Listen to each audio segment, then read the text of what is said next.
On my way to deliver protection to my girlfriend, I got into a massive car crash and lost my memory. When I woke up, I called my childhood friend. Wife, I got into a wreck. Can you come pick me up from the hospital? Su Wanqing completely freezes. Her phone slips and slams right onto the floor. Her assistant is totally shocked, quickly puts the phone back on the desk and whispers, President Su? Snapping back to reality, she grabs the phone, her voice shaking as she demands, Chen Shu, what are you trying to pull here? Bro, my past self was wild. I actually rejected her twice, telling her to beat it because I already liked someone else. I even mocked her, like you are the heir to the massive Su family. Why are you acting like such a simp? But guess what? Plot twist. I turned right around and became an absolute simp for someone. Su Wanqing is a proud queen. She finally convinced herself to leave my life alone. But then this heartless guy comes crawling back, and of all things, he calls her wife. Is some kind of new play? Or is he doing this on purpose just to use her to make his actual girl, Chen Yuting, jealous? On the other end, my voice sounds totally soft and needy. Wife, are you coming to get me? My head hurts so bad. Su Wanqing just closes her eyes, sighs, and says coldly, wait there. She hangs up right after. Sitting on my hospital bed, hearing her cold tone makes me feel so abandoned. Like, why my wife being so cold to me? Did we get into a massive fight and haven't made up yet? The crash gave me severe head trauma. I've literally forgotten everything. My name, my family, and my entire past. It's completely gone. I check my phone again. The only recent contact is saved as Sister Wanqing. Just by looking at the nickname, I can tell we must be super close. I open the chat and there are barely any messages. It says, finally added me back, unless you call me wife, we are not making up. And my past self replied, keep dreaming. I would rather die. And that was it. It suddenly hit me. I'm married. I had a fight with my wife and we're currently in a cold war. The timestamps show this all happened just last week. Now I'm stressed. We haven't talked in a whole week. What if she's actually done with me? With this amnesia, I'm feeling super insecure. I don't even remember my bank PIN, so I can't even pay my hospital bill. She is my only close contact. I don't even have my parents' numbers. I'm starting to think, am I actually an orphan or something? The more I dwell on it, the more miserable I feel. Just sitting on this bed drowning in self-pity. Little do I know, Su Wanqing and her assistant are already rushing into the hospital. She couldn't just leave me to suffer. When she sees me sitting there all lonely, she isn't even surprised. My past self was a total simp. I fell hard for our driver's daughter Chen Yuting and acted like a total dog for her, which pissed my parents off so bad. They packed their bags and literally left the country to go on vacation. But before they took off, they asked Su Wanqing to look after me. No matter how mad they were, they still worried about their son. Su Wanqing walks in and looks down at me. Her heart is breaking for me, but she keeps her face cold as ice. Why isn't Chen Yuting here? Tears welling up in my eyes. I hear that same cold voice from the phone and look up at her. Now, you gotta understand, Su Wanqing is a legendary heiress, basically royalty in the high society circle. Her family's empire is global and they have massive influence everywhere. Su Wanqing glares at me and says coldly, what? You weren't exactly a genius before, so don't start playing dumb with me now. I stare at her face, completely dazed. She looks so familiar. The moment I look at her, all my anxiety and panic just wash away. It's like my soul instantly knows she's the only one I can truly trust. Straight up, dive into her arms, wrapping my hands tightly around her waist. Wife, please don't be mad at me anymore.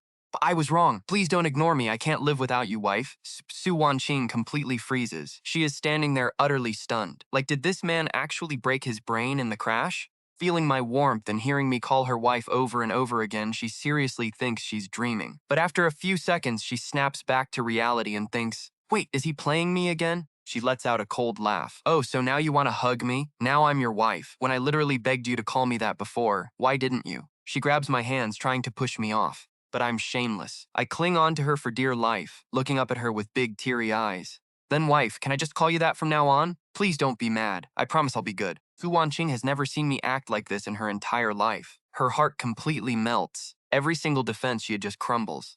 Been in love with me for 10 years. We used to be inseparable, but after she confessed and I rejected her, things got super awkward and we drifted apart. Just then, her assistant walks back in. President Su, the paperwork is done. Ready to go? Su Wanqing grits her teeth, drags me out of the hospital, and throws me into the back of her Rolls Royce. I instantly pass out on the leather seat. She just stares at me with the most complicated, unreadable look on her face.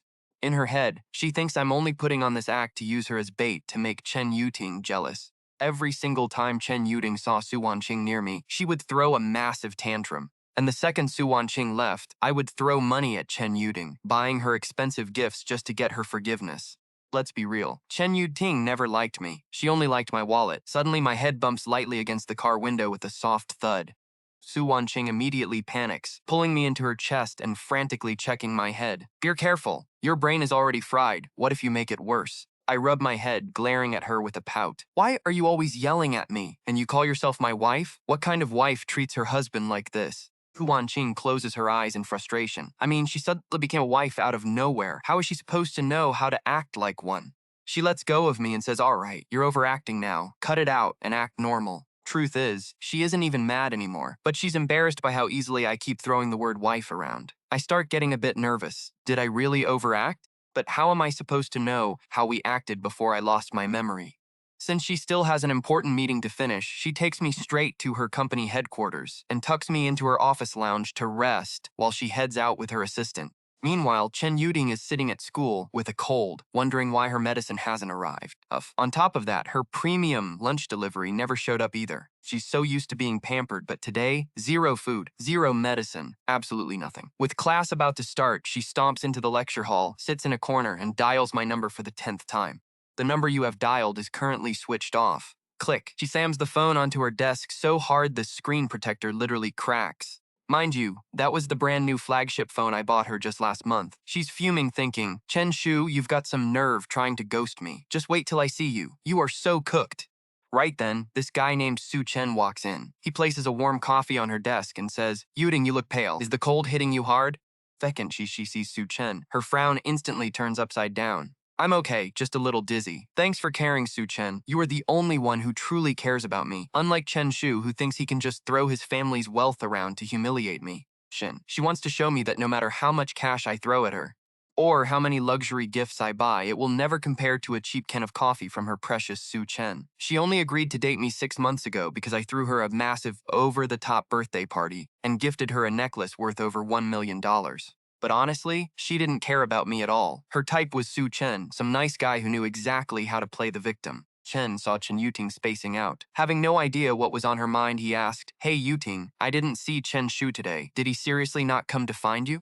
Chen Yuting's face went cold as she sneered. Forget about that trash. Give him an inch and he thinks he owns the place. His birthday is the day after tomorrow, but there is no way I'm going. He needs to realize that if I say no, he gets absolutely nothing. Seeing her look so disgusted, Su Chen let out a huge sigh of relief.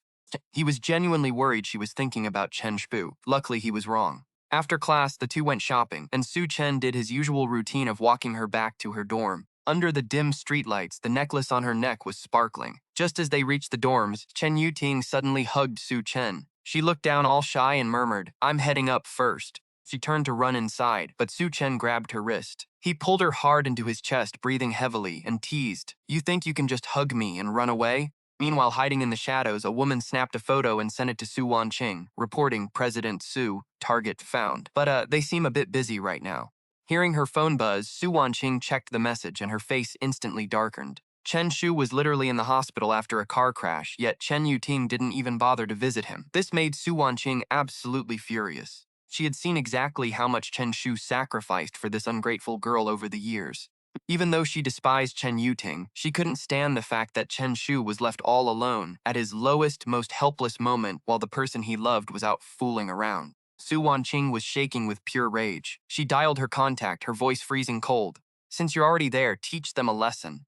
The woman on the other end immediately replied, Understood, President Su. Consider it done. Just then, her assistant walked in holding a luxury food box from an upscale private restaurant. It was a gourmet healthy meal President Su had personally ordered for Mr. Chen. Su Wanqing nodded and said, Leave it there. I'll go wake him up. She walked over to the bed, looking down at me, and muttered softly, Well, at least you're not completely stupid. When you get hurt, you still know how to run back to me. Though he's actually pretty cute when he's asleep. It was already around 7 o'clock in the evening when I finally woke up. I blinked in confusion as my brain lagged for a second, slowly remembering, oh, right, I have amnesia, and my gorgeous wife just rescued me. Seeing me open my eyes, Su Wanqing, who was sitting nearby, immediately set her laptop aside. Her voice was so incredibly gentle she didn't even notice it herself. You're awake. Are you hungry? I rubbed my eyes, sat up, and asked softly, Wifey, is this our home? Su Wanqing froze. Those words hit her hard, and her eyes narrowed slightly as she stared at me.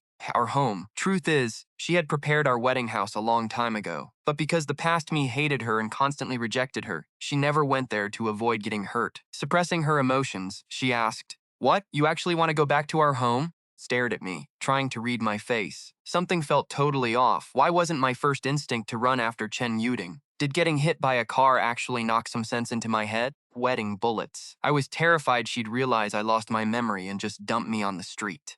I mean, judging by how we usually interact, our marriage seemed super rocky. I quickly got out of bed, desperately trying to change the subject. Wifey, I'm so hungry. Can we eat? Because of that stupid car crash, I missed lunch, and now that it was 7 o'clock in the evening, my stomach was practically eating itself. Su Wanqing immediately got up and led me out of her office's private lounge. She opened the insulated container, setting out 6 delicious dishes and a hot soup. Her expression softened, though her voice still sounded a bit cold. It's still hot. Hurry up and eat. I was starving, so I didn't care if she sounded cold or not. I sat down and started inhaling the food like a wild animal. Su Wanqing began ladling soup and flung food onto my plate. Seeing me eat like it was my last meal, she frowned and said, "Slow down, you're going to choke." I completely ignored her warning, picked up the bowl, and took 2 massive gulps of soup. Sitting right next to me, Su Wanqing felt a sudden pang of sadness in her heart. Is he seriously starving to death? When was the last time he actually ate? Chen Shu was loaded. Even though he ran away from home, his parents never cut off his allowance. This idiot actually hand over all his cards to Chen Yuting and leave himself completely broke. Su Wanqing locked eyes with me. Chen Shu, be honest with me. Have you been eating properly lately? And is your allowance even enough? I froze, hesitating for a few seconds before mumbling, yeah, I think so.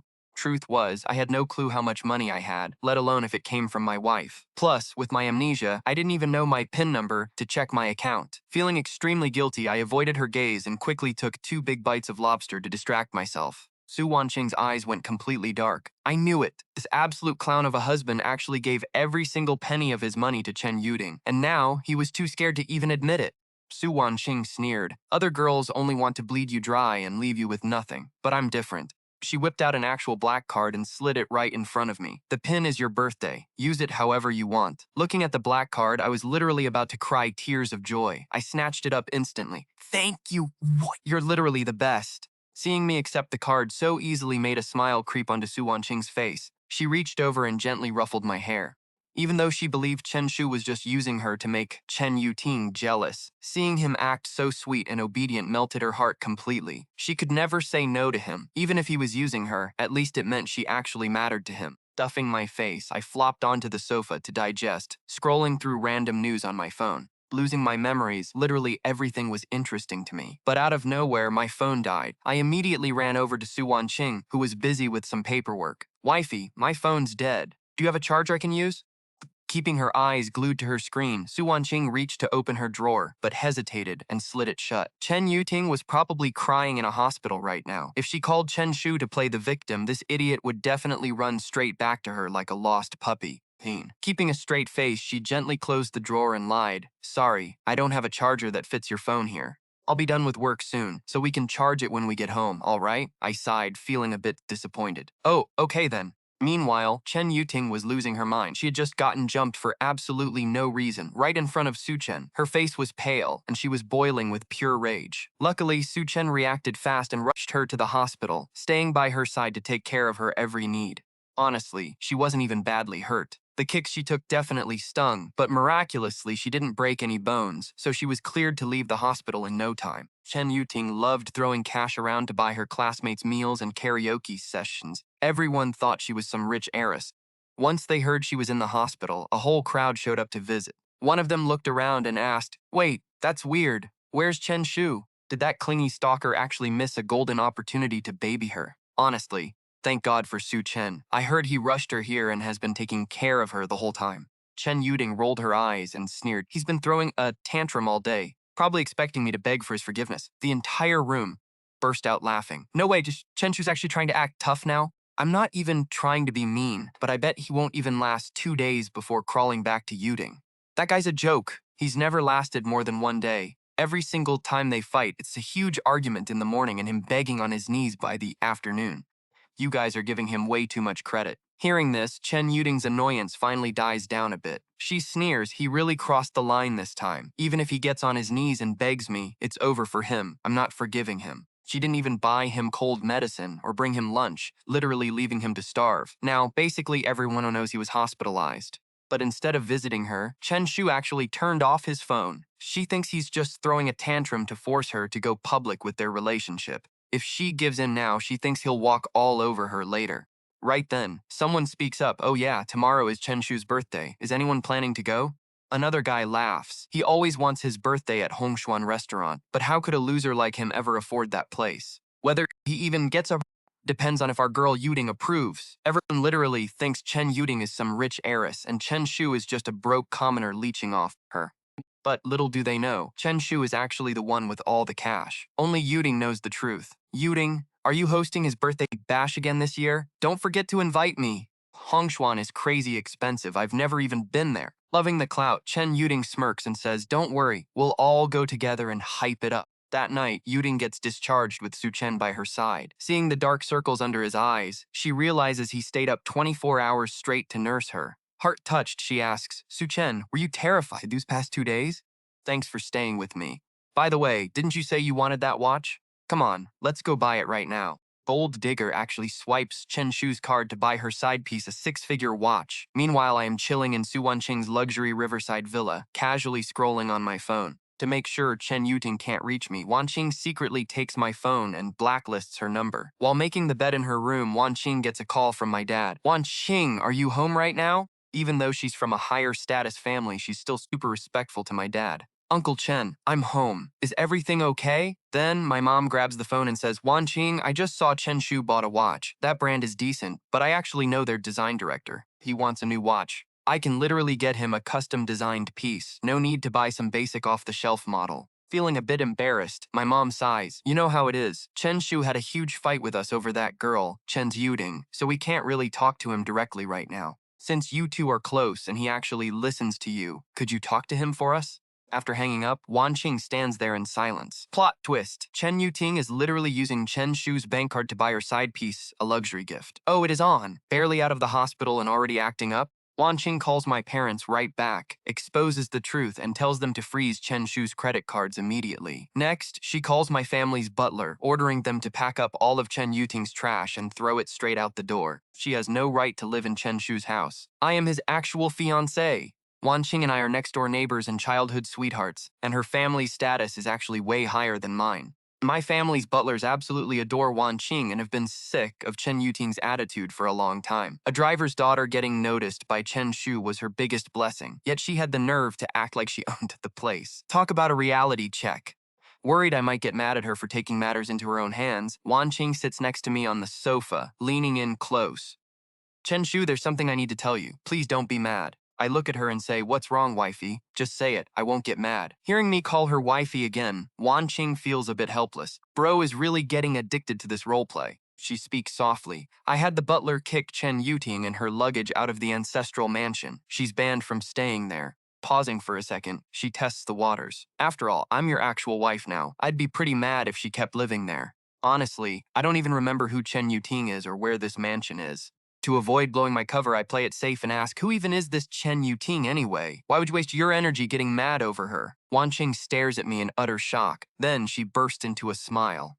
"You're right. She's just a driver's daughter. Why should I even care? If I had called her wifey and been with her sooner, she wouldn't have given Chen Yuting a single thought." I breathe a sigh of relief. "Exactly. Why should a driver's daughter get to live in our ancestral home? Kick her out." Wanqing can't hold back anymore. She pulls me tightly into her arms, staring at my face with pure affection. "I really want to kiss you." My face instantly turns bright red. But wait, she's my wife, right? A little kiss should be totally normal. Blushing hard, I awkwardly lean in and plant a quick kiss on her cheek. "There you go, your kiss." Boom! It's like fireworks literally exploding in Wanqing's head. Chen Fu actually kissed her. Oh my god, is this a dream? She's loved me for nearly 10 years and chased me for ages. She's been rejected twice already. She never in a million years imagined she'd actually be held in my arms and called my wife. That night, we sleep in the same bed. By the time I wake up the next morning, Wanqing is already fully dressed and grinding through her work. Sitting at the dining table, she asks, "It's your birthday today. Are we still celebrating at Hongshuan restaurant?" I have no clue how my past birthdays went, so I just nod along. "Yeah, let's go to Hongshuan. I like that place." Wanqing nods in understanding. "Got it. I'll give them a call." By noon, Wanqing is driving me straight to Hongshuan restaurant. Meanwhile, after 2 days of zero contact, Chen Yuding is completely losing her patience. In our past dynamic, she was always on a high horse. No matter what happened, she would never, ever apologize or lower herself to me.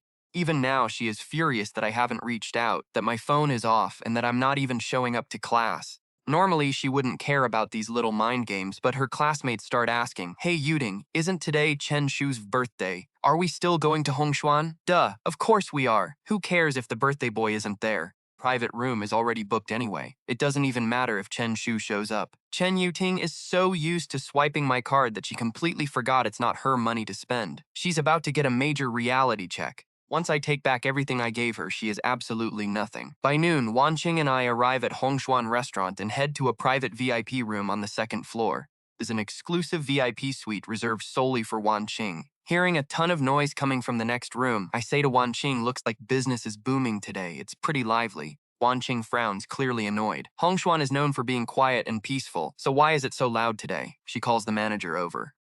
"What is going on next door? It's way too loud."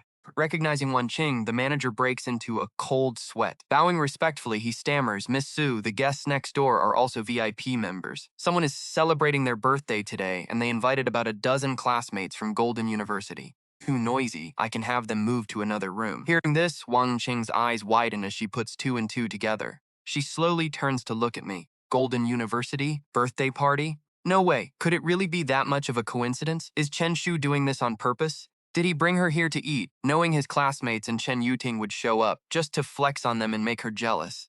Using her just to trigger Chen Yuting, her mood instantly drops. She tells the manager, "Forget it, just leave them be and bring out the food." I have absolutely no idea why she suddenly got so upset, looking at me like I just cheated on her or something. Carefully reading her expression, I whisper, "Wifey, are you upset?" Meanwhile, Wanqing just listens to the loud partying coming from the next room. The moment I call her my wifey, she freezes. Before she can even say a word, someone's standing at the door. She looks up, and her eyes instantly turn cold. The Shen Yu Ting. God knows how long she has been lurking outside our private room, staring at me with pure rage. But my goddess Su Wanqing, she just lets out a smirk. Now Su Wanqing gets it. No wonder I suddenly called her wifey. It was all a play. Meanwhile, I finally realize something is off. I follow her gaze and see this cute girl standing at the door. She looks absolutely furious. Behind her, her classmates start whispering. "See? I told you I was not lying.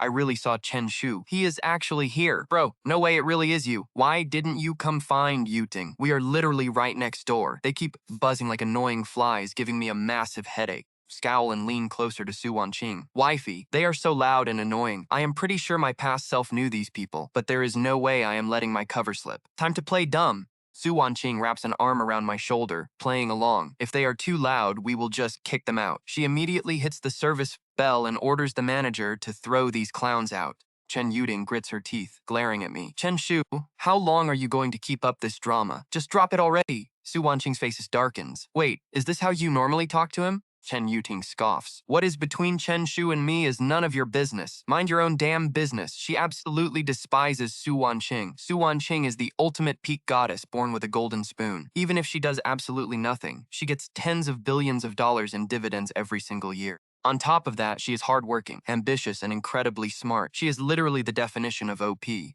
But so what if she is perfect? She still can't get the guy she wants. The man she loves has been acting as my loyal simp this entire time. Thinking about this, Chen Yuding gets smug all over again. She gives Su Wanqing a smug, provocative look. "President Su, Chen Shu is in love with me. We are childhood sweethearts with deep feelings. Today is his birthday, and I want to celebrate it with him." You wouldn't want to ruin the vibe, right? Su Wanqing wants to slap her with words right then and there. She does not even view this trash girl as a threat. The only reason she let her speak is out of respect for my feelings. But then she hesitates, a sudden wave of bitterness hitting her heart. Looking at me clinging to her side, her face tenses up. "Chen Shu, do you want to go with her?" Chen Yuding stands at the door with a victorious smirk. She is totally convinced I will run back to her. So what if Su Wanqing is a billionaire goddess? In the end, she is still a loser compared to her. I am completely stunned. This is way too much drama for my brain to process, and now my wifey is asking if I want to leave her? I look at Chen Yuding's furious face, then at the sketchy-looking classmates at the door. Yeah, those people outside definitely are not up to any good. So I grab Su Wanqing's sleeve like a scared puppy and whisper, "Wifey, I don't want to go with her." Boom! Chen Yuding's smug smile instantly freezes. She stares at me in absolute shock. "What did you just say?" I flinch from her screaming, looking totally hurt. Wifey, she's so scary. You have never yelled at me like that. Behind her, the classmates gasp. Wait, what? He actually has a wife now? Didn't he use to simp for Chen Yuting to death? But honestly, his new wife is way hotter than Chen Yuting, and she looks loaded too. Chen Yuting is absolutely losing her mind. She cannot stand anyone saying Su Wanqing is better than her. She slams the door open, her eyes bloodshot as she glares at me. Chen Shu, are you seriously trying to make me jealous like this? Because I didn't agree to your request? She yells so loudly. In the past, the old me would have immediately apologized and begged for her forgiveness. Even now, she is still waiting for me to bow down, apologize, and leave Su Wanqing for her. I nervously grab Su Wanqing's hand and whisper, Wifey, let's just get out of here. I don't want to eat here anymore. Seeing how scared I look, Su Wanqing's face turns cold. She immediately orders the restaurant manager to kick these random intruders out so she can enjoy dinner with her husband. Just like that, Chen Yuting and her squad of clowns get kicked out of the restaurant. Her pride is way too high. There is no way she is going to beg me in front of all her classmates. She would never compromise, especially not on my old request of making our relationship public at the birthday party. After all, her actual boyfriend Su Chen is still sitting in the private room next door. There is no way she is giving him up. But me choosing to eat with Su Wanqing over her is a massive slap to her face. She stomps back to her room absolutely livid. Since he wants to act like this, he can forget about ever coming back to me. She slams her hand on the table. Forget about him. We are not celebrating any birthday anymore. Today is my treat. Order whatever you want, guys. Don't hold back. Every time she gets mad at me, she maxes out my credit cards. She does not even know why, but she gets this weird high whenever I desperately text her to ask if she needs more money. The crowd immediately goes wild. There are about 17 or 18 people in that room, and they start ordering the most expensive items on the menu. Chen looks at how loaded Chen Yuting seems and his heart starts racing. He blushes, pouring her a glass of wine. Yuting, let's have a drink together. The crowd starts teasing them, asking if they are going to link arms and drink. While everyone is laughing and drinking, Su Chen suddenly leans in and plants a kiss right on Chen Yuting's lips. Chen Yuting is surprised, but she does not push him away. They literally make out for almost 1 whole minute right in front of everyone. The classmates go absolutely wild with the cheering. It is so loud that Su Wanqing can hear everything from next door. But honestly, Chen Yuting and Su Chen getting together is actually great news for her. She watches my reaction closely, but I don't look upset at all. Instead, I just whisper to her, Wifey, can we eat somewhere else? They are way too loud. Truth is, I am just worried those next-door idiots will corner me again and say more weird stuff. I can't let my wifey find out I have amnesia just yet. I need to make sure she really falls for me first. I am actually really starting to like my gorgeous wifey, and divorce is definitely off the table. Su Wanqing is more than happy to leave, so we get out of there immediately. Meanwhile, back in the other room, Chen Yuting is about to pay the bill, and she is absolutely speechless. She sits there in shock as the manager politely hands her card back, saying, I'm sorry, ma'am, but your card has been declined. Do you have another card we could use? So many people eating and drinking like kings, the bill is easily over 6 figures. The moment they hear her card got declined, the entire room goes dead silent. Everyone is staring right at her. Chen Yuting's face turns black. Did Chen Shu seriously freeze the card he gave her? What is his deal? Is he for real right now? Or is this just some desperate move to force her to run back to him? Her expression is terrifying. She grits her teeth and says, I only brought this card today. Can I just put this on a tab and pay tomorrow? Su Chen chimes in to back her up. Manager, Yuting is a regular here. It is not like she has never spent money at this place. This is just a huge misunderstanding. She had no idea her card was locked. Can't you make an exception for once? The manager glares at Su Chen with a sour look. This high-end restaurant has a strict no-tab policy. Everyone who eats here is incredibly rich, and they have never had anyone fail to pay their bill before. Tone gets colder as he addresses Chen Yuting. Ma'am, this VIP room was specifically reserved for Mr. Chen's birthday. Since you guys used it, you must be close friends of his. How about I just call him directly and see what he wants to do? If he gives the green light, then we are good to go. I mean, the Chen family is literal royalty at this restaurant. They are worth tens of billions, so there is zero chance they would skip out on a bill. Beck and Chen Yuting heard they were calling Chen Shu. She absolutely lost her mind. No way! We are not calling him, she sneered, muttering. Oh, I see how it is. This was his master plan all along, huh? Waiting for me to crawl back and beg him? In his dreams. But the manager was standing there, completely speechless. He had zero clue what this girl was yapping about. Well, if she did not want to call him, he was just going to sit back and see how she was going to pay up. Chen jumped in, acting all dramatic, and said, Wow, Chen Shu is being so incredibly petty. It is not even his money anyway. How could he go out of his way to get your card locked? Clown actually thought I was the one who sabotaged her card, like spamming the wrong password to lock it. The crowd was a bit skeptical at first, but once they heard Su Chen yap, they fell for it hook, line, and sinker. While everyone was whispering, Chen Yuting was turning paler by the second. She snatched the bill, took one look, and a wave of pure rage rushed inside her, glared at her so-called friends. These freeloaders really went all out. Just one single meal cost her over $300,000. Gritting her teeth, she pulled out her phone and told the manager, "Whatever. I still have some spare cash in my other accounts. I will just pay with those. Do not you dare call him. I would rather die than beg him for anything." Honestly, the manager did not care about her little drama. As long as the money cleared, she could do whatever she wanted. Watching this go down, Su Chen was secretly celebrating. The fact that Chen Yuting refused to crawl back to me was a major win for her. She figured that as long as I stayed out of the picture, she could keep Chen Yuting wrapped around her finger. After the payment finally went through, Chen Yuting looked at her classmates and found them incredibly annoying. She was so done that she did not even want to talk to Su Chen anymore. Meanwhile, my beautiful wife Su Wanqing took me out for a super romantic fine dining date. With sweet piano music playing in the background, she gifted me a gorgeous sapphire watch. Blue is my absolute favorite color, and she always remembers that. Most of her gifts to me are blue. Man, I love my wife so much.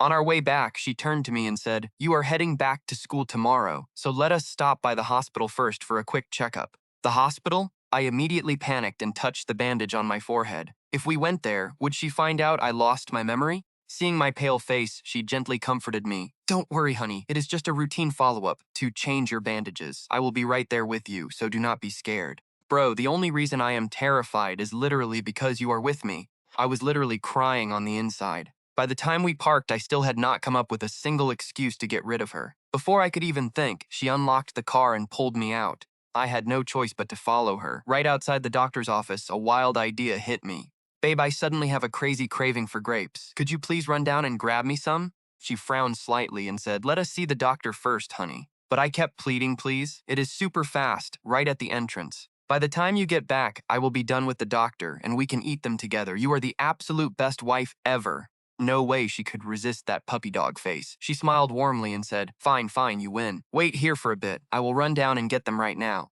I nodded happily and sat down obediently. "Awesome. Go ahead, babe. Take your time. I will be right here waiting for you."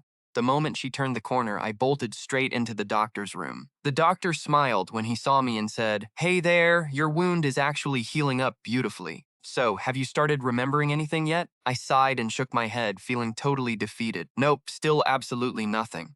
The doctor patted my shoulder kindly and said, "Try spending more time with your family. Let them tell you stories about your past, or visit places you used to go. Surrounding yourself with familiar faces might spark something." I nodded and said sheepishly, "Yeah, I am actually doing that. I have been hanging out with my wife every single day, and I am even heading back to school tomorrow." Doctor nodded in approval. "That is perfect. Oh, by the way, let me recommend a top-tier neurologist. You should definitely book an appointment with them soon." I quickly slipped the doctor's card into my pocket and peeked outside. I thought I had plenty of time, but the moment I looked up, my heart stopped. Su Wanqing was standing right there with a bag of grapes, her face completely dark, staring at me with a terrifyingly serious look. My heart did a literal backflip. Oh no, don't tell me she heard the entire conversation. "I am cooked!" I looked at her, sweating bullets, and my voice started shaking. "Babe, you are back already?" She just stared at me in dead silence. I was absolutely terrified. For some reason, whenever she got like this, it scared the living daylights out of me. I timidly called her name a couple of times, but since she kept ignoring me, I made a split-second decision to bolt. But before I could even take 2 steps, she grabbed me by the collar like a helpless kitten. Face remained dead serious, and she was clearly trying her best to suppress her rage. In a low, chilling voice, she asked, "You lost your memory?" I froze, looking up at her guiltily without saying a word. But that silence told her everything she needed to know. She let out a self-deprecating laugh and said, "Ah, now it makes sense. No wonder your entire personality changed overnight, and you actually came back to call me your wife." I could tell she was going through a roller coaster of emotions. She looked incredibly hurt, furious, and deeply frustrated all at the same time. Her eyes narrowed as she turned to face me. Her sharp, piercing gaze felt so heavy, like an absolute tidal wave of emotions was about to crash down on me. I shivered under her gaze. "Babe, you are not going to dump me just because I lost my memory, right?" I was genuinely terrified of being abandoned. She was my only anchor, and I really wanted to stay by her side. If she actually kicked me to the curb right now, I would literally end up homeless on the streets.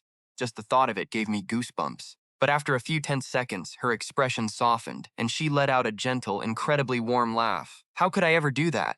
Clint, we grew up together. Our families are practically one, and you are the absolute love of my life. There is zero chance I would ever leave you over this. I was only mad because you tried to hide something this big from me. If I had not caught you, how long were you planning to keep this a secret?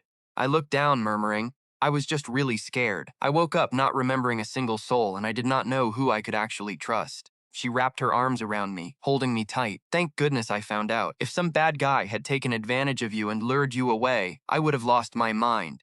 Honestly, thinking about that gave me the chills too. I hugged her even tighter, whispering, I am so lucky to have you, babe. Just then, a super loud, annoying ringtone went off. It was the custom ringtone I had set for Chen Yuting. Su Wanqing had actually taken my phone earlier and blocked Chen Yuting's number, but she had not been able to find her WeChat account to block her there too. I pulled out my phone and stared at the blank profile picture and name, totally confused. Babe, who is this? Should I pick up? She took one look at the screen, shook her head, and said, Oh, just some annoying stalker who has been harassing you forever. Let me block her for you.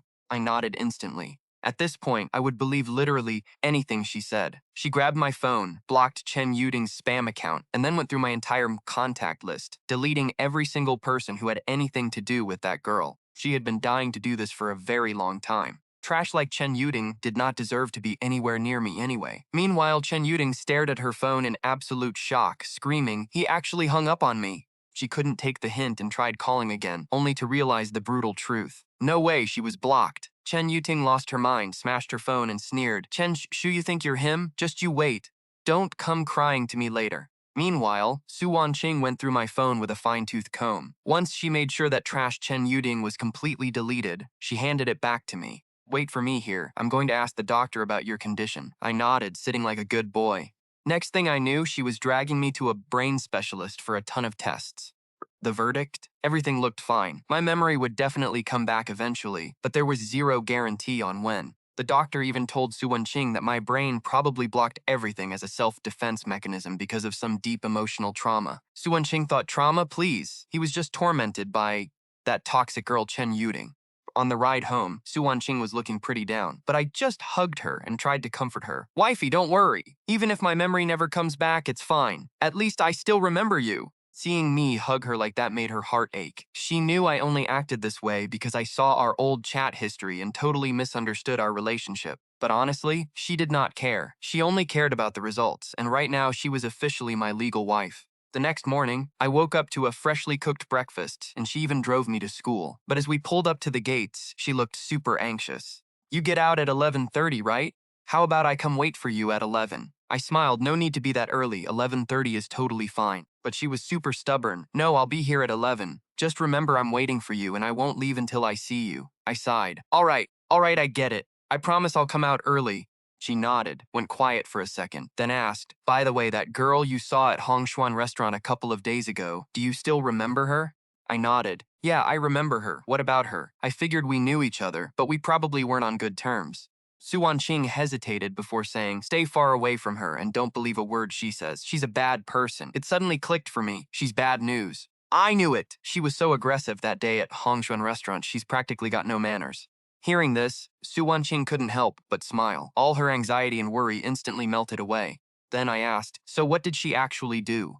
Since my wifey is 5 years older than me, she shouldn't really know people from Jin University. I figured she probably heard about them through my friends. Su Wanqing nodded slowly. Yeah, she did some pretty terrible things. It's a long story. To put it simply, a really rich guy fell head over heels for her. She spent his money, wore the designer clothes he bought for her, and lived in a luxury apartment he paid for. But behind his back, she was chasing other guys and even used his card to buy them expensive gifts. Don't you think she's trash? My eyes widened. Damn, that is toxic. She is straight up trash. Who would be dumb enough to simp for someone like that? Su Wanqing cleared her throat. Well, that guy knew she was into other dudes, but he still let her walk all over him. I clenched my fists, completely triggered. Is that guy brain dead? If he has too much money, he should donate it to charity. Why waste it on a toxic girl? Su Wanqing stared at me in absolute shock, like she was looking at a stranger. No way, did getting hit on the head actually fix his brain? She couldn't help but feel like my IQ actually went up after the amnesia. I let go of her hand, still fuming. Seriously, this Chen Yuting is pure trash. She's disgusting, and that boy is a total idiot. Su Wanqing couldn't help but burst out laughing. She never thought she'd live to see the day I called Chen Yuding disgusting. She tried to keep a straight face and nodded. Yeah, she really is disgusting. Oh, by the way, that idiot boy, that was you. I froze, thinking my ears were playing tricks on me. I was still in a daze even after walking into the classroom. Su Wanqing just told me I was that massive simp. I even broke my wife's heart over that trash, almost getting us divorced. First, I couldn't believe I was ever that stupid. Second, I was married and actually tried to cheat. I was totally out of it during class. Since the teacher knew about my accident, they let me slide. But as soon as class ended, this guy named Su Chen swaggered over. Hey Chen Shu, you doing all right these days? I looked up and gave him a polite nod. I'm doing great, thanks for asking. Su Chen froze, shocked that I was actually being nice. But he quickly frowned. If you're doing so great, why haven't you contacted Yuting? She got so mad because you ghosted her that she literally smashed her phone. Bro was clearly trying to trigger me, but he didn't get the reaction he wanted. Instead of looking sad, my face went cold and I glared at him. Did you seriously come over here just to speak for her? Chen gasped. I'm doing this for your own good. Yuting was furious, but she still defended you. Why are you acting like this? I scoffed. That trash Chen Yuting actually has the nerve to be angry. Honestly, I only hate my amnesia because I can't remember how much money I spent on her. Otherwise, I'd print out an invoice, slap it right on her face, and make her pay me back. I pushed past Su Chen, cold as ice. No thanks, don't waste your breath. She can be as mad as she wants. It's none of my business. I'm done with her. Chen looked absolutely brain-broken. You're done with her? Wait, are the rumors true? Did you actually find a new girl? During the next lecture, I sat alone in the corner, trying to get some of my memory back from the textbooks. Honestly, I'm pretty good looking. When I'm just sitting quietly instead of simping over Chen Yuting, I'm actually a total magnet. That clean, mysterious vibe? Yeah, if you ignore my embarrassing past as a simp, tons of girls would actually line up for me. Right then, a super bubbly and cute girl sat down next to me. Good morning. I looked up from my book and gave her a polite nod. Hey. Zhang Mengyao looked shocked that I actually replied. Apparently, before my amnesia, I used to ignore her every single time she tried to talk to me. She looked so excited and whispered, I heard Chen Yuting and Su Chen are officially dating now. Does that mean you're finally done chasing her? Ugh, Chen Yuting again. Hearing that name literally gives me a headache. Do me a favor and don't say her name around me. I'm completely sick of her. Hearing this, her eyes lit up and she leaned in. Then can I date you? I was stunned and stared at her. She blushed and quickly corrected herself. Or, since you're not chasing Chen Yuting anymore, how about you chase me instead? I'm way easier to get than she is. I face-palmed. Seriously, how trash was my reputation before this? But she didn't stop there. Everyone said you let Chen Yuting treat you like a servant because you wanted her money. But I'm pretty loaded too, you know. I can give you an allowance, so you should definitely chase me. I couldn't take it anymore and glared at her. I don't need your money, and I'm literally married. Get away from me before things get ugly. Zhang Mengyao was absolutely speechless, completely shocked and looking like she was about to cry. Wait, you're married? Since when? Zhang Mengyao screamed so loud that within 30 minutes, literally everyone who knew us found out I already had a wife. Talk about a plot twist. Meanwhile, Chen Yuting was playing badminton when someone ran up to gossip. Yo, Yuting, I heard Chen Shu got married. Congrats, girl. You finally got rid of that annoying parasite. Seriously, that trash was stalking you so hard you couldn't even enjoy playing. Now you can finally breathe. Chen Yuting just slammed her racket onto the ground and glared. What did you just say? Chen Shu got married? She shoved them aside and stormed off. No way he's married, she muttered to herself on the street. That guy loves me to death. He would literally do anything for me, so how could he go to another woman? This has to be a fake rumor to mess with me. She immediately ran to find me. She was so sure that the second I saw her face, I'd fall to my knees just like before. After all, the old me used to say I could never resist her. One look at her, and I'd crawl back. Remembering this, she paused. He even styled his hair for this. Su Chen had been waiting by her side the whole time, holding water and a towel, but seeing Chen Yuting completely lose control made him feel super uneasy. Chen Yuting did not even wait for him, which completely killed his ego. The girls around him immediately started gossiping, saying, wait, what is wrong with Yuting? Why did she not come find you first? Right? Isn't she Su Chen's girlfriend? She usually runs straight to him after every game, so why is she leaving in such a rush today? Su Chen instantly felt a massive wave of insecurity, but he forced a gentle smile onto his face anyway. She is probably just exhausted, and honestly, she has been stressed out lately because of my stuff. Hearing this, the crowd got pissed. Like, what is Chen Shu's problem anyway? He is the one who got into an accident, so why is he blaming Yuting for it? It is not like Yuting forced him to go out in the freezing rain to buy her cold medicine. For real, she is so unlucky to be stuck dealing with a loser like him. Don't tell me she is the one paying his medical bills too? Chen, you cannot keep being this soft. You are her official boyfriend now, so you need to put your foot down. No matter how rich she is, she should not be throwing money at other guys. Chen put on a bitter smile, acting all innocent. Well, that is between Yuting and Chen Shu. They have known each other since high school, so even if there is no romance, there is still friendship. I do not think it is place to speak on it. Meanwhile, I am starting to think this amnesia thing is a real pain. It is bad enough dealing with classmates I barely remember, but now they keep coming up to me, yapping non-stop about Chen Yuting. I was getting seriously annoyed. If Su Wanqing hadn't warned me about them, I would have thought Chen Yuting was some kind of saint or a legendary hero. Why else is literally everyone defending her like she did nothing wrong? Right then, two more girls showed up and one of them glared at me with pure attitude. Chen Shu, you were the one who got into an accident, yet you are blaming everything on Yuting. Do you not think that is a bit too much? The other one chimed in. Exactly, Yuting has been so stressed these past few days that she even smashed her phone. Honestly, you should buy her a new one to make up for it. Wow, now I finally see why Su Wanqing was so worried about me. The drama here is unreal. I was getting pissed, but since arguing isn't really my thing, I just kept it cool and asked why on earth should I pay. I do not even know her like that. But those two girls refused to back down, pressing on. She only smashed her phone because of you. You are the reason she did it, so you have to take responsibility. I stared at them with a completely blank face. Did I hold a knife to her throat and force her to break it? Or did I grab her hand and throw the phone myself? The two girls looked at me with pure disgust. Please, if you actually dared to do something like that, do you think you would still be sitting here right now? Old. You are literally just a simp. We are only trying to look out for you and teach you how to get back on Yuting's good side, so do not go throwing our kindness back in our faces. Foe, you admit I did not force her to do anything. Right then, I pulled out my phone and flipped the screen toward them, showing that I had been recording the entire conversation. Are you two absolutely sure you want me to buy her a new phone? That phone costs 10,000 bucks. The second she accepts it, I am taking this recording straight to the police, and you two will be locked up for extortion. Do you even realize that? I tapped on my phone screen. Hold on. Let me look up what the penalty is for extorting 10,000 bucks. Give me a second. Let me check if 10,000 is enough to land you in prison for 3 years. If it is not, I will just buy her an even more expensive one. Don't worry, I will make sure you both get locked up. Two girls stared at each other, absolute panic written all over their faces. Without another word, they turned around and basically ran away, leaving me completely speechless. Right then, a message popped up on my phone from a contact named Wife. Are you out of class yet? There is this really nice soup place nearby, and you once told me their chicken soup is amazing. My eyes instantly lit up. Let's do it.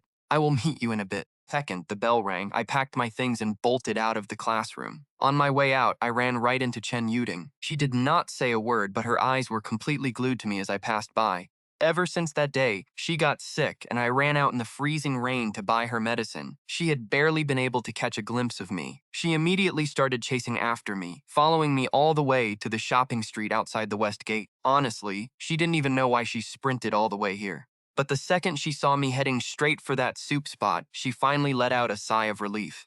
I used to love their chicken soup and always bought some for Chen Yuting because she liked it too. But now, she literally runs over and blocks my path. Bro, I can already see Su Wanqing's car right there, and this girl is just randomly stopping me? Stared at her face for a second before it finally clicked. Oh, it's you. The girl named Chen Yuting who was screaming at me at the restaurant the other day. I mean, she's decent looking, so no wonder all those trash classmates kept defending her. She stood there staring straight at my face. Honestly, she couldn't even remember the last time she actually looked at me like this. Back then, her dad became my family's driver and forced her to be my classmate just to kiss my feet. Because of that, she absolutely hated me. And that hate didn't go away, I could confess to her. Instead, she just despised me more as I kept sending her cash and expensive gifts. I backed up, looking at her like she was crazy. Are you seriously here to demand I buy you a new phone too? She froze, then instantly snapped. Wait, do you actually think buying me a phone means I am just going to forgive you? You blocked me on social media, ignored my calls, and now you are hanging out with Su Wanqing, my literal worst enemy? I am furious right now. Do you even know that? Honestly, looking at her, I started questioning my own IQ. How was I ever down bad for this girl in my past life? Thank God I woke up and got myself a top-tier wife like Su Wanqing. Otherwise, I would have ended up broke and starving. Stared at her, totally speechless. Bro, if you are mad, go be mad. Why is that my problem? When I was chasing you, didn't you find me super annoying and hate it? Now that I finally stopped bothering you, you keep spawning right in front of me? Are you literally losing your mind? Her face went blank and she frowned. No, I was never annoyed with you. And I never said I didn't like you either. Then, she pulled out a credit card and shoved it at me. What is wrong with this card? Why is it suddenly declined? Did something happen to your family? Her brain was working overtime because she knew my parents would never lock my card unless my family was going bankrupt or something. I took the card, completely stunned. No way. My past life self was actually so brain dead that I gave her my bank card. She kept her face cold and snapped, Chen Shu, do you think this is funny? Stop playing dumb. I frowned and pocketed the card, deciding to just hand it over to Su Wanqing later. I walked right past her toward the restaurant. I am done talking to you. Do not ever show your face to me again. She literally chases after me and grabs my wrist, her voice turning ice cold. Chen Shu? Bro, even if you buy me chicken soup to make up for this, I am not forgiving you. You've been acting so spoiled these past 2 days, not listening to a single word, and you even used Su Wanqing just to make me jealous. I'm literally furious right now, do you get it? Right then, a cold voice cuts in from behind. He doesn't even like you, so why should he care if you're mad? Are you deaf or what? Hearing that familiar voice, Chening's face instantly drops. Su Wanqing glares right at her and says, I don't care what kind of history you and Chen Shu had, but right now, Chen Shu is my man. Back off and stop making things hard for him. Chen Yuting is absolutely fuming. She looks at my totally innocent face and she's about to blow a fuse. Chen Shu is my boyfriend. We haven't even broken up yet, so how is he suddenly yours? Chen Yuting smirks, trying to flex. Besides, I've been mad at him, and Chen Shu was literally just about to go buy me chicken soup to apologize. He still cares about me. Deep down, you know he's always hated you. The second those words leave her mouth, I shut her down. What are you even talking about? I never said I was buying you soup.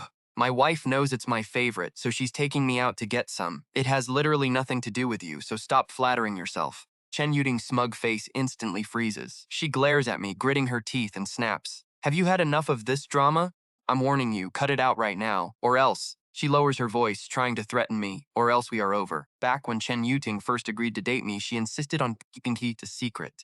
She claimed she didn't want people knowing about us, because they'd call her a gold digger. Back then, I just wanted to protect her feelings, so I didn't think twice about it. Because of that, nobody knew we were together, not even Su Wanqing. Now, Su Wanqing is staring at me in absolute shock, her hands sweating. No way, Chen Yuting and Chen Shu were actually dating? Tricking Chen Shu into acting like her husband now, is he going to absolutely lose his mind and hunt her down once his memories return? Even though she's low-key panicking, there is no way she's backing down in front of Chen Yuting. She hits her with a cold smirk and says, Oh, really? I heard your boyfriend is actually that famous school heartthrob. In fact, the very night Chen Shu got into his car accident, someone literally saw you outside the guy's dorm, hugging and making out with him like there was no tomorrow. Chen Yuting's eyes go wide in shock as she stammers. How do you even know that? She freezes for 2 seconds, her face turning bright red, and yells, Stop spreading lies in front of Chen Shu, I never did that. Su Wanqing doesn't even bother arguing. She just scoffs and says, Whether you did or not, you know the truth. She grabs my hand and drags me straight toward the restaurant. Meanwhile, Chen Yuting is left standing there, staring at our locked hands, feeling a cold chill run down her spine. Wait, did Chen Shu find out about her and Su Chen making out, and that's why Su Wanqing stole him so easily? What if she just dumps Su Chen? Once we get to our private booth, the manager serves up the black chicken soup Su Wanqing ordered. It is literally my absolute favorite. She knows my taste so well she didn't even have to ask. But Su Wanqing still looks pretty stressed. She sighs, thinks for a moment, and says, I think I need to hire a study buddy for you. I am completely blanking out. Jindong University lets you bring a study buddy? When was that a thing? Su Wanqing facepalms. What are you even thinking? I'm talking about my friend's younger brother. He's already a student there. After making a quick call, a tall, familiar-looking guy walks in. He's acting super respectful, almost like he's walking on eggshells trying to please her. President Su, I'm here. Where's the guy? Su Wanqing just nodded calmly, pulled me to her side and introduced him. This is Jiang Wen. He is the younger brother of my friend. I know his background and he is totally reliable, so I feel safe letting him guard you. But the second we locked eyes, before I could even say a word, his knees went weak and boom! He straight up fell to his knees in front of me. Su Wanqing raised an eyebrow, joking that there was no need for such a grand welcome. Meanwhile, Jiang Wen was about to cry tears of pure terror. He looked at Su Wanqing, praying for a miracle. Boss Su, are you telling me the guy who needs 24/7 study bodyguard duty is him? Su Wanqing nodded, her face instantly turning cold. What? You got a problem with that? Jiang Wen swallowed hard and instantly started begging for his life. No way! This is my absolute honor. Boss Su trusting me with his safety is the biggest flex ever. I will do an amazing job. I was heavily doubting this guy, but right then he literally slammed his head on the floor crying, Please spare my life, bro. I had absolutely zero memory of ever crossing paths with Jiang Wen, but looking at his face, yeah, something definitely went down between us in my past life. Poor guy was crying inside. Back then, he literally had a massive fight with Chen Yuding right in front of me, which made me completely detest him. Seeing me now, Jiang Wen is practically crying tears of blood. Meanwhile, Su Wanqing already pulls out her phone ready to call his older sister, Jiang Rushui. Like, why is Jiang Wen acting so crazy and sketchy now? He was never like this when we were kids. But plot twist, he still ends up becoming my personal study buddy. We are around the same age, and even though our majors are different, we still share a few open lectures together. The entire walk there, he is literally begging for forgiveness, going like, "My bad, bro, please forgive this blind fool." When I sit down in the corner of the classroom, Jiang glues himself to my side, bringing me water and even wiping down my desk. Talk about an absolute kiss-ass. With him acting as my bodyguard, the number of haters trying to start drama instantly drops to zero. Even if some clueless trash tries to step up, Jiang Wen scares them off with a single death stare. But of course, the school rumors start spreading like wildfire. They go from, "Oh, Chen Shu finally got played by Chen Yuding," to, "Bro, Chen Shu dumped her, and the new rich heir he bagged is actually Jiang Wen." No way! When his older sister, Jiang Rushui, sees this trending post at #1, she doesn't even use a burner. She logs straight into her main account and spends the entire night absolutely destroying everyone in the school forums. Meanwhile, Chen Yuting's eyes are completely bloodshot as she reads the drama. First it was Su Wanqing, and now it's Jiang Rushui. They are literally the rich girls she hates the most. She always knew Chen Shu only chased her because of her pretty face. He was just doing it on a whim, treating her like a cheap toy. Once he got bored, he would obviously dump her and go back to his elite circle of rich heirs. Since her new phone was completely smashed, she was forced to use her trashy old phone again. She closes the forum app and looks around her cramped, tiny room. It's a cheap two-story building built right next to the Chen family's main mansion, specifically reserved for the servants. Her dad, Chen Zhenhai, lives on the second floor right by the window. The butler knew I used to be obsessed with Chen Yuding, so even though her dad was a lazy driver who loved to fool around, he still got hooked up with one of the best rooms in the house. But now, all of Chen Yuding's luggage is thrown right onto the floor of her dad's cramped room. Su Wanqing didn't even give her a heads up before kicking her out like absolute trash. Her dad points right at her face, screaming, "The first day I got this driver job, I told you to seduce young Master Chen. I even went broke paying for your expensive tuition to get you into that elite international high school. And look at you now. You finally had him wrapped around your finger, so why couldn't you just keep playing him? Even if you didn't love him, could you not have just faked it?" Her dad is literally losing his mind. The Chen family heir is nice, filthy rich, and most importantly, he's an only child. Whoever marries him basically inherits. Go track him down right now, apologize, and sweet talk him back. Honestly, young guys are totally clueless anyway. Just give him a little sweetness and he will run right back to you. Just get in his bed first. Once you seal the deal, everything else is a piece of cake. Are you done yet? Chen Yuting glared at Chen Zhenhai with pure disgust and scoffed. For money, you're actually down to sell out your own daughter to be treated like a dog? What a fantastic father you are. With that, she grabbed her suitcase and stormed out of the room. Fuming with rage, she didn't go home. Instead, she headed straight to the luxury apartment I rented for her. Chen Shu, you think you're so smart, don't you? Chen Yuting's face was pitch black. Oh, so having money makes you a god now? How dare he humiliate her like this? With bloodshot eyes, she swore to herself that she would make it big one day. When that day comes, she'll make Chen Shu regret everything. He'll come crawling back, crying, begging on his knees. The next day, I headed to school anyway, even though my first day back after losing my memory was a total disaster. But since Su Wanqing already hooked me up with Jiang Wen as my accompanist, I had nothing to worry about. Meanwhile, at the school gate, Su Wanqing watched me walk away, her warm expression slowly turning ice cold. Turns out, Chen Yuting was also at Capital University. Su Wanqing wondered if I would get my memories back because of her. During class, Dan Wen was secretly texting Su Wanqing to keep her updated. She sent screenshots of the school forum posts about me being a sugar baby for some sugar mommy, along with all the toxic comments. But Su Wanqing didn't reply. Maybe she was too busy with work, or maybe she just didn't care. Right after class, I went to the restroom, but suddenly a bunch of people covered my mouth and dragged me into the stairwell. In the dim lighting, a woman pinned me flat against the wall. She smelled faintly of alcohol. "Chen Shu, please come back to me, okay?" She grabbed my chin, her face dark as she muttered, "So now that you're with Su Wanqing, you think you're too good for me?" Well, makes sense. She's the wealthy heiress of the Su family, loaded and powerful. Unlike me, I'm just your family driver's daughter. Just someone you can summon and kick away whenever you feel like it. When you're happy, you call me over, and I have to wag my tail like a dog just to make you smile. But the second you're annoyed, you block me, delete me, throw me out, and discard me like literal trash, right? Look, even though I had amnesia from what I'd gathered so far, that was absolutely not what happened. I frowned and replied coldly, I never looked down on you. When I chased after you, my feelings were totally real, and I only wanted to treat you right. You're just letting your pride get in the way and overthinking everything. Chen Yuding stared at me, lost in her own thoughts as a wave of sadness washed over her face. Her voice went quiet, sounding incredibly hurt and desperate. Chen Shu, you're right. It was my pride. I overthought it all, and it's all my fault. Please don't be mad at me. Just come back, okay?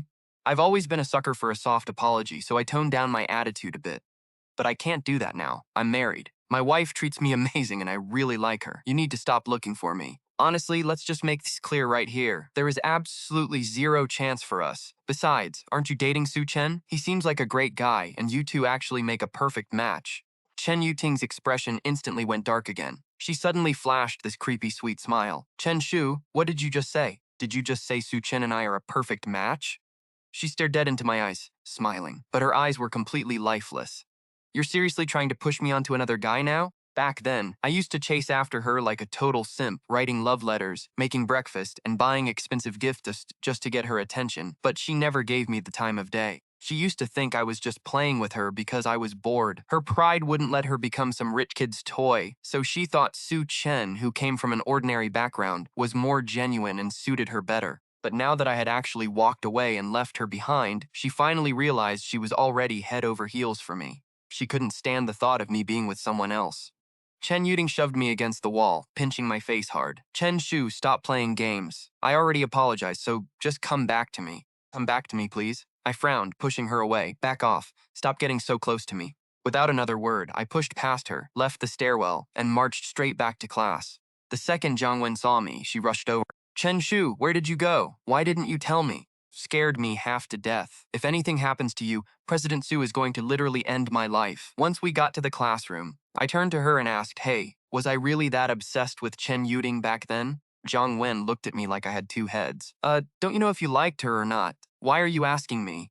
I was getting super frustrated. When Chen Yuting trapped me in the stairwell, some random memories actually flashed in my mind. They were just fragments, but I saw myself blushing, blocking her on the stairs, and handing her a love letter. Another memory showed the two of us in a dark room. I was hugging her, asking her why she wouldn't kiss me. Both scenes popped up out of nowhere but felt incredibly real, like actual memories. Then there was this super blurry memory of me almost drowning when I was a little kid, and some girl pulling me out of the water. I couldn't make out her face, though. And right after that, a girl moved into our house. The driver's daughter, Chen Yuding. Jiang Wen turned to me and asked, wait, why do you ask? Did you just run into Chen Yuding? It took me a few seconds to snap out of my memories. I just want to know what people actually thought of me back then. But like, was I a massive simp? At this point, Jiang Wen's face said it all. She looked at me hesitantly and said, look, bro, please don't get mad at me for being brutally honest. But you simped for Chen Yuting for 2 whole years. Rain or shine, you were always there. You brought her breakfast, cooked for her, bought her all kinds of designer clothes and shoes, and literally chased her around for over 2 years. I even heard you used to live in her rented apartment, so how on earth did you suddenly end up marrying President Su? Like, seriously, are you actually over Chen Yuting? I took a second to process this and said cautiously, well, it's not like we just got married out of nowhere. Sister Wanqing and I have actually been married for a while now. Jiang Wen was completely baffled. Wait, when did you guys even get married? How does the heiress of the massive Su Corporation get married without a single soul in the entire city finding out? My sister is literally best friends with Su Wanqing, and even she had no clue. It is insanely sudden. Like, 2 weeks ago, I heard you braved a storm just to buy cold medicine for Chen Yuting, and then 2 weeks later, boom, you're married to Su Wanqing. Talk about fast. Jiang Wen shook her head dramatically. Man, rich people drama is wild. I just sat there in silence, staring blankly at the blackboard while my brain completely short-circuited. There was way too much information to unpack, and I needed a moment. After putting the pieces together, I came to a terrifying conclusion. Wait, was I actually two-time them? Or maybe Su Wanqing and I were in a toxic phase, had a massive fight, and I ran away from home and fell for Chen Yuting? Did I literally cheat on my wife? I buried my face in my hands, turning pale as I had a major existential crisis. After class, I walked with Su Wanqing by the sports field. Honestly, we looked like an absolute power couple standing together, pure main character energy. But the gossip around us was toxic. Everyone was whispering about whether I was just Su Wanqing's kept toy. field was packed. Jiang Wen, who had just come back with 2 milk teas, heard the gossip and her face fell. She was ready to throw hands, but I held her back. Chill, they're talking trash about me, not you. No need to get worked up. Jiang Wen was so annoyed. He was like, these haters have way too much free time. They need to go touch some grass. Honestly, I didn't even care about the rumors. My biggest worry, everyone finding out I lost my memory. So I just wanted to keep a low profile and let them yap. But right when everyone was busy gossiping, someone suddenly screamed, "Holy crap! Who is that? Another big boss visiting our school? Why did nobody tell us?" Everyone turned around instantly, and no way. The university principal, who literally never shows his face, was actually acting super polite, walking right next to a young woman. Principal was literally beaming and said, "President Su, thank you so much for sponsoring our scholarships and the new dorm buildings. Our school is 100 years old, so the dorms are definitely ancient. We've been wanting to renovate them forever. You're literally a lifesaver." Su Wanqing just smiled and said, "Oh, please don't mention it, Principal. Honestly, I'm just doing this for my husband. He's a student here and told me the old dorms were pretty bad. So, I figured I'd donate 2 brand new dorm buildings in his name. Plus, the students are the future of our country. They deserve to live and eat well." Principal was absolutely thrilled and asked, "Wow, in that case, do I have the honor of meeting your husband today?" Su Wanqing smiled and said, "Of course, he is right ahead." That, she walked straight toward me. Right in front of a massive crowd of students, she walked right up, held my hand, and softly asked, "Did I keep you waiting long?" Jongwon was completely jaw-dropped. "Oh my god, that is so fire. Boss Su, this move is absolutely genius. Let's see who dares to say Chen Shu is sponsored by some old sugar mommy now." Meanwhile, Chen Yating was standing in a dark corner behind the crowd, glaring at us with pure jealousy. On the way back, Su Wanqing held my hand and asked softly, "Hey, there's a party tonight. Do you want to come with me?" I asked, "What kind of party is it?" Su Wanqing gave me a sweet kiss on the cheek and said, "Just a private gathering. The daughter of the Qin family is getting engaged, so it's just close friends and family having dinner. There won't be many people, so you don't have to worry." Hearing that, I finally breathed a sigh of relief. I was honestly terrified of those massive networking events where you have to fake smile and drink all night. Plus, with my memory gone, I don't know a single soul. When we got to the hotel, Su Wanqing took me straight to a VIP side room. It was packed with young people, and Jiang Wen's and his sister Jiang Rushui were already there. Kids were all the elite of Beijing's top wealthy families, and since they grew up together, Su Wanqing actually trusted them. Right then, Jiang Wen was busy flexing to everyone. "Bro, I'm not even playing with you. President Su literally hired me to be her husband's personal bodyguard. Would I lie to you?" The other guys laughed. "Stop capping, bro." Su Wanqing was such a simp for Chen Shu back then. "You think we don't know their history?" One of the girls scoffed. "Please, even if Chen Shu married me, he still wouldn't marry Su Wanqing." Jiang Wen slammed his glass down, totally triggered, and yelled, "Why do you guys never believe me?" "Don't believe me? Go ask my sister. She's the one who hooked me up with the gig." Jiang Rushe, looking as cold as ever, just nodded calmly and said, "Yeah, my brother isn't lying. They're actually together." Even Chu Suya, the ice queen sitting in the corner, was stunned. She was like, "Wait, is this the legendary simp-to-wife victory? Talk about the ultimate power move." Chen Roer shook her head, still in total denial. "No way. I literally asked Chen Shu about this before, and he told me he and Su Wanqing would never happen." She continued, "He said if he absolutely had to choose one of us for a marriage alliance, he'd definitely pick me." Right then, Jiang Wen spotted me and Su Wanqing walking in. He immediately coughed loudly and said, "Whoa, watch your mouth. Chen Shu is way out of your league now." Then he grabbed Ouyang Shui, pulled her off the sofa, and wiped off some invisible dust. Practically begged Su Wanqing to take a seat. Ouyang Shu had just woken up and looked completely out of it. She rubbed her eyes and yawned. "Wait, Su Wanqing got married? Since when? How come I didn't get an invite? Wait, Chen Shu, did you even go to the wedding?" Jiang Wen rolled his eyes so hard and shoved her back into the corner, telling her, "Just go back to sleep, girl." But listening to them, I realized something was seriously off. Why did it sound like there was some massive drama between me and Su Wanqing in the past? Just then, Su Wanqing scanned the room with a dead serious look, and her voice went cold. She said,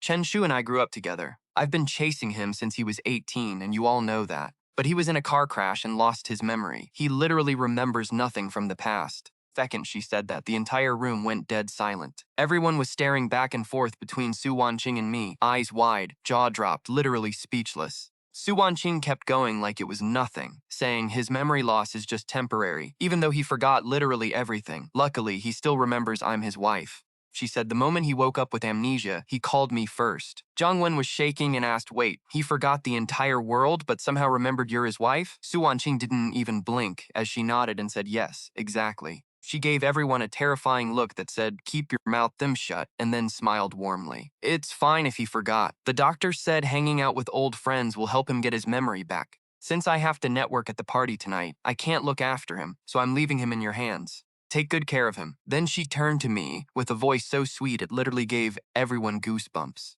She whispered, "Chen Shu, these guys are all our childhood friends." I looked at them, and honestly, I felt this weird nostalgic vibe. Even if she left me here alone, I didn't feel scared at all. Since Su Wanqing had just taken over the Su group as the new boss, she had to go do some serious networking. Zhang Ruche followed her out, frowning hard. She asked, "Did Chen Shu really lose his memory? Aren't you basically scamming him into a marriage?" Su Wanqing froze, stopped, deadpan, and said, "How is this a scam? Chen Shu was the one who called me his wife first. I didn't say a single thing." Su Wanqing was totally gaslighting herself. She figured Chen Shu literally walked into her trap. She didn't force him, so her hands were clean. But Zhang Ruxue wasn't buying it. She said he only called you that because he has amnesia and got confused. "You're totally taking advantage of him right now. Take my advice and tell him the truth. He's going to get his memory back eventually, and it's better than him finding out on his own and hating you forever.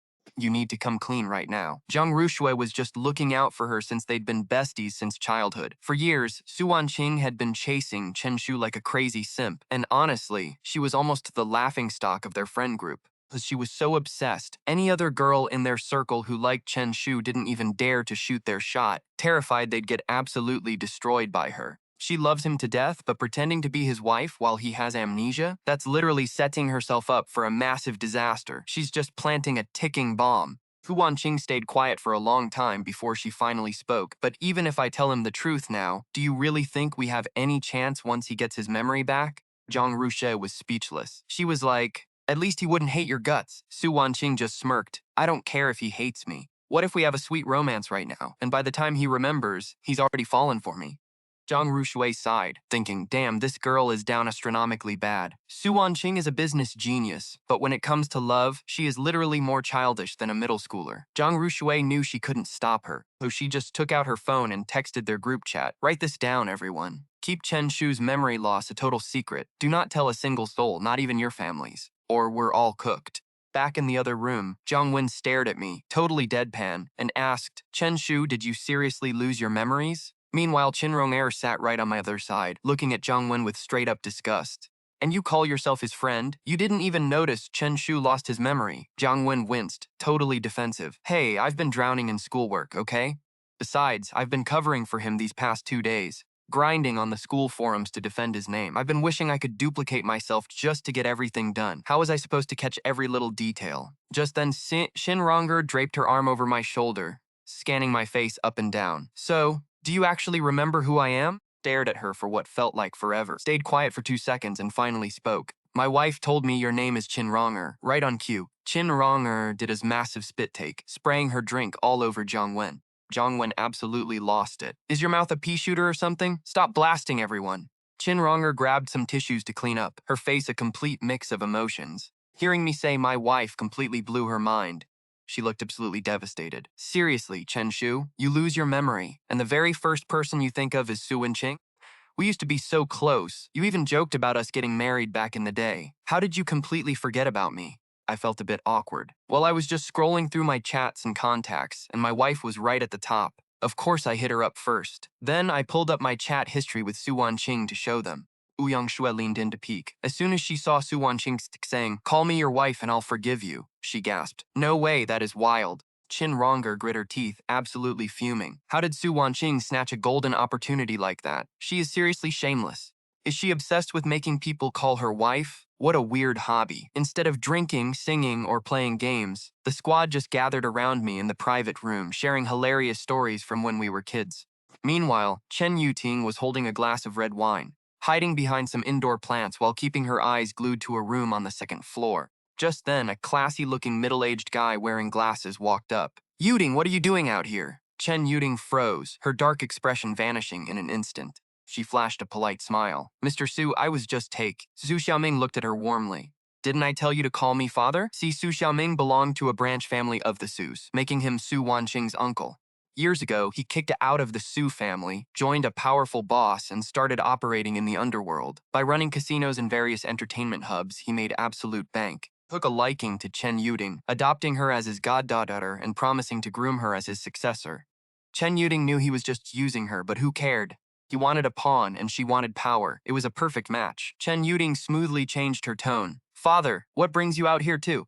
Su Xiaoming glanced casually toward the private room's door and smiled. I was just worried you didn't know the ropes and might get bullied. Looks like I was overthinking it. There are plenty of young folks here, especially kids from Imperial Capital University. Go mingle with them, they wouldn't dare blow you off. Su Xiaoming had already paraded Chen Yuting around the venue to show her off to everyone. After a brief chat, he left her with a massive beefy bodyguard and headed back to the main banquet hall. Chen Yuting glanced at the bodyguard. She originally wanted to keep Chen Shu's situation a secret from Su Xiaoming, but now it seemed his interest in her wasn't just about talent. He wanted to exploit her rivalry with Su Wanqing. Su Xiaoming absolutely despised the main Su family. He returned in such a flashy way just to declare his comeback and plot his ultimate revenge. Chen Yuting adjusted her outfit, opened the door, and walked right into the private room. At that moment, I was lounging on the sofa, scrolling through my phone. When the door opened, I thought the crew was back and sat up to look, only to see Chen Yuting strutting in with her hair perfectly styled. My eyes went wide. No way. What on earth was Chen Yuting doing here? Chen Yuting sat right across from me, her dark eyes glaring. What? You guys can hang out here, but I can't? I looked back at her across the table. Of course you can, but whether you're here or not has absolutely nothing to do with me. With that, I stood up to bail, but Chen Yuting suddenly grabbed my wrist. Chen Shu, how can you be so heartless? You used to chase me nonstop saying you loved me. Now you just turn around and walk away? Do you feel absolutely nothing? You moved on way too fast. Over the last few days, after calming down, Chen Yuting realized something was seriously off. She knew deep down that Chen Shu's feelings for her had been totally real before. But everything changed on the day of her car accident. Did something else happen to him that day? She leaned in close, whispering, Chen Shu, is someone forcing you to do this to stay away from me? Otherwise, your sudden change makes zero sense. Did something else happen to you? I panicked a bit. None of your business. Can you stop showing up in front of me? You make me sick. That word sick pierced right through her. Her eyes darkened, and just as she was about to snap back, a voice yelled from outside, Who are you? What are you doing standing there? My eyes lit up, and I violently pushed her away. Chen Yuting tried to grab me again, and out of pure frustration, I swung my hand and slapped her across the face. I froze. That was the first time I had ever hit her. Her head snapped to the side, and she stared at me, completely speechless for a moment. Then her eyes turned dead cold, and she rasped, Chen Shu, you actually slapped me? Looking at the red mark on her cheek, I spat out. You deserved it. I only regretted not doing it sooner, which is why she kept pushing my buttons over and over. Su Wanqing, who had just walked in, stood frozen at the entrance, totally stunned. What did she just witness? Chen Shu actually slapped Chen Yuting. The moment Su Wanqing saw Su Xiaoming with his goddaughter Chen Yuting, she knew things were about to get messy. Chen Yuting let out a creepy laugh, her eyes full of venom. Chen Shu, just 10 days ago, you told me I was the only one for you. You said you'd never love anyone else. How is it that 10 days later you're recycling those exact same lines for Su Wanqing? I was completely baffled. Did I really say that stuff to her in the past? I had no clue. Seeing Su Wanqing and me together cut Chen Yuting deep, but she quickly caught on to something weird. She felt the vibe between us was way too forced. She sneered, men are all liars. Chen Shu, since we're over, let's cut ties for good. Your laptop is still at my place. When are you taking it back? I almost told her to throw it away, but that belonged to my past life before the memory loss. What if there was some crucial info inside? Paused for 2 seconds. I'll have Jiang Wen pick it up tomorrow. Chen Yuting stared at me, a suspicious smirk playing on her lips. Fine, tell him to swing by my apartment tomorrow. With that, she spun around and walked out. The second she stepped out of the room, her smile vanished. There was no laptop. It was all a trap to test me, and I fell right for it.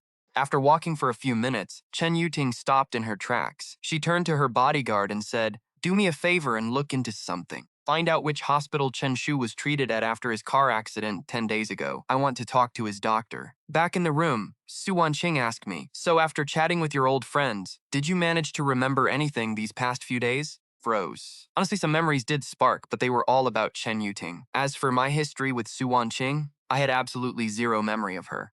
After a solid 2 seconds of silence, I just shook my head. Nope, still nothing. Seriously, when am I going to get my memories back? Having amnesia is a total drag. Su Wanqing held my hand as we walked out, comforting me and saying it was totally fine. In a couple of days, I'll take you back to the hospital for a checkup to see what the doctor says.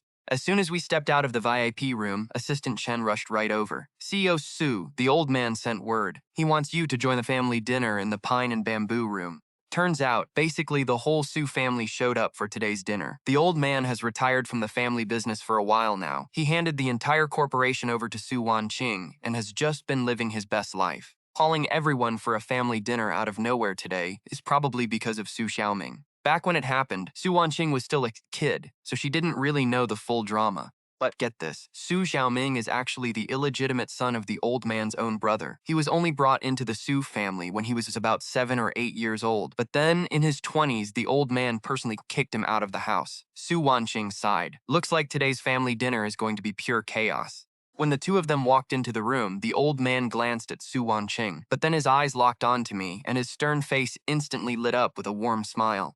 "Oh, if it isn't little Chen, what brings you here with Wanqing today?" Seeing the old man felt surprisingly comforting. Blushing a bit, I greeted him. "Hello, Grandpa, I didn't have any classes today." The old man was completely shocked. He stared at our tightly locked hands, totally stunned, and asked Su Wanqing, "Wait, what is going on here? Didn't you say you were going to stay single for life and never get married?" Everyone in their circle knew she was madly in love with Chen Shu, but since Chen Shu didn't feel the same, they thought it was over. There was no way they would ever happen. But Su Wanqing kept a totally straight face. "Chen Shu is my boyfriend now, Grandpa. So, did you prepare a red envelope for him?" The old man's eyes widened. Well, you really kept this a massive secret. If I hadn't called you over today, were you planning to keep hiding this from me forever?" Su Wanqing glanced at me and smiled. "Of course not, Grandpa. It's just that Chen Shu has been recovering from an illness, so I wanted him to rest before bringing him over." Old man nodded, and the more he looked at me, the more he absolutely loved me. He literally took off the premium jade ring on his thumb and handed it to me. "I didn't prepare a red envelope today, so consider this your welcome gift." I was too scared to take it, but Su Wanqing snatched it up super fast. She took the ring and stuffed it right into my hand. I quickly managed to say, "Thank you, Grandpa." Meanwhile, on the other side of town, Chen Yuting was staring at her phone, opening an email she just got from Su Xiaoming's assistant. She had them dig into Chen Shu's medical records after his car accident. Suddenly, she froze. Her eyes narrowed as she read the shocking details of the email. "Amnesia. He actually lost his memory," Chen Ting muttered to herself. Then she covered her face and started laughing like crazy. "Amnesia, of course. He lost his memory." She originally thought Chen Shu had completely moved on, fell out of love, and ditched her for Su Wanqing. But plot twist, he didn't stop loving her. He just has amnesia and completely forgot who she was. Once his memories return and he remembers their past, he is definitely coming back. Chen Yuting paced around her room in sheer excitement. "He'll come back to me. Su Wanqing is just taking advantage of his state, lying and saying she's his wife.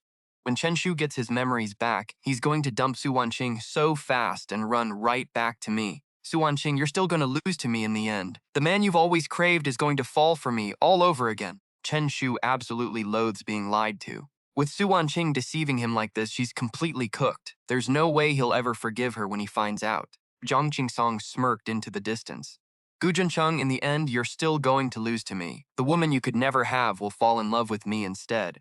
Tang Tang absolutely loathes being lied to. Since you're deceiving her like this, she'll never forgive you. Gu Xiaoming's sudden appearance was like a declaration of war. Right on cue, things started getting incredibly chaotic for several of the Gu Group subsidiary companies. Projects that were basically guaranteed started getting snatched away, and even for the deals they had already signed, the funding was mysteriously delayed. Obviously, the Gu Group is a massive empire, so nobody would actually be dumb enough to completely offend them for Gu Xiaoming. But all they had to do was delay the paperwork, stalling for a couple of days here, stalling for another couple of days there. Throw in some weekends and holidays, and the entire process becomes a massive headache. Gu Juncheng was definitely grinding, but he still made sure to keep his weekends free to take Tang Tang to the hospital and take her out on movie dates. He even avoided working overtime on weekdays, rushing home before 7 to cook dinner for her. The only issue was lunchtime, since he couldn't exactly run over to her school to eat with her. Luckily, Fu Wen was there to look out for her. Otherwise, he probably wouldn't have even let Tang Tang go back to school. Fu Wen and Tang Tang had gotten pretty close by now, and their friendship was way better than before. Fu Wen is a year ahead of Tang Tang, so they weren't in the same grade or even the same major. He's actually a trust fund kid from an insanely wealthy family, with a super capable older brother running the family empire. The family's youngest son, his only job was to just enjoy life, have fun, and stay out of his older brother's way. Him not trying to help with the business was literally the biggest help. Having grown up abroad, he only came back for college to pick up some Chinese and experience the local culture. Honestly, nobody in his family cared about his grades or what major he even picked. Lately, he's been skipping classes daily to act as her personal bodyguard, which was actually a direct order from his dad. Tang Tang even tried to be nice, telling him he didn't need to show up during class hours because skipping too much meant he'd have to take makeup exams. Fu Qin couldn't care less. He just shrugged, saying if he had to retake them, so be it, since he wasn't in any rush to graduate anyway. Then he added, "You're a dance major and I'm a voice major. I'm actually a cracked singer, so passing is easy. I can just sing a few lines and graduate." Tang Tang asked, "Out of curiosity, what made you want to study singing anyway? Do you want to be a professional singer or something?" Fu Wen shook his head. "No way. I actually wanted to major in violin, but right before registration, I went hang gliding and fractured my wrist. It took 6 months to heal, and since I wasn't sure if I could play again, I just picked singing on a whim. Honestly, my family just wanted me to go to school here. They don't give a damn about what I actually study." Tang Tang was a little jealous. "Your family vibe is so amazing. Living in a household like that must be pure bliss. You're completely free, you've got endless money and love, you can do whatever you want, and your brother always has your back." Honestly, nobody is luckier than Fu Wen. He literally won the reincarnation lottery. Fu Wen gave her a weird look. "I mean, I'm okay, but you've got it pretty good too." Tang Tang sighed. "How can I even compare? I don't have parents or siblings, but my husband treats me incredibly well, so I guess it's not all bad."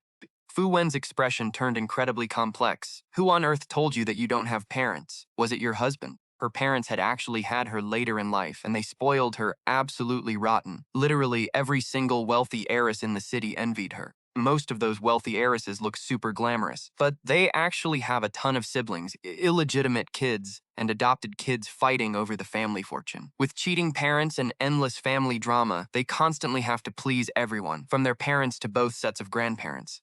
They either have to hustle like crazy themselves, just to get a bigger share of the inheritance, or obey their family's orders to enter some loveless arranged marriage to benefit the family empire. An only child like Tang Tang, who has absolute freedom over her life, career, and love life, is extremely rare. If any other wealthy heiress tried to simp for their family chauffeur's son for 2 years, her parents would have literally broken her legs. But Tang Tang was wearing her slim-fitting dance skirt with her hair tied up in a neat bun. Holding a cup of boba, she stood at the entrance chatting with Fu Wen. "Of course not. My husband didn't say a word. I figured it out myself. I mean, my phone doesn't even have my parents' contact info.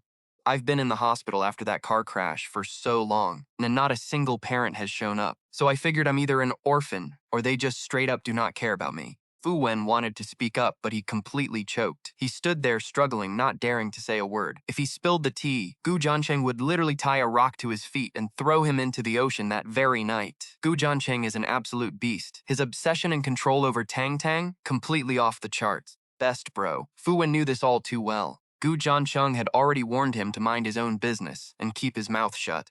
Fu Wen just sighed and said, "Fine, I'll head out for a bit. I'll be back to pick you up as soon as your class is over." Tang Tang nodded and carefully slipped her boba tea into a bag. She handed it over and whispered, "Keep this safe for me. I'll drink it after class." Fu Wen took it, totally speechless. "Man, you dancers have it rough. No boba? Is your instructor literally allergic to sugar? Having a drink is like a top secret mission." Seriously, it is so tragic. Even Tang Tang had to agree. Why on earth did she choose to major in classical dance anyway? She could have just kept dancing as a hobby. She had no idea what her pre-amnesia self was thinking. But the second she stepped back into the studio, she ran right into Jiang Yaoyao. They were in the same major, so they had classes together all the time. Now, Jiang Yaoyao was pretty, super fit, and actually a cracked dancer. Recently, their instructor was gearing up for a massive show as the lead dancer. The instructor was going to pick 5 students to join her. In the past, she always took students to perform on huge stages, which was a massive deal. Obviously, everyone wanted in, but slots were limited, and Jiang Yaoyao made the cut every single time. Tang Tang didn't even know if she'd ever gone before, but honestly, she couldn't care less about this new gig.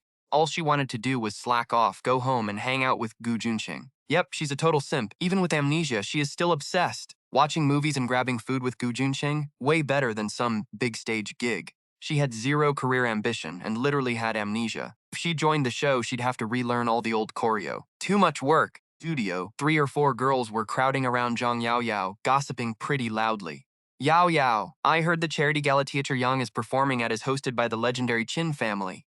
But they invited tons of celebs. Word is, even the best actor is going." "No way, is that for real?" "Teacher Yang's connections are insane. She actually scored a gig at the Qin family gala." Someone gasped, "Wait, which Qin family? Come on, which other Qin family in the capital?" "Obviously, the one from the Big Four." Everyone was looking at Zhang Yaoyao with pure envy. Oh my god, that is a once-in-a-lifetime opportunity. Imagine meeting celebs backstage or even networking with filthy rich heirs. I heard some senior got scouted by a rich heir during a show and married into money. You could literally hear the jealousy dripping from their voices. And honestly, who could blame them? They were pretty fit and talented. Snagging a young, handsome Prince Charming, having a wild romance, and marrying into a mega-rich femme for a life of luxury was the absolute dream. And they felt Zhang Yaoyao had already won at life. Wait, didn't you know Yaoyao is dating Zhang Xing? He's so rich and handsome, Yaoyao is seriously living the dream. Zhang Yaoyao was absolutely loving the hype. The instructor picked her every single time, and she had a rich, gorgeous boyfriend. Who cares if she came from a normal background? She was winning. Figure necklace around her neck was proof enough. But then she spotted Tang Tang. Her smile faltered, and she whispered, "Shh, Tang Tang's here, keep it down." She was actually feeling a bit anxious because Zhang Qingsong was supposed to stop by and see her soon. If he ran into Tang Tang, well, Tang Tang's entrance made everyone freeze for a second. But it didn't take long for the trash talking to start again. Yao Yao, why are you scared of her? She's definitely not making the cut this time. Exactly. Teacher Yang never takes her anywhere, and Zhang Qingsong dumped her. She must be absolutely fuming inside. Shut up! She just bagged the eldest heir of the Gu family. He's incredibly rich and powerful, so we'd better not mess with her. The girls looked at each other, instantly remembering Gu Juncheng, the guy who literally donated a whole dorm building to their school. They were practically green with envy. After a tense silence, one of them muttered, "So what if she snagged a rich heir? Teacher Yang still absolutely despises her." Zhang Yaoyao's face darkened. Everyone assumed Teacher Yang benched Tong Tong because she hated her, but only Zhang Yaoyao knew the actual truth. Back when they first started, Tong Tong was actually Teacher Yang's favorite student. Once, there was a major performance, and Teacher Yang wanted to bring Tong Tong, but Song Yaoyao wanted that spot. Wang Yaoyao went crying to Zhang Qingsheng. Who knows what was going on in his trash brain, but maybe he didn't want Tang Tang to succeed. He was probably afraid she'd shine too bright, meet better guys, and leave him. Long story short, Zhang Qingsong banned her from going, and Tong Tang instantly rejected Teacher Yang. Teacher Yang lost her mind, calling Tong Tang a hopeless simp. She swore that as long as Tong Tang was obsessed with that guy, she would never give her a stage. And that's how Zhang Yaoyao snatched the opportunity. After that, Teacher Yang stopped favoring Tang Tang and became incredibly harsh and critical of her. Even when Tang Tang nailed her choreo, Teacher Yang would find flaws. Everyone else got dismissed, but Tang Tang was forced to stay. She got held back so many times she missed making lunch for Zhang Qingsong. Once, she literally broke down crying in the studio, only for Teacher Yang to tear into her even harder. Everyone thought the teacher hated her, but Zhang Yaoyao knew better. This wasn't hate. This was tough love because the teacher saw her potential and hated seeing her waste it. Tang Tang glanced at the group, walked right past them, and said coolly, "What makes you think I'm in a bad mood?" The girls stared at her in shock. They definitely didn't expect her to clap back. Even Zhang Yaoyao was stunned. She blinked and asked, "Tang Tang, are you talking to me?" Tang Tang looked her up and down, then scanned the room. "I just find it hilarious. Why do you guys think I'd be sad over Teacher Yang benching me or Zhang Qingsong dumping me? Seriously, him leaving me is literally a dream come true. He's not as tall, handsome, rich, or sweet as my husband. He literally can't compete. Why would I want a massive downgrade like him? I threw him in the trash and you guys are treating him like a prize? Talk about low standards. Stop projecting your basic views onto me. It just makes you look incredibly stupid, got it?" Everyone was left completely speechless. The old, quiet Tang Tang who never argued was gone. This new version was straight up flexing on them. And honestly, the truth hurt because they knew she was right. Zhang Yaoyao looked at her with a super complex expression and muttered, "Tang Tang, you've changed. I don't even recognize you anymore."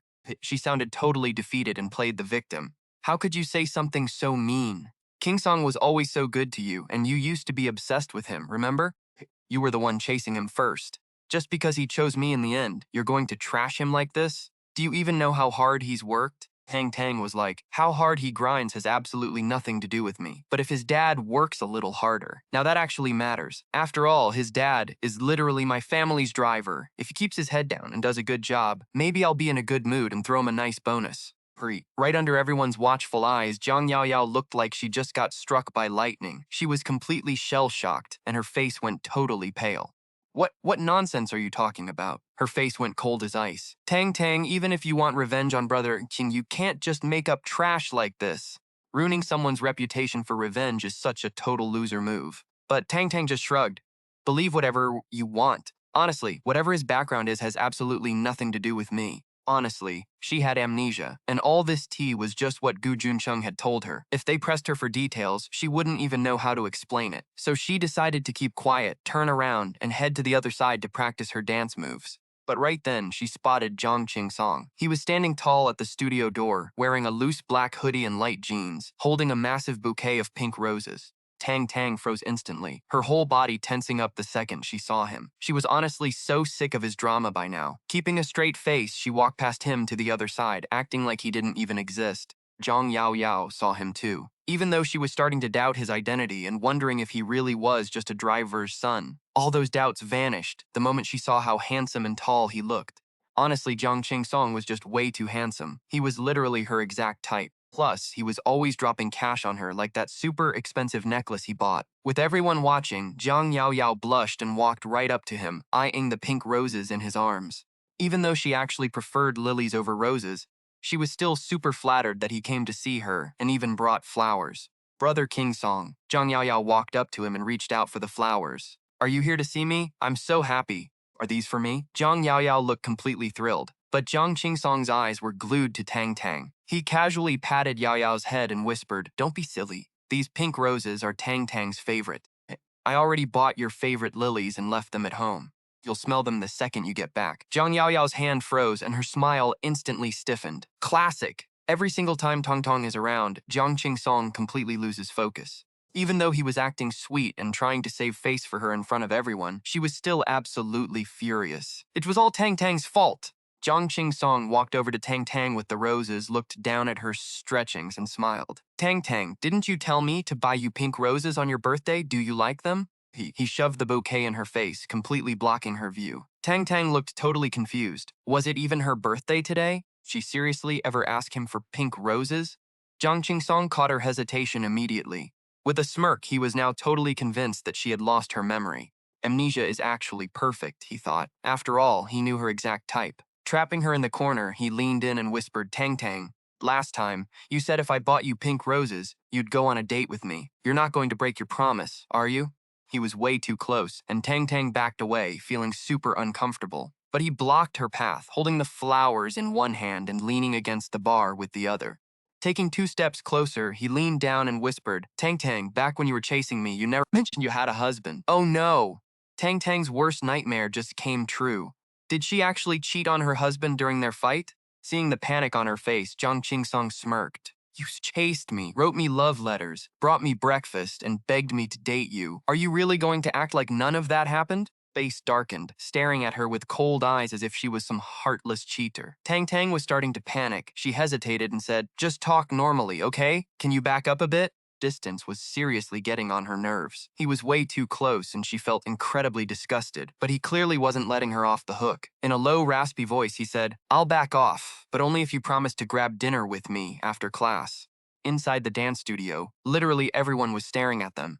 Before this, seeing Zhang Qingsong, Tong Tong, and Zhang Yao Yao hanging out together was a totally normal sight. But what confused everyone now was that it used to be Tang Tang chasing him around, buying him lunch and boba. And if he had gifts, they always went to Jiang Yao Yao. But now, the tables had completely turned.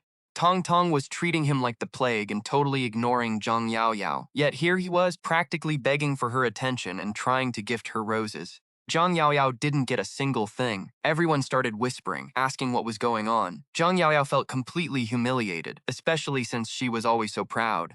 Everyone knew he used to be obsessed with her, but now he was desperately simping for Tang Tang. Furious, she marched up, grabbed his arm, and was about to speak when a sharp voice echoed from the door. "What do you think you're doing? Didn't I tell you all to practice? Class is literally starting."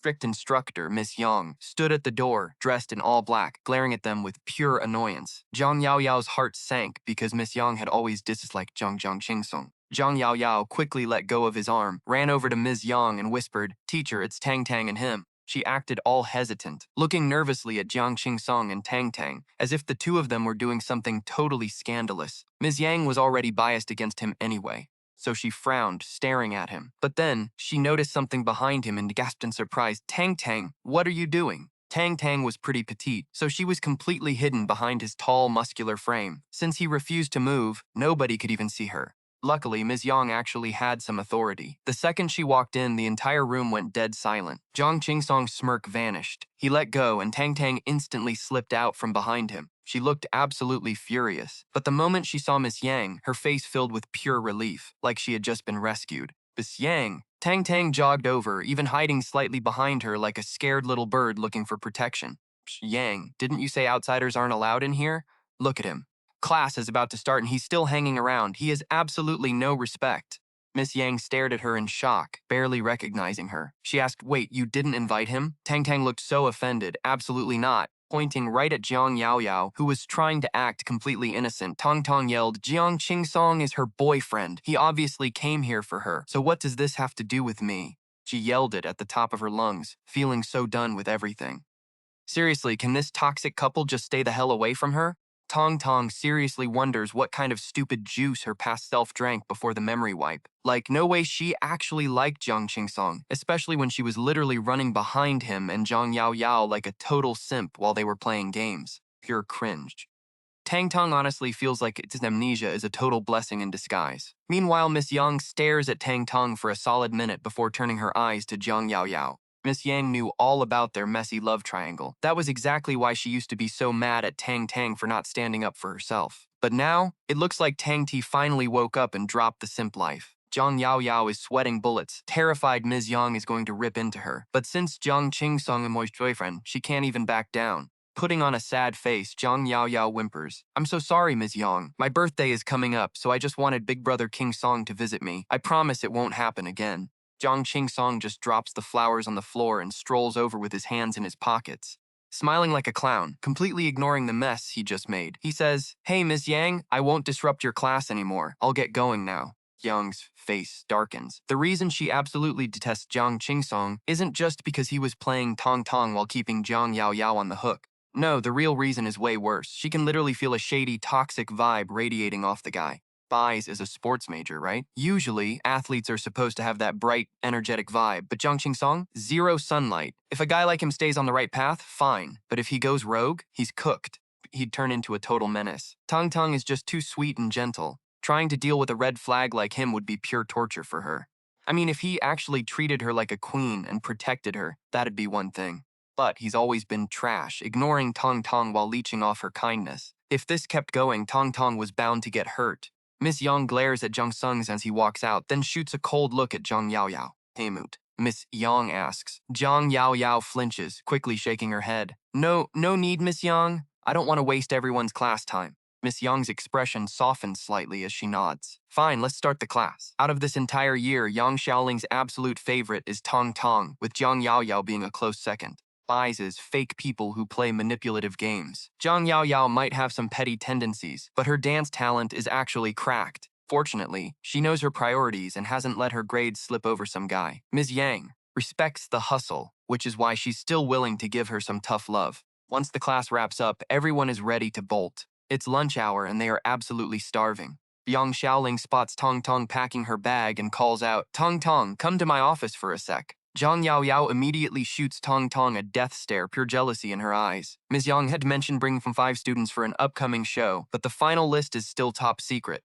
Zhang Yao Yao was 99% sure Tong Tong wouldn't make the cut, but looking at Ms. Yang right now, plot twist. Don't tell me she's actually putting Tong Tong on the roster? The moment Ms. Yang leaves, Zhang Yao grabs her designer bag and glides over to Tang Tong. She whispers, "Hey Tang Tong, you know Big Brother Ching Song hates it when you run around outside, right? Remember when you wanted to perform on that TV show and he flat out told you no? You haven't forgotten that, have you?" By now, Tang Tang has already slipped into the locker room and changed. Slinging her crossbody bag over her shoulder, she cracks open a fresh bottle of water, takes a cool sip, and glances at Zhang Yao Yao. Her casual reply, "Oh, sorry, I don't remember." Staring at Tong Tong's back, Zhang Yao Yao is convinced Tong Tong is just trying to trigger her. She bites her lip and fumes. "Listen to me, Tong Tong. Whether it's the guy or the lead dancer spot, you're not taking anything from me." Tong Tong doesn't even hear her, and honestly, even if she did, she wouldn't give a damn. After Tong Tong walks out, Zhang Yao Yao's eyes land on those pink roses on the floor. The ones Zhang Qingsong brought specifically for Tong Tong. A classmate walks by, scoops up the bouquet, and hands them to her. "Oh, Yao Yao, your boyfriend got these, right? Are you taking them home?" Zhang Yao Yao's face is pure venom. She snatches the bouquet and chucks it straight into the trash can. Everyone in the room flinches from her sudden outburst. Ignoring the stares, Zhang Yaoyao storms out of the dance studio. When Tong Tong reaches the office, Miss Yang is already reviewing some paperwork. Tang Tang walks in. Hey, Ms. Yang, you wanted to see me? Ms. Yang looks up and catches her checking her watch, instantly getting triggered. What? Did my call just ruin your schedule to deliver food to that boy again? Tang Tang immediately begs for mercy, blushing red. Oh, please, Ms. Yang, let's not talk about the dark past. Save me some face. No, it's not that. I'm just getting super hungry. Honestly, she's just dying to meet up with Fu Wen. She's still craving that half-finished cup of taro boba milk tea she left with him, which is going to get totally ruined if she waits any longer. But Yang rolls her eyes and tosses her papers down. Next month, I'm attending the Qin family charity gala. I told everyone I'd be bringing 5 students, so why hasn't your lazy self filled out the form yet? Tang Tang scratches her head, feeling super guilty. Wait, do I still have to sign up if I'm not going, Ms. Yang? Now, Yang Shaoling actually thought Tang Tang would hold a grudge because she used to leave her behind to train alone in the studio. But now that she's literally offering her a golden ticket, this girl actually wants to pass on it. Talk about triggering her teacher's temper. Yang Shaoling whips out a blank form, slams it right in front of her, and snaps. Everyone else is literally fighting to the death for this massive opportunity, and you're just going to turn it down? Tang Tang bows her head, looking totally defeated. Realizing she might have been a bit too harsh, Yang Shaoling sighs and softens her tone. Look, you've been grinding in the shadows for so long. Your basics are rock solid, and your dancing is absolutely electric. I really don't want you wasting that kind of talent. In the dance world, talent is literally everything. Since you've got the skills and the chance, you've got to seize it. Don't waste the incredible gifts you were born with. Truly wants to guide her beloved student. Sure, Tong Tong's family is loaded, but having money doesn't mean you shouldn't have dreams. She wants nothing more than to see Tong Tong shine under the spotlight, living her absolute best life. She doesn't want to force her, though. Handing the form over, she tells Tong Tong to sleep on it and give her an answer tomorrow. With that, she lets her go. Tang Tang stuffs the form into her bag and runs off to find Fu Wen, who is waiting in the hallway. Grabbing her precious milk tea, she takes a highly satisfying sip. She literally sighs. Boba is hands down the greatest invention ever. I can't even imagine how depressed I'd be if this world didn't have milk tea. Fu Wen pats her head affectionately. Poor little dancer. Come on, Big Bro is treating you to braised pork ribs today. Tong Tong's eyes light up instantly. Let's go! And just like that, the two happy-go-lucky dorks run off together. Standing by the window, Ms. Yang watches them run off together. Her eyebrow twitches. Wait, is Tong Tong dating Fu Wen now? No wonder she has zero motivation for her career. Like, hanging out with Fu Wen is a one-way ticket to couch potato land. Ms. Yang is deeply stressed. Her favorite student being with Jiang Qingsong was a hard pass, but being with Fu Wen still doesn't feel right. Since she just got back to campus, she has zero clue about Tang Tang's secret connection with Gu Junsheng. She just shakes her head, deeply worried about her student's hopeless romantic brain. While they are eating, Fu Wen is busy taking photos from 360 degrees, sending live updates to Gu Junsheng. Report to CEO Gu, sister-in-law is currently having braised pork ribs with me. Bro, sister-in-law had a massive appetite today. She downed a cup of taro boba milk tea, crushed a whole plate of pork chop rice, a serving of sweet and sour pork, 2 sides of pickled veggies, and washed it all down with a cup of chrysanthemum tea. Tang Tang was totally speechless and teased, Fu Wen, you are such a kiss-up. It is like you are wearing a virtual butler suit just to flatter Gu Junqing. Your bootlicking is way too obvious, bro. Fu Wen put down his phone and shot back. What do you know? That is Gu Junsheng we are talking about. He is him. If my brother tries to drag me out in the future, Gu Junsheng can totally bail me out. That is what I call a real bro. Meanwhile, back in his office, Gu Junsheng was looking at the messages Fu Wen sent. Along with all those cute photos of Tang Tang, a faint smile crept onto his face, looking completely relaxed for once. Just as quickly, he set his phone down, his face turning dead serious. Assistant Chen stood beside him and whispered, Mr. Gu, should we tell Miss Tang about this? Gu Junsheng went silent for 2 seconds, then shook his head. She lost her memory and is still recovering. No need to tell her yet. Assistant Chen hesitated, but what about Elder Mr. Tang? What if he notices something is off? Gu Junsheng rubbed his temples and said, I will explain it to him when the time comes. He paused for a moment, then added, contact Gu Xiaoming, ask him when he is free. I want to meet him one-on-one. Assistant Chen nodded and rushed out to make the call. Meanwhile, Gu Junsheng stared at the email on his screen, his expression darkening. It was an urgent email sent from the Tang Group this morning, ordered by Elder Tang himself from halfway across the world. The Tang Group is a total old-school powerhouse. Elder Tang built his empire from scratch, starting with shopping malls, massive supermarkets, commercial streets, and even entire supply chains. self-production, and massive brand power, their profits were absolutely insane. Over the years, the Tang family raked in so much cash that they easily secured their spot in the elite tier of the capital's wealthiest families. But Elder Tang and his wife were getting old, and they only had one daughter. They never planned to train her to take over the empire. Why? Because Tang Tang was just too sweet, soft-hearted, and a total hopeless romantic. Instead of forcing her to become some cold-hearted businesswoman, it was much better to hire professional managers to run the show while leaving Tang Tang enough shares to just sit back and collect massive dividends. Even though online e-commerce took a massive bite out of traditional retail in recent years, making physical malls a struggle, Elder Tang did not sweat it at all. Why? Because he already owned several massive skyscrapers in prime locations across 2 Tier 1 cities. Even if Tang Tang never got a single dividend, she could literally live like a queen just by collecting rent for the rest of her life. Talk about a major flex. But here is the catch. One of Elder Tang's cousins went wild at a casino. He did not just lose his shirt, he mortgaged his properties and ended up owing the casino hundreds of millions of dollars. The loan sharks came knocking on the elder couple's door, demanding they pay up, or they would chop off the cousin's hands. Elder Tang was terrified the thugs would target Tang Tang next, especially since she was still back home in China studying all by herself. So, he hit up Gu Juncheng, begging him to negotiate with the casino to see if there was any way to settle this mess peacefully. Gu Juncheng rubbed his temples. Looking at the email, he muttered, "Gu Xiaoming are a cunning piece of trash." Just then, Assistant Chen walked back in and said, "Mr. Gu Xiaoming agreed to meet. The location is set at Hongshuan Restaurant." Chen hesitated before adding, "But Gu Xiaoming's people said that your status is not high enough to meet him directly. He is going to send his heir to negotiate with you instead." Gu Xiaoming never used to have an heir, but now everyone knew he had adopted a godson. Gu Juncheng's grip tightened around his glass so hard that the veins on the back of his hand popped. He was absolutely furious. Face was pure shadow, eyes burning with absolute rage. Him again, he growled. What does he even want? Honestly, if Gu Xiaoming's target was just the Gu family, Gu Juncheng would not even care. He was confident enough to crush him easily. But now Zhang Qingsong was in the mix, and that guy's target was definitely Tang Tang. Juncheng was not sure what Zhang Qingsong would do to Tang Tang, but no matter what, he had to protect his girl. He would never let them use the Tang family to corner her. Watching Gu Juncheng like this, Assistant Chen could not help but sigh. After working with him for so many years, this was the first time he had ever seen his boss look so cautious and worried.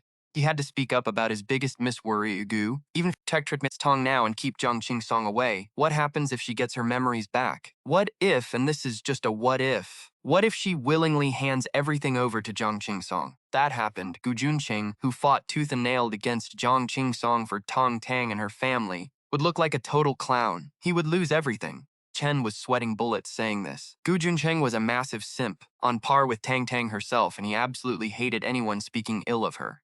Braced himself for a massive scolding, but surprisingly, Gu Juncheng went dead silent. After a long, heavy pause, Gu Juncheng's phone buzzed. He picked it up to see a message from Tang. "Hi, finished, Tangs. What about you? What did you eat? Send me a pic." She even sent a cute sticker of a cat peeking out, followed by a cat rolling around begging for cuddles. Looking at the adorable stickers, Gu Juncheng's eyes melted with pure tenderness, and all the dark anger on his face instantly vanished.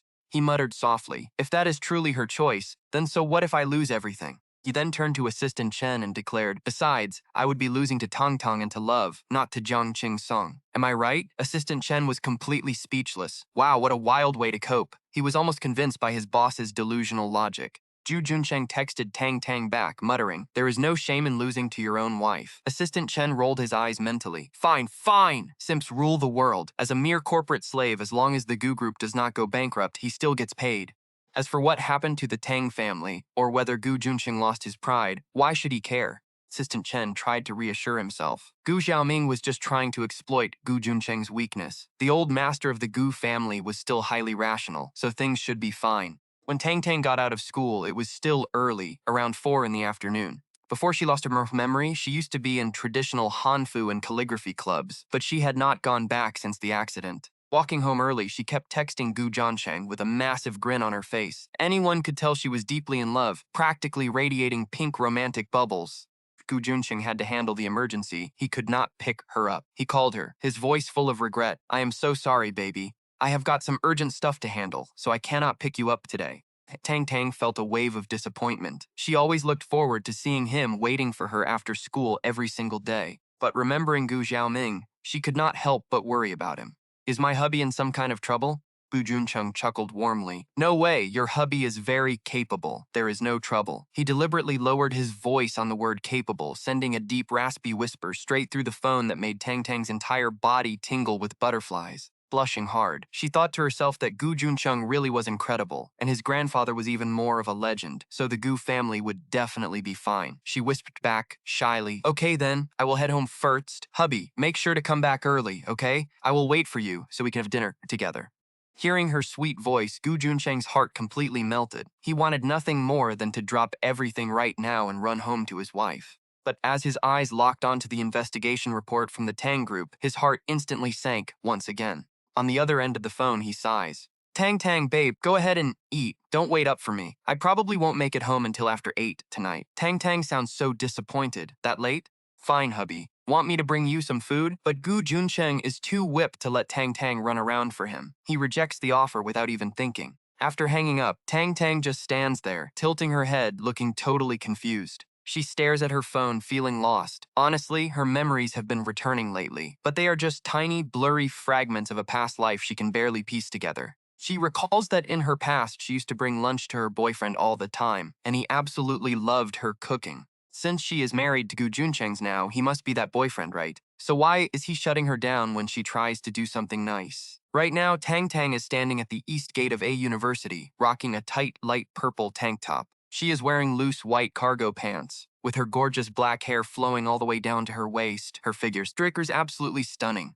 With her flawless, glowing skin and perfect features, she is a certified head-turner. Literally 100% of the guys passing by cannot keep their eyes off her. But Tang Tong is completely oblivious to the attention, totally spacing out. Thinking about those scattered memories of Zhangqing Song, she gets this terrible sinking feeling. Wait, no way.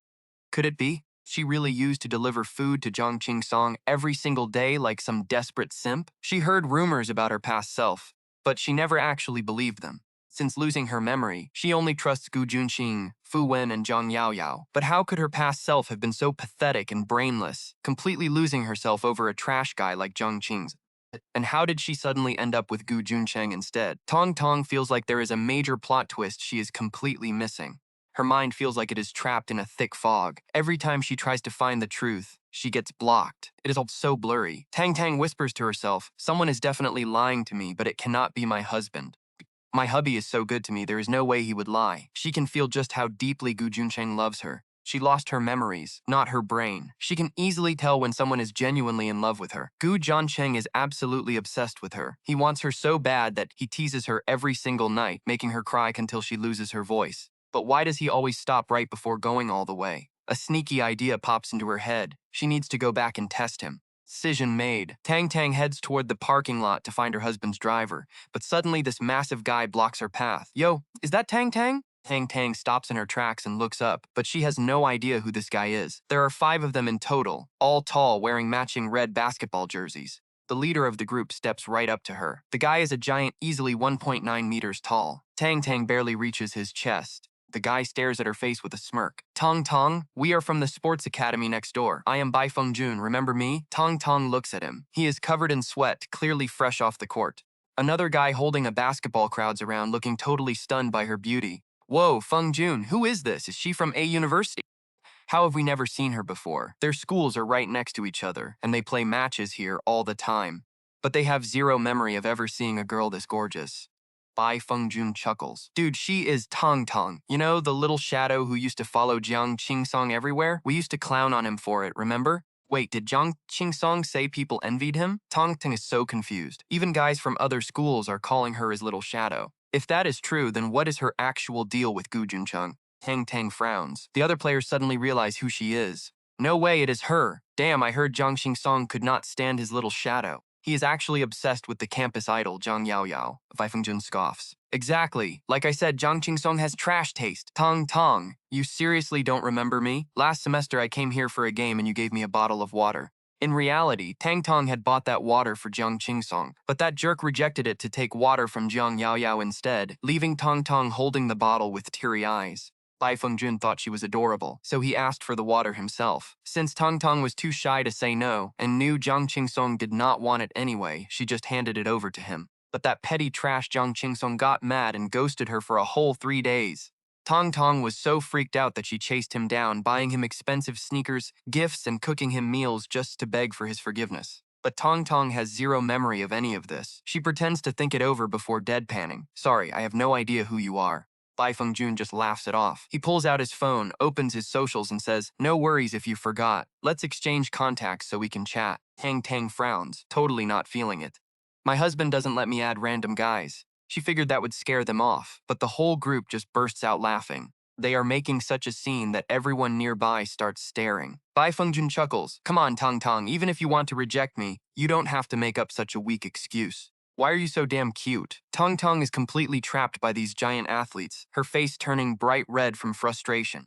The other guys quickly whip out their phones, flashing their QR codes with grins. "Hey, if you don't want to add him, add me. Yeah, we are not trash like Zhang King Song. We would treat you right." Bai Fengjun snaps at them. "Back off, losers. Don't try to steal my girl." Tong Tong is totally overwhelmed, so she quickly pulls out her phone and scans Bai Fengjun's code. She figures she will just add him now and block him the second she gets home. After scanning, she looks up and asks, "Can you let me through now?"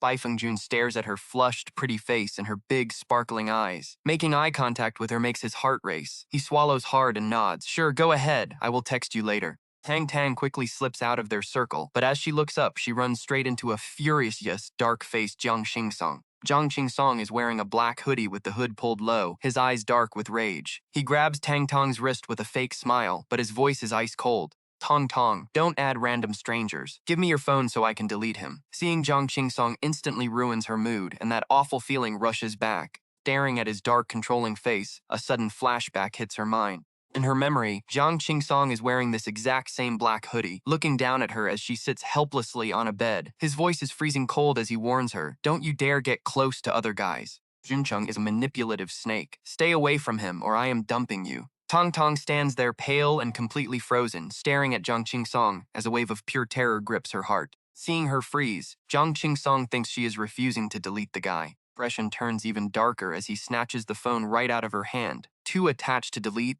Let me do it for you. But suddenly, Bai Fengjun steps up with a pissed-off look and grabs Jiang Qingsong. Bro grabs Tong Tong's hand, glares at Jiang Qingsong, and is like, "What is wrong with you? You are dating Jiang Yao Yao now, so stick to her. Why are you coming back to harass Tong Tong? What is your deal? Like, you are seriously two-timing her in broad daylight." Jiang Qingsong's face goes dark. He lets go of Tong Tong, shoves Bai Fengjun hard, and sneers, "None of your business." He is like, "I am warning you, stay away from Tong Tong or I will end you." And Bai Fengjun is not alone. He has got 5 absolute units with him, totally outnumbering this guy. These guys used to play basketball with Jiang Qingsong, so they were practically friends. But since Jiang Qingsong is acting like trash and talking mad smack, there is no way they are letting this slide. Bai Fengjun throws hands immediately, and the two are suddenly in a massive brawl. Tong Tong is totally pale, just staring at them like she is losing her mind. Jiang Qingsong is playing dirty, but Bai Fengjun is holding his own. But once Bai Fengjun gets knocked down, the other 4 teammates jump in to drag Jiang Qingsong off him. Bro was going feral, and they were seriously worried he would kill someone. Right then, Gu Jincheng's driver shows up, sees the chaos, and dials the boss immediately. Gu Jincheng loses his mind, pauses his entire board meeting, and rushes over with assistant Chen. The Gu Corporation building is super close to A University, so they speed over in under 10 minutes and pull up at the East Gate. There is a massive crowd watching. I mean, no joke, these basketball players are absolute beasts. When they fight, nobody is dumb enough to step in. One punch from them would delete a normal person. Meanwhile, our main girl Tang Tang is just standing there in shock, staring blankly at the chaos. Does not feel touched at all, just this weird heavy pain in her chest, and she has no idea why. Just then, Jiang Yao Yao hears the news and runs over. She sees Jiang Qingsong wrecking Bai Fengjun, but then the other players jump him and start bruising him up. She panics and screams, "What are you guys doing? Stop it! The dean is coming!" Bai Fengjun's squad are from another school, so they do not give a damn about any dean. They hold Jiang Qingsong down and throw some heavy punches. Sure, jump tagging him is not a flex, but the guy's attitude was trash and his hits were dirty, so they are completely triggered. Assistant Chen and the driver push through the crowd. Gu Junsheng is so hyped up and worried, he did not even grab his suit jacket. He is rocking just a dark blue shirt and a black vest. His glasses are in his pocket, and his messy hair is falling over his eyes. Honestly, he looks insanely hot right now. Second, he sees Tang Tang standing there looking totally lost. His heart breaks. He rushes over, yelling her name, wanting to check on her, but plot twist. She sways and just faints right on the spot. Juncheng's eyes go wide, and he dives forward, catching her before she hits the ground. His voice is literally shaking as he screams, "Tang, Tang, Tang, Tang." He holds her close, his face turning cold as ice as he yells, "To the hospital, now!" The driver runs to get the car and they rush out of there. Fight instantly stops. Seeing Tong Tong faint, Jiang Qingzong completely panics and tries to chase after them. The fight is over. Bai Fengjun wipes the blood from his mouth, looks at Gu Cheng's back and asks, "Who is that guy? What is he to Tang Tang?" His teammate is like, no clue, but they look way too close. Zhang Xing has got a black eye, a busted lip, and bruises all over his body, but he does not even care about the pain. He just sprints after Gu Junsheng. Just as Gu Junsheng is getting into the car, Zhang Xing shoves assistant Chen out of the way, grabs Gu Junsheng's arm, and glares. "Gu Junsheng, what do you think you are doing?" Junsheng is already pissed. He gently puts Tang Tong in the back seat, turns around, and lands a massive punch right on Zhang Qingsong's face. He does not say a word, just straight up attacks him. Assistant Chen is stressing out that someone will film this, post it online, and tank the company's stock, so he rushes in to stop it, pulls Gu Junsheng into the car, shouting, "Sir, stop! We need to get Miss Tang to the hospital right now." That makes both of them freeze. They both remember Tang Tang is currently unconscious. Both of them are secretly panicking. Like, did she faint because her brain got triggered? Is she finally getting her memories back? If she remembers everything, how is she going to treat Gu Junsheng? And is she going to run back to Jiang Qingsong? Gu Junsheng gets into the car with a dark look, but Jiang Qingsong leans against the window, sneering, "Enjoy it while it lasts, bro. Once she gets her memories back, you are going to be nothing but a rejected loser." Gu Junsheng ignores him, rolls up the window, and tells the driver to hit the gas. Assistant Chen looks in the rearview mirror as they leave Jiang Qingsong behind. He is thinking, this guy is actually pretty capable, so why was he acting like such a brain-dead clown before? When Tang Tang loved him, he treated her like trash and stomped all over her heart. Now that she has amnesia and forgot he even exists, he is desperately trying to win her back. Like, what kind of toxic logic is that? Assistant Chen just shakes his head, totally clueless. Bro is a walking red flag. Jiang Qingsong is stressing over Tong Tong and tries to call a cab to the hospital, ignoring his injuries, but Zhang Yao Yao grabs him. She is not letting him go near Tong Tong. She did way too much to get with this guy, and she is not about to let her master plan fail now. She is like, "Kingsong, are you okay? Let me take you to the school clinic." Terrified of him going to the hospital and running into Tong Tong, Jiang Qingsong stares in the direction of Gu Junsheng's Rolls Royce long after it disappears, and finally turns around. He looks at Zhang Yao Yao's worried face, suddenly smiles, strokes her cheek, and whispers, "Yao Yao, do you actually care about me?" Zhang Yao Yao freezes, and you can see the guilt in her eyes for a split second. She forces a laugh and goes, "What are you talking about, Qingsong? Of course I care about you." Zhang Qingsong just nods with a smirk. "Fine, take me to the clinic then. Appreciate it."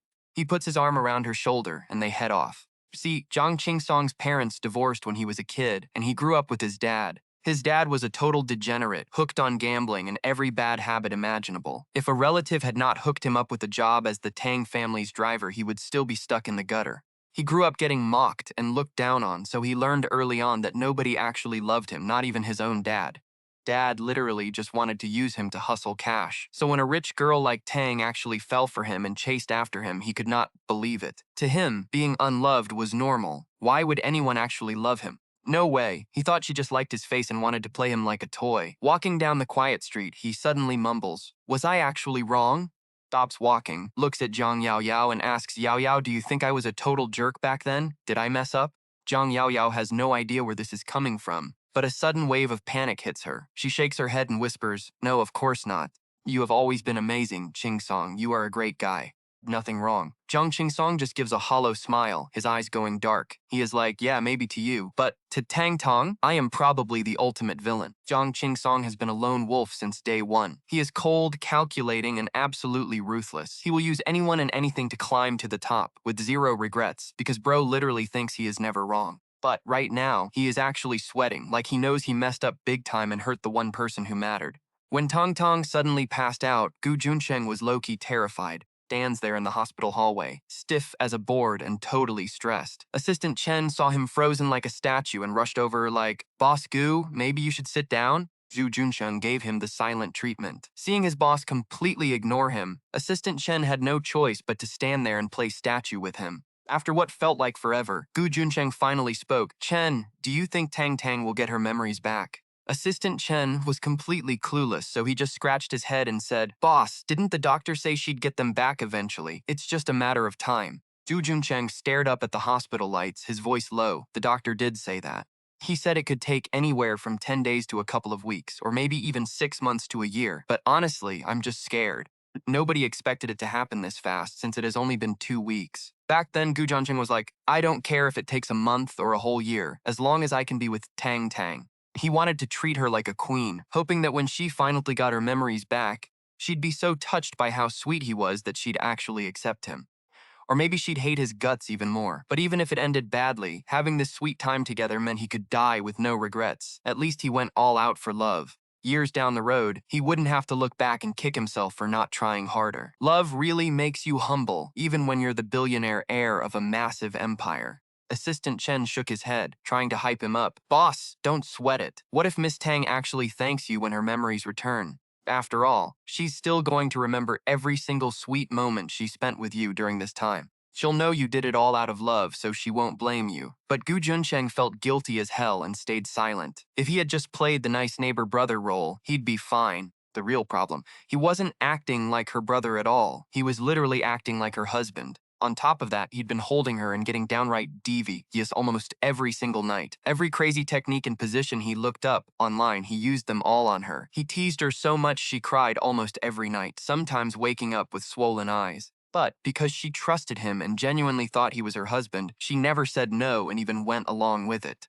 Lately, they were basically doing cardio for 2 hours straight every single night. Gu Junsheng covered his face. No way, the more he thought about it, the more he panicked. Hands were literally shaking. Is Tong Tong gonna end him when she remembers? Sure, she was a virgin and he didn't go all the way. But even then, there's no way she's letting this slide.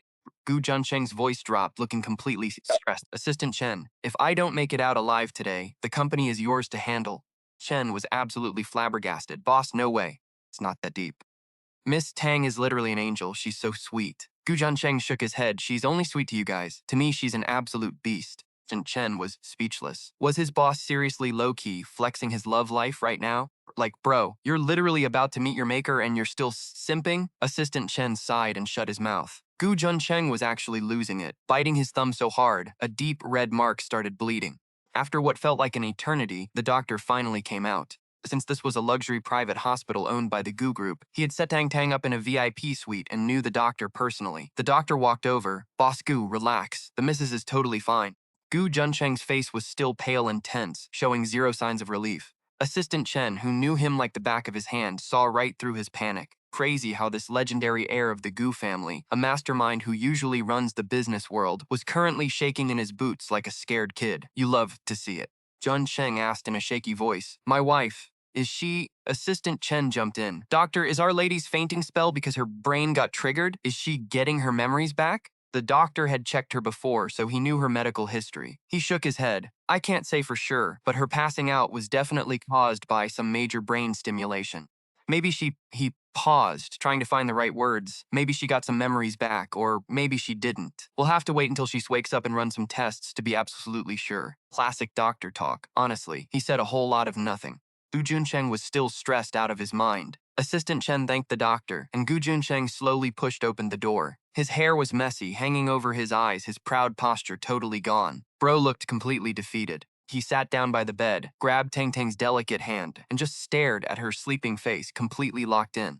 Assistant Chen quietly closed the door and immediately called a high-end restaurant to order her some premium recovery food. Golden Cheng reached out, gently booping Tang Tang's nose. She was a bit pale, but her skin was flawless, her features beautiful, with long wavy hair like a model. When she smiled, she had those killer dimples. She had that ultimate youthful energy. Everyone called her beautiful, but to Gu Jiansheng, she was just the cutest thing ever. Gu Jiansheng whispered, I know you're gonna hate me for this. He pressed his forehead against her hand, feeling her warmth.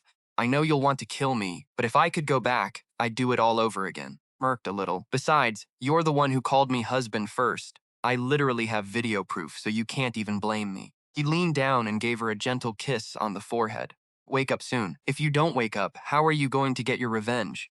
Maybe his constant whispering actually woke her up, because suddenly her eyelashes fluttered and she slowly opened her eyes. Junsheng jumped like he got electrocuted, letting go of her hand and sliding his chair back so fast it made a loud screech. Tong Tong was fully awake now, blinking in confusion at the ceiling. Then, she felt someone staring at her, turned her head, and locked eyes with a completely panicked Gu Junsheng. Xu Juncheng was sweating bullets, trying his absolute best to keep a poker face while staring back at her. But plot twist, his palms were literally dripping with sweat. Tang Tang rubbed her eyes. In a super cute, sleepy voice, she whined, "Hubby, where are we? And why are you sitting so far away from me?" Gu Juncheng suddenly lets out a huge breath. He grabs 2 tissues from the table, wipes the cold sweat off his palms, and walks over to Tang Tang's side. Bro literally drops to his knees, wraps his arms around her and the blanket, and buries his face right in her chest. Tang Tang, baby. Gu Juncheng's voice is completely raspy. He clings to her, taking a deep breath as this crushing, suffocating anxiety squeezes his chest so hard he can barely breathe. He whispers, "As long as you're okay, you suddenly fainted just now and it scared me to death." Tang Tang reaches out, cradling his head and gently running her fingers through his messy hair. "I'm so sorry, hubby. I don't know what happened. I just got super dizzy all of a sudden. Maybe my blood sugar dropped? But bro knows it is definitely not low blood sugar." Gu Juncheng just sighs. He looks up, his eyes all bloodshot. He gently grabs Tang Tang's soft hand, presses a soft kiss on it, and asks in a trembling voice, Did you remember anything just now?" Bone Chung looks down, too scared to look into those bright, dark eyes of hers. "The doctor said your sudden fainting might be because your brain got triggered. Did you actually remember some of your past life or memories?"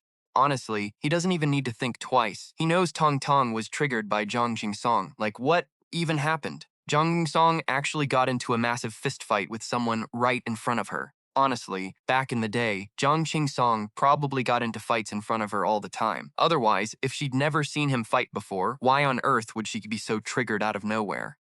Hearing this, Tang Tang's eyes wander a bit. She looks down, nervously playing with Gu Juncheng's long, thick fingers and whispers, "No, not really. Still haven't remembered anything." But plot twist, she actually is. Her memory fragments are starting to piece together like crazy. Just before she passed out, a memory flashed back. She was a high schooler back then, cornered by 2 guys. One of them confessed and forced her to date him. She rejected him, but the dude kept following her, clearly not taking no for an answer. Suddenly, Zhang Qingsong, still in his high school uniform and holding a basketball, spawned out of nowhere. With a dead cold look on his face, he literally chucked the basketball straight at the guy and threw hands with both of them. Talk about absolute black Air Force energy. He beat them up so badly they literally ended up in the hospital. And that was the turning point. Tang Tang didn't even have feelings for him back then, but Zhang Qingsong looked her in the eyes and said, "Tang Tang, don't you dare be with anyone else." And she actually nodded. Now, Tang Tang's completely spaced out, totally sucked back into those memories. But wait, all her memory fragments so far are about Zhang Qingsong. What about Gu Juncheng and Qin Mingyuan, the guys she literally grew up with? Why hasn't she remembered a single thing about them? Tang Tang feels so defeated. Seeing her down, Gu Juncheng gently cups her face and whispers, "It's okay if you haven't remembered yet. Don't rush it, baby. Take your time." Honestly, the moment she remembers everything is the moment he's absolutely cooked. Tang Tang just nods. Okay. Gu Juncheng kisses her over and over before finally calling the doctor in to check on her. Test results show she's perfectly fine, but the doctor adds, "Your memories should start flooding back slowly during this period. It's best to do a weekly checkup. If you're too busy, just call me." So Tang Tang saves the doctor's number. Even after leaving the office, her mind is still completely occupied by Zhang Qingsong.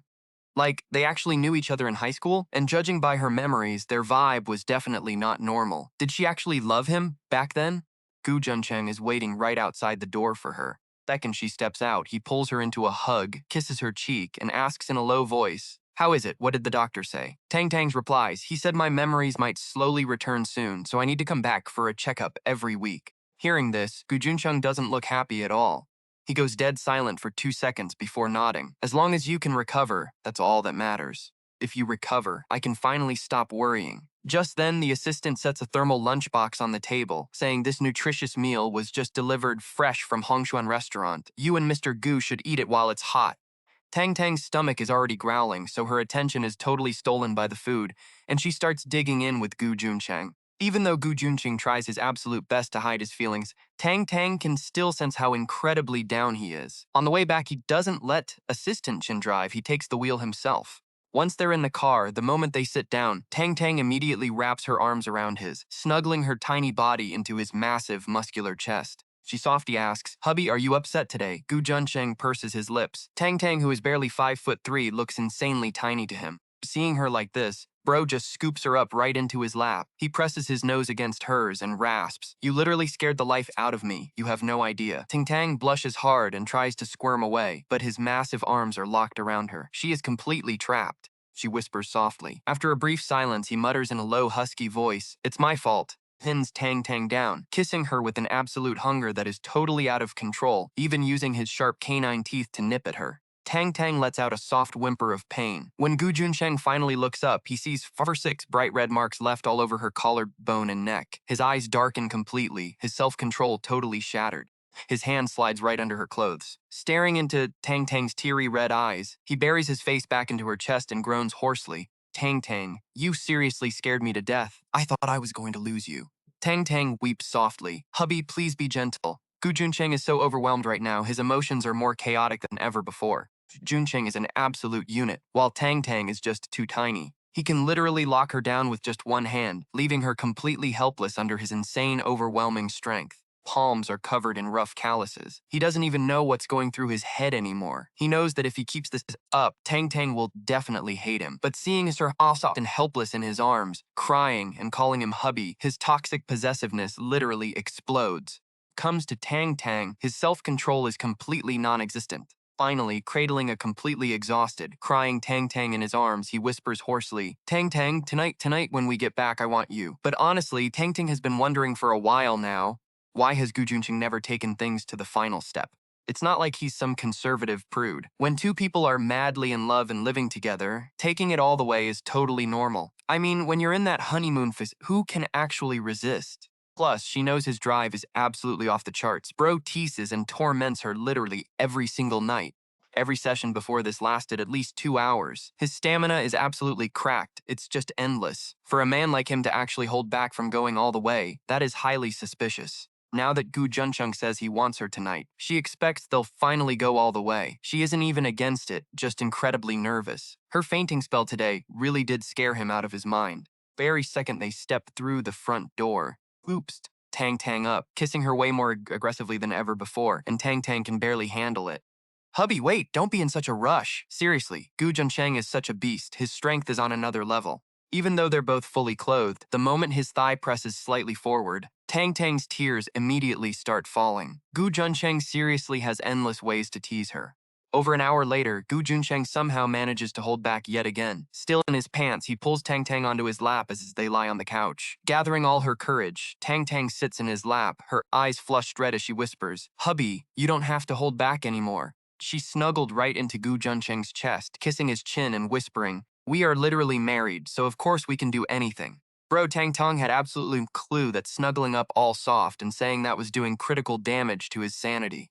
Honestly, our boy Gu Junsheng had been holding back for way too long. His drive is literally on another level, and after holding it in for this past half a month, he was ready to explode. So starved he could barely focus on his work. And just when he finally managed to slam the brakes, Tang Tang goes and teases him like this. "No way." Gu Junsheng's eyes instantly went bloodshot. He grabbed her waist with his massive hands, pinning her back against the sofa. Leaning in, he bit her collarbone, his voice thick with raw desire. "Tang Tang, do you even know what you're saying right now? Try teasing me one more time and see what happens." Her tiny waist was completely locked in his grip, and it was actually starting to hurt a bit. Blinking up at him, she mumbled, "Hubby, the doctor said my wound is completely healed. I can even dance, so doing that..." "Shut up." Gu Junsheng shut her up real quick by covering her mouth. If she kept talking, he was going to explode. He whispered in her ear, his voice completely cracked, "Baby, you are such a tease. I literally want to skip straight to the main event right now." Tang Tang's face went bright red as she realized she had pushed it way too far. They had showered together before, so she had seen exactly what he was packing. Since he is a total giant with massive hands and feet, it makes sense that his other department is not small either. The man is literally built different, a pure genetic cheat code. Honestly, she was low-key terrified because she did not think she could handle all that. Instant regret, she panicked and squeaked, "Hubby, actually, I am kind of hungry." But there was no way Gu Junsheng was letting her off that easily. He held her tight and rasped, "Baby, you are hungry? Don't worry. Hubby is going to feed you right now, but plot twist." In the end, he still held back and controlled himself. Tang Tang literally suspected he was the reincarnation of a ninja turtle because she had never seen a man with this much self-control. But even though they did not go all the way, her legs still took some serious collateral damage. That night, she lay in bed watching him gently rub ointment on her thighs, which were covered in shocking red marks. Pouting angrily, Tang Tang complained, "I literally told you once was enough, but you lied to me and went again and again. You are not allowed to touch me next time." Junsheng immediately pulled her in to coax her. I am sorry, baby, but you were just too tempting. You have to admit, you were the one who started teasing me first. Feeling super wronged, she whined, but you were way too aggressive. You did not even try to hold back. You know our size difference is massive. You are so strong, even 50% power is a lot, but you went 100%. You are literally trying to kill me. Tong Tong was hit with instant regret. She vowed never to pull a stunt like that again. Not going all the way was actually a massive win. She thought, I can never let him start. If we actually go all the way, looking at how feral he gets, I am 90%. When Tang Tang finally woke up, this guy was already fully suited up, hairstyled to perfection, and rocking those silver-framed glasses. Bro really went straight back to looking like that ultimate sophisticated CEO. Tong Tong just glares at him and rolls over, completely fuming. But Gu Juncheng is not having it. He walks over, sits on the edge of the bed, and pulls back her blanket, teasing. Babe, are you seriously still mad at me? Come on. Let your hubby check on your leg, and before she can even react, he pulls the blanket off with one hand while lifting her nightdress with the other. Tang Tang tries to kick him with all her might, but Bro's reflexes are cracked. He catches her ankle instantly, gives it a gentle squeeze, and smirks. Babe, you really got a wild temper, don't you? You can kick me whenever you want, babe, but let me check your leg first. Tong Tong remembers she has dance practice later and has to wear tights.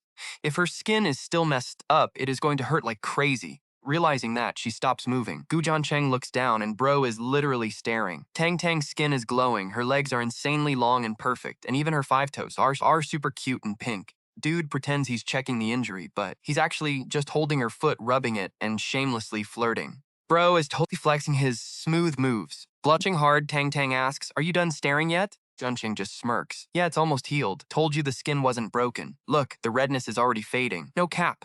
Those super red swollen spots are almost back to normal, just a light pink now. No scrape, she heals insanely fast. Then he grabs some ointment and starts rubbing it in. Once he's done, he rubs his warm hands together and gently presses them over the sore spot. He whispers, Tang Tang, baby, does this feel better? Tang Tong is already super sensitive, and this move gives her instant goosebumps. No way, her heart is doing backflips right now. Blushing like crazy, she kicks him away and jumps off the bed. I'm gonna be late. I need breakfast. Gu Jiancheng just stands there laughing, watching his adorable shy girl dash into the bathroom to get ready. Right then, his super loyal assistant, Chen, texts him, Boss, Gu Xiaoming wants to meet you at Hongshan restaurant this morning. Plot twist! Gu Xiaoming has been secretly crushing the Tang family, setting up a massive trap for them. He used their crazy gambling debts to blackmail the old man Tang for cash. Last time, our MC tried to meet this trash, but Gu Xiaoming flexed on him and refused, calling Gu Juncheng just a junior who should only speak to his heir. Talk about a massive ego. But now, they're suddenly begging for a meeting? Gu Jiancheng instantly figures it out. This has got to be Zhang Qingsong pulling the strings behind the scenes. Why does that snake Zhang Qingsong want to see him? What is his game? Gu Juncheng's smile completely vanishes and his eyes go ice cold. He texts back, postpone the morning meeting, you're coming with me. Oh, it is on.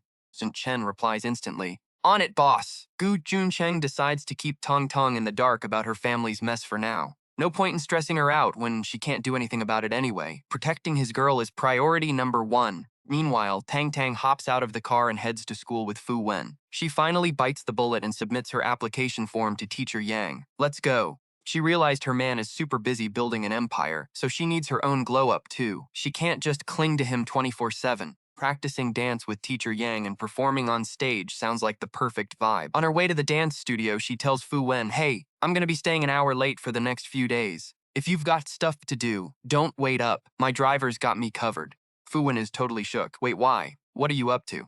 Standing at the studio door, Tong Tong explains, I'm training with Teacher Yang all month because we have a huge show next month. Oh, and Teacher Yang mentioned it's a charity gala hosted by the Qin family. Qin Mingyan probably has no clue, right? Fu Wen just shrugs. No worries, you do your thing. I've got nothing else to do anyway, so I'll wait. Keeping you safe is my main quest. Tang Tang just sighs and lets him do his thing. Meanwhile, Teacher Yang drops the performance lineup in their group chat. Of course, Jiang Yao Yao and her squad see it instantly. They start whispering, wait, why is Teacher Yang bringing Tang Tang along this time? Literally just pay to win. Dang, having a rich husband must be nice. Didn't Tang Tang literally say she'd never do any shows?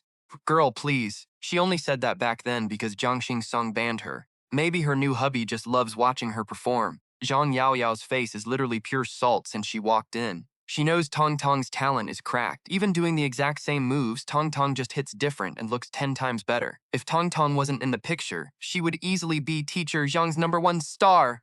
But if Tang Tang is around, teacher Yang won't even look at her. Once graduation rolls around, Tang Tang is guaranteed to snatch that lead dancer spot, and she is not about to let that happen. Zhang Yaoyao is so distracted during practice, her head is completely somewhere else, getting roasted by teacher Yang over and over. Honestly, she is just praying for class to end so she can get the heck out of there. Next, she is going to find Jiang Qing and get him to tell Tang Tang to drop out of teacher Yang's show. Everyone knows Tang Tang is a simp for Jiang Qing and will do whatever he says. He's definitely going to agree. Finally, class is over. Teacher Yang leaves 5 students behind for an extra or a practice before dipping out of the dance studio. And of course, Tang Tang is the one getting totally left out. But today, plot twist! A bunch of classmates suddenly run into the dance studio looking for him. Yo, Tang Tang, congrats! You actually got picked by Teacher Yang to perform on the big stage. But Tang Tang gets totally mobbed by these girls. He just takes a sip of water, completely clueless about what's going on, and mumbles, thanks. Another girl acts all shy and says, Tang Tang, I heard your husband is the heir of the massive Gu group. And since the Gu and Chin families are super close, is he attending that huge charity gala hosted by the Kins? Tang Tang goes dead silent for 2 seconds. Honestly, he has no clue. Gu Juncheng didn't mention a thing. He just shakes his head and says, actually, I have no idea. The girl's smile instantly freezes. Like, bro, isn't he your husband? How do you not even know if your own man is going? Tang Tang's face darkens, and his tone gets cold. Why do you care? My husband's schedule any of your business? Another girl quickly pulls her back, laughing nervously. Tang Tang, don't mind her. I actually wanted to ask about tickets. Your husband is literally god tier. Can he hook us up with tickets to that charity gala? Tang Tang is so done. These people seeking him questions he has 0 answers to. I really don't know, but I can ask him tonight. Wait, do you guys want him to buy tickets for you? The whole room goes speechless. Like, seriously? That kind of top-tier billionaire charity gala doesn't sell tickets. They only give out exclusive invitations, and only to VIPs. Regular people can't get them at all, and even VIPs can only bring 1 guest. These girls are only asking because they weren't chosen by Teacher Yang, and they have absolutely 0 connections to get in. They genuinely believe that if they can just get through the door with their looks, there's a huge chance some ultra-rich young master will fall for them, and they'll instantly level up to high society. I mean, look at Tang Tang, he's the living proof. And it's not like they are any worse than him, right? Zhang Yaoyao has been eavesdropping this whole time. Seeing Tang Tang try to wriggle out of it, she walks over all high and mighty. Tang Tang, we're all classmates here. We're supposed to help each other out. You can't just buy tickets to the Chin family's gala. It's strictly invite only, and if you don't have one, you're not getting in. None of us have ever been to a party of this level. Since you have the connections, why not help a sister out? Just ask your husband to get a few extra invites from the Kins. It shouldn't be that hard for him, right? 7 or 8 girls surrounding Tang Tang look at Zhang Yaoyao like she's a saint. They instantly jump on the hype train. Yeah, Tang Tang, your husband is literally the CEO of the Gu Group. Getting a few invitations should be a piece of cake, right? For real, Tang Tang. Is President Gu really too weak to help with something this small? Or does he just not care about you at all? Whoa, guys, don't say that. President Gu literally donated a whole dorm building in Tang Tang's name. He must be head over heels for him. Tang Tang just needs to act cute and beg a little, and it'll be a done deal. We'll just wait for the good news then. Zhang Yaoyao smirks and chimes in, Tang Tong, if Big Brother Ching Song sees how helpful you're being, he'll definitely like you way more. I'll go ahead and thank you on behalf of all the girls first. Zhang Yaoyao is absolutely sure he won't refuse. This reverse psychology trick has worked on him a million times before, and he always falls for it. But this time, he's done being a pushover. Tong Tong looks right at Zhang Yaoyao. Wait, what's your relationship with them again? Since when can you thank me on their behalf? The room goes dead silent. Everyone slowly turns to look at Zhang Yaoyao. She bites her lip, sweating. We're all good friends, right? I was just saying. Tang Tang glances at the crowd, then back at Zhang Yaoyao. He's not stupid. He knows exactly what they're trying to do. They literally think he's a clown they can easily manipulate. For real though, a few invitations are literally nothing to him. He doesn't even need to ask Gu Juncheng. He could just call Qin Mingyuan directly. But why on earth should he help these parasites? Even with his memory loss, he knows damn well they aren't friends. Tang Tang stares at Zhang Yaoyao and says, didn't you brag about how rich and connected your boyfriend, Jiang Qingsong, is? Since they're your besties, why don't you go ask him instead? Zhang Yaoyao's fake smile completely cracks. What are you talking about? How can Big Brother Qingsong compare to the CEO of the Gu Group? Tang Tang acts shocked. Wait, you didn't know? Jiang Qingsong is actually going to that gala too. Or are you just pretending not to know because you don't actually want to help your besties? The crowd immediately turns to stare at Zhang Yaoyao with suspicion. Her face goes completely pale. Jiang Qingsong is going? Why didn't he tell her? Even when she bragged to him about performing there, he didn't say a single word. Why is he keeping secrets from her? Zhang Yao Yao glares at Tang Tang, absolutely seething. How do you know that? Did he tell you? Tang Tang just keeps her guessing. Zhang Yao Yao is usually a master at playing the victim and acting like a saint, pretending everything she does is out of the goodness of her heart. Everyone thinks she's the sweet, perfect angel, but Tang Tang is ready to face slap her in front of the entire room. Since they're your sisters, I'm sure you can figure out the invitations. I'll thank you on behalf of everyone. Zhang Yao Yao can only watch in fury as Tang Tang grabs his bag and walks out. And guess who's waiting in the hallway? Fu Wen holding a cup of fresh boba. Fu Wen bought the milk tea but didn't want anyone else to see, so he stuffed the hot drinks right into his oversized cargo jacket pockets. Pockets are massive, easily fitting 2 whole cups of boba. Zhang Yao Yao sees this and is absolutely green with envy. She sneers behind his back, Tang Tang, you're only refusing to help because your rich husband doesn't actually care about you, right? All her fake gentleness is gone, and her voice gets incredibly sharp. You claim to be married to young Master Gu, but it looks more like you're dating Fu Wen. What's wrong? Got rejected by Big Brother King Song and lost all your clout? Is that why you begged Fu Wen to get young Master Gu to flex for you at school? The crowd gasps. No way! Is that actually true? Honestly, I always wondered why Tang Tang and Fu Wen were so close. They literally arrive at school together, go home together, and even eat lunch together. They are literally glued to each other. Are they literally living together? Oh my god, I knew something was fishy. Isn't Fu Wen notorious for changing partners every single week? But lately, he hasn't flirted with anyone. He's just been simping for Tang Tang, walking him to and from school, and even skipping his own classes just to hang out with him all day. I knew his behavior was super sus, so if he begs Fu Wen, do you think Fu Wen can hook us up with those exclusive invitations instead? Tang Tang is so done with their drama. Seriously, never try to explain yourself to haters, or you'll get sucked into an endless loop of self-justification. It's just not worth it.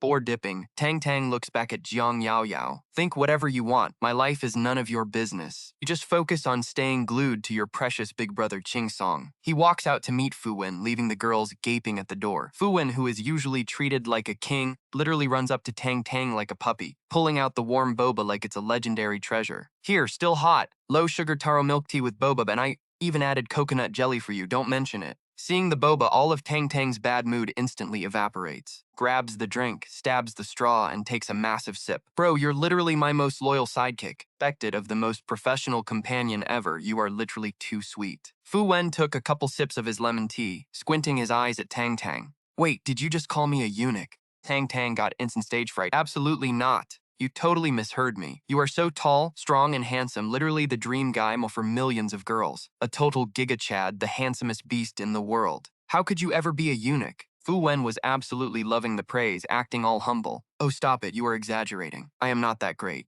The handsomest man alive is my boss, President Gu. I am definitely second place. So next time you hype me up, just say I am the second handsomest guy in the world and we are good. Tang Tang was dying of laughter. Honestly, Fu Wen saying that made the eunuch talisman on him look even more obvious. As they walked away laughing, Zhang Yao Yao and her little squad stood there, absolutely green with envy. They were so salty that Tang Tang had connections but refused to help them. One of them spat, I bet you anything her relationship with Fu Wen is super shady. Looking at how close they are probably already hookups. Tang Tang is such a flirt. Honestly, I am not even jealous of her resources. Besides, no matter how hard she tries, she still cannot get an invitation to the charity gala, or she would have bragged about it already, unless she can somehow seduce from the Qin family. Right, Yao Yao? Zhang Yao Yao's eyes darkened. Staring at Tang Tang walking off with Fu Wen, she smirked. She only got Fu Wen because he is a notorious playboy who bounces from girl to girl. Pretty girl in this school has he not hit on. He is probably just looking for a quick thrill, and he will move on to a new target in a few days. Yao Yao was desperately trying to cope. Even someone as rational as Brother Ching Song would not spare her a glance. So how could anyone from the Qin family possibly care about her? Qin family is one of the 4 legendary clans. How could a family like that ever look at a cheap girl like Tang Tang? The group kept spewing toxic trash talk about Tang Tang before finally switching the topic to Yao Yao and Zhang Qing Song. Yao Yao, Zhang Qing Song is so head over heels for you. Why don't you talk to him and see if he can pull some strings? Zhang Yao Yao's smile froze. Back then, she was totally confident she could wrap Zhang Qingsong around her little finger. But now, he was a completely different person, and honestly, he kind of terrified her. But with everyone watching, she had to play along. Fine, I'll ask him, but no promises. You know, Brother Qingsong cannot compare to people like Fu Wen. He might not be able to help. The group nodded quickly, gushing, Thank you so much, Yao Yao. You are literally the best. Seriously, not like that fake Tang Tang who cannot do anything except act dramatic and seduce guys. They crowded around Yao Yao, showering her with praise while dragging Tang Tang through the mud all the way to the school gate. But just as they reached the gate, boom, a flashy bright red convertible sports car slowly pulled up to the curb. Door swung open, revealing a long leg clad in army green cargo pants and black combat boots. Then out stepped a massive, nearly 6'3" muscle god with tanned, sun-kissed skin. His height was insane, and his tight black tank top could barely hold back his perfectly sculpted muscles as his long, powerful legs marched straight toward the university gates. Everyone was already staring at the crazy supercar, but when they saw this towering, gorgeous man, they completely lost their minds. People started whispering in shock. Oh my god, who is that absolute hottie? No idea, he definitely does not look like he goes here. Duh. If he did, Zhang Qingsong would never have been the school hunk. Yao Yao and her friends were staring with their mouths wide open until Fu Wen, standing nearby with Tang Tong, yelled out, "Yo, Qin Mingyuan, what kind of crazy wind blew you here today?" Yao Yao and her squad gasped. No way, is that actually Qin Mingyuan, the legendary Qin Mingyuan? The young heir of the Qin family who owns that massive entertainment agency? The guy who gets a literal stadium of A-list celebs to sing at his birthday parties? Holy crap, what is he doing here? Is he honestly... Qin Mingyuan was doing the absolute most, flexing his crazy muscles in that tank top next to his insane ride. Rocking stylish sunglasses, he strutted right up to Fu Wen and Tang Tang. Even though a massive crowd was staring, he did not mind at all. Actually, the more eyes on him, the happier he got. He took off his sunglasses, slicked back his hair, and glared at Fu Wen. Stop yelling, dude. I am not even here for you. Fu Wen took another sip of his tea, squinting. Then what are you doing here? Qin Mingyuan stepped right next to Tang Tang. I am here for Tang Tang, obviously. He did not even try to whisper, so everyone around them heard it loud and clear. Even Zhang Yao Yao, standing nearby, froze. Her squad went completely brain-dead for a second. One of them stammered, no way, Tang Tang managed to bag Qin Mingyuan too? How is she even doing this? Point. They were not even laughing anymore. They were flat-out jealous. If she only had Fu Wen, it would not be a big deal because he is a playboy anyway. But if she managed to pull Gu Juncheng, Qin Mingyuan, and Fu Wen all at once, that is cheat code level. Tong Tong took a sip of her boba, looking at Qin Mingyuan. Why are you looking for me? Qin Mingyuan looked instantly heartbroken. Tang Tang, that hurts. I used to visit you here all the time, and you were always so happy to see me. Tong Tong sighed. Okay, I did not say I was mad. But seriously, why are you here today? Qin Mingyuan tossed his hair. Let's go, get in the car first. He walked her to his supercar and personally opened the door for her. Tang Tang and Fu Wen hopped in, and Qin Mingyuan took the wheel. So, what are we eating? My treat. Fu Wen immediately named a ridiculously expensive fine dining spot. Tong Tong could not think of anything, so she just went with it. With that, Qin Mingyuan sped off in his flashy ride with both of them.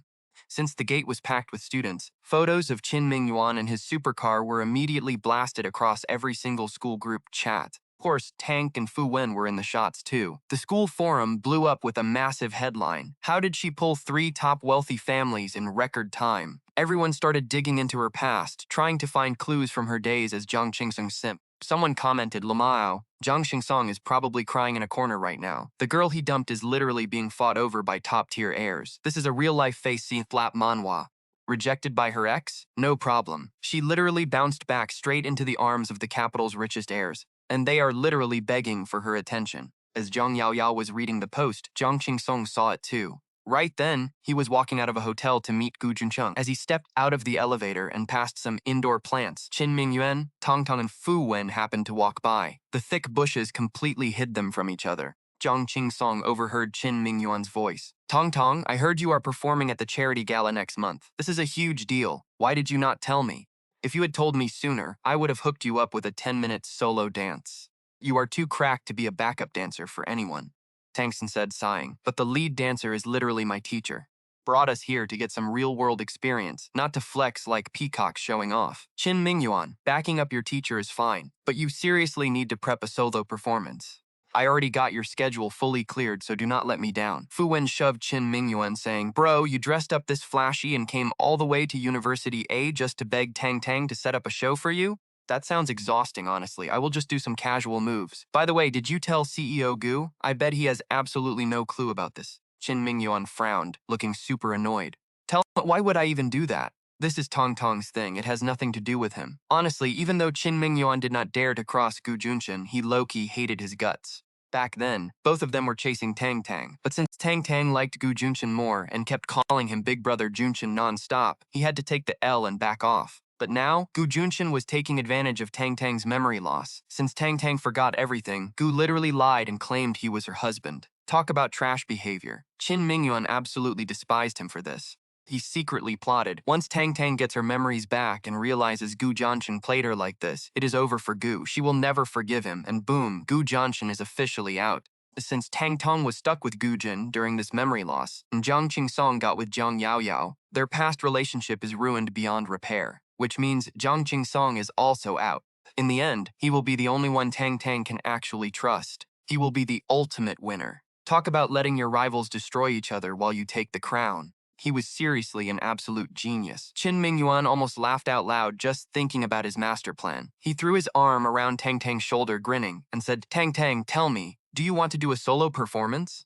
Tang Tang hesitated for a couple of seconds. Honestly, she loved dancing and wanted to give it a shot, but she was already scheduled to perform with her teacher that day. Pulling strings to ditch her teacher and go solo would be a total red flag. She shook her head and said, "No, it is fine. Performing with my teacher is already amazing." Qin Mingyuan felt his hype instantly die. "Oh, I see, all right then." He thought he finally had a chance to score some points, but got instantly rejected. As they walked past the garden path, Qin Mingyuan suddenly spotted Jiang Qingsong. Just as Jiang Qingsong looked over, Qin Mingyuan smirked, locked his arm around Tang Tong, and pulled her close. Tall, athletic, and tanned, so pulling the slim and pale Tang Tang into his chest was effortless. He locked her in a tight hold. Qin Mingyuan threw a provocative glare at Jiang Qingsong and mocked, well, if it isn't Tang Tang's ex-husband. Wait, my bad, ex-boyfriend. Actually, what even are you? Still single, bro?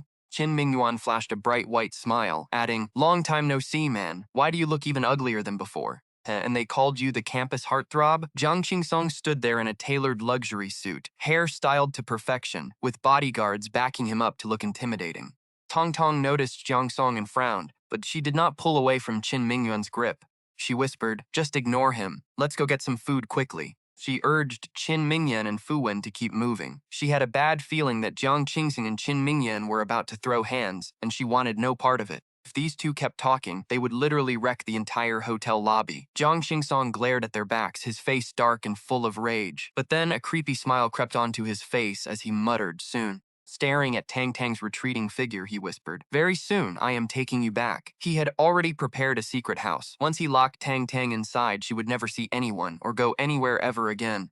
Why are there always so many pests buzzing around her? When Gu Junqing arrived at the restaurant, Jiang Qingsong was already waiting. Zhu Junsheng walked in with a cold expression, ignoring him completely as he sat down. He already knew this meeting was going to be a total waste of time. Gu Xiaoming did not care about the Tang family. He was just using them to mess with Gu Junsheng. Besides, Jiang Qingsong was just a rookie henchman who probably had not even touched the inner circle yet. Gu Junsheng sat across from him, staring him down in dead silence. Jiang Qingsong glared back, matching his energy. These two had been hating each other's guts for a hot minute.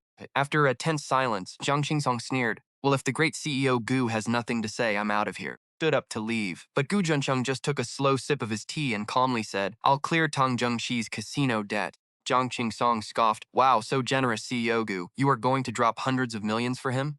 Tang Zhengshi is literally just a distant cousin of the old man. Tang Tang only calls him uncle out of politeness. They're not even close. Gu Xiaoming only set that trap because the guy carried the Tang name. Gu Junsheng twirled his teacup and shrugged. "A few hundred million is pocket change to me." He shot Jiang Qingsong a smug look that basically said, "I run this game." When Tong Tong's family is in trouble, he has the power to solve it. But what can Jiang Qingsong do? Nothing. Realizing this, Jiang Qingsong's face darkened. He sneered, "Fine, since you are so eager to pay his debts, we have nothing left to talk about." He turned and stormed toward the exit. Everyone knew Tang Zhengji got scammed into losing that money. The Tang family could not cough up that much cash right away, and since Elder Tang and Gu Xiaoming go back, it made things messy. He wanted to negotiate with Gu Xiaoming first to see if he could cut down the debt. Even for the wealthiest, hundreds of millions in raw cash is no joke. That was when Gu Junsheng spoke up again, asking, "So, how does it feel being Gu Xiaoming's loyal little dog?" Jiang Qingsong froze, his face turning pitch black as he glared back. Gu Junsheng adjusted his glasses with a smirk, adding, "You do know how Gu Xiaoming's wife and kid ended up dead, right?" Jiang Qingsong growled, "What if I do? How is that any of your business?" He marched back, absolutely disgusted by how calm and smug Gu Junsheng was acting. Bat. What about you, CEO Gu? Playing with my leftovers, does it feel good? Gu Juncheng's eyes instantly went cold, staring him down with pure murderous intent. The air got so tense you could cut it with a knife. Realizing things were about to blow up, Jiang Qingsong's two bodyguards immediately stepped up, keeping their eyes glued on Gu Juncheng. No surprise there, Gu Juncheng is an absolute beast in a fight. Even pro boxers get wrecked by him, so Jiang Qingsong stood zero chance. The guards were literally sweating. Even Assistant Chen was breaking a cold sweat. Gu Juncheng sneered, "Since you claim you do not want her, then stop acting like a rabid dog crawling back to her every chance you get. You look pathetic." Jiang Qingsong glared at him for a moment before letting out a sharp laugh. He locked eyes with him and said, "Whether I want her or not, you of all people should know the answer to that. But you, taking advantage of her memory loss to lie about being her husband? Talk about shameless." Gu Juncheng snapped, leaping up and grabbing Jiang Qingsong by the collar. With eyes as cold as ice, he growled, "Did you have Gu Xiaoming dig into her?" Jiang Qingsong grabbed his wrist, locking him in a tense standoff. "What, did I hit a nerve?" Trying to save him, Mr. Gu. "Why are you so defensive?" Gu Juncheng clenches his fists. "Are you trying to get him killed?" The two bodyguards quickly step in, pleading, "Mr. Gu, please, let's just talk this out calmly." "Young Master Zhang, don't do something you'll regret." The bodyguards hold Zhang Sheng back for dear life. No way they can let him throw hands. If he actually fights Gu Zhengsheng, it's over. The fallout is going to be a massive headache. See, Gu Xiaoming wants to swipe the Gu family shares smoothly and legally. He doesn't want any messy headlines about threats and blackmail. That would just give his enemies free leverage to clown on him forever. In the end, this meeting is a total disaster, and both of them walk away furious. Gu Juncheng glares at Jiang Qingsong, his face dark as night, veins literally popping on the hand holding his glass. Honestly, our guy usually has insane patience, but just now, he almost lost it. He literally wanted to throw a punch and smash Jiang Qingsong's mouth right then and there. Juncheng sneers, his voice ice cold. "A literal rat wearing a tiger skin thinks he can come flex in front of me? What absolute trash." He doesn't even bother hiding how much he despises this guy. But low-key, he's also pretty worried. Jiang Qingsong actually asked Gu Xiaoming to investigate Tang Tang. Now, Gu Xiaoming is a total savage who will do whatever it takes to win. Just to keep utilizing Jiang Qingsong, he's definitely going to put a target on Tang Tang. That crazy villain finds out Gu Juncheng is also together with Tang Tang. Plot twist. Tang Tang becomes the ultimate weakness for both of them. He wants to force Jiang Qingsong to play nice and lock Gu Juncheng down. He's going to make a move on Tang Tang for sure. Gu Juncheng clenches his fist, completely stressed out. Seeing this, Assistant Chen asks hesitantly, "Mr. Gu, are you really going to pay off Tang Zhengqi's debt?" Juncheng scoffs. "Hell no, my money doesn't just grow on trees. Besides, Gu Xiaoming doesn't even want cash. He's plotting for the Gu family shares. Ever since the old patriarch kicked Gu Xiaoming out of the Puxiantian and stripped him of his shares, it's been his biggest villain origin story. He's literally obsessed with getting them back. The man literally joined the underworld just to claw his way back to the top and return to the Gu family. That's how crazily obsessed he is." Juncheng pauses thinking, then says, "Gu Xiaoming is cold-blooded and insanely scheming. Just looking at how he operates, this situation isn't going to be solved easily. Even if we throw money at his debts, it's not going to do a thing." Gu Jiansheng stands up, hands in his pockets, and tells Assistant Chen, "Didn't you say you tracked down his wife's hometown? Send our people over there to check it out." Back in the day, Gu Xiaoming actually had a family. But because he was running with a mob boss, his enemies found them, and his wife and kid were completely wiped out. Since then, he never remarried and blamed everything on the Gu family. In his mind, if the old man hadn't kicked him out and stripped him of his birthright, he wouldn't have gone down this dark path, and his family would still be alive. Let's be real, Gu Xiaoming is just a rabid dog acting like a normal human. If we let him lead us by the nose, we're cooked. Gu Juncheng steps out of the hotel. He spots Jiang Qingsong's car pulling out of the garage, heading straight toward A University. Gu Juncheng freezes for a couple of seconds, then instantly whips out his phone to call Tang Tang. Right now, Tang Tang is having a meal with Qin Mingyuan and Fu Wen. Qin Mingyuan is doing the absolute most, piling food onto Tang Tang's plate, serving him soup, and actively trying to ruin things, saying, "Bro, Gu Juncheng is honestly trash. All he does is work. Out of 24 hours in a day, he can't even spare 1 hour at lunch to hang out with you." Drops a piece of crispy tender beef on Tang Tang's plate, flexing, "See? It's so obvious when a guy actually cares about you." Before Tong Tong can even say a word, Qin Mingyuan catches Fu Wen sitting across from him, holding up his phone.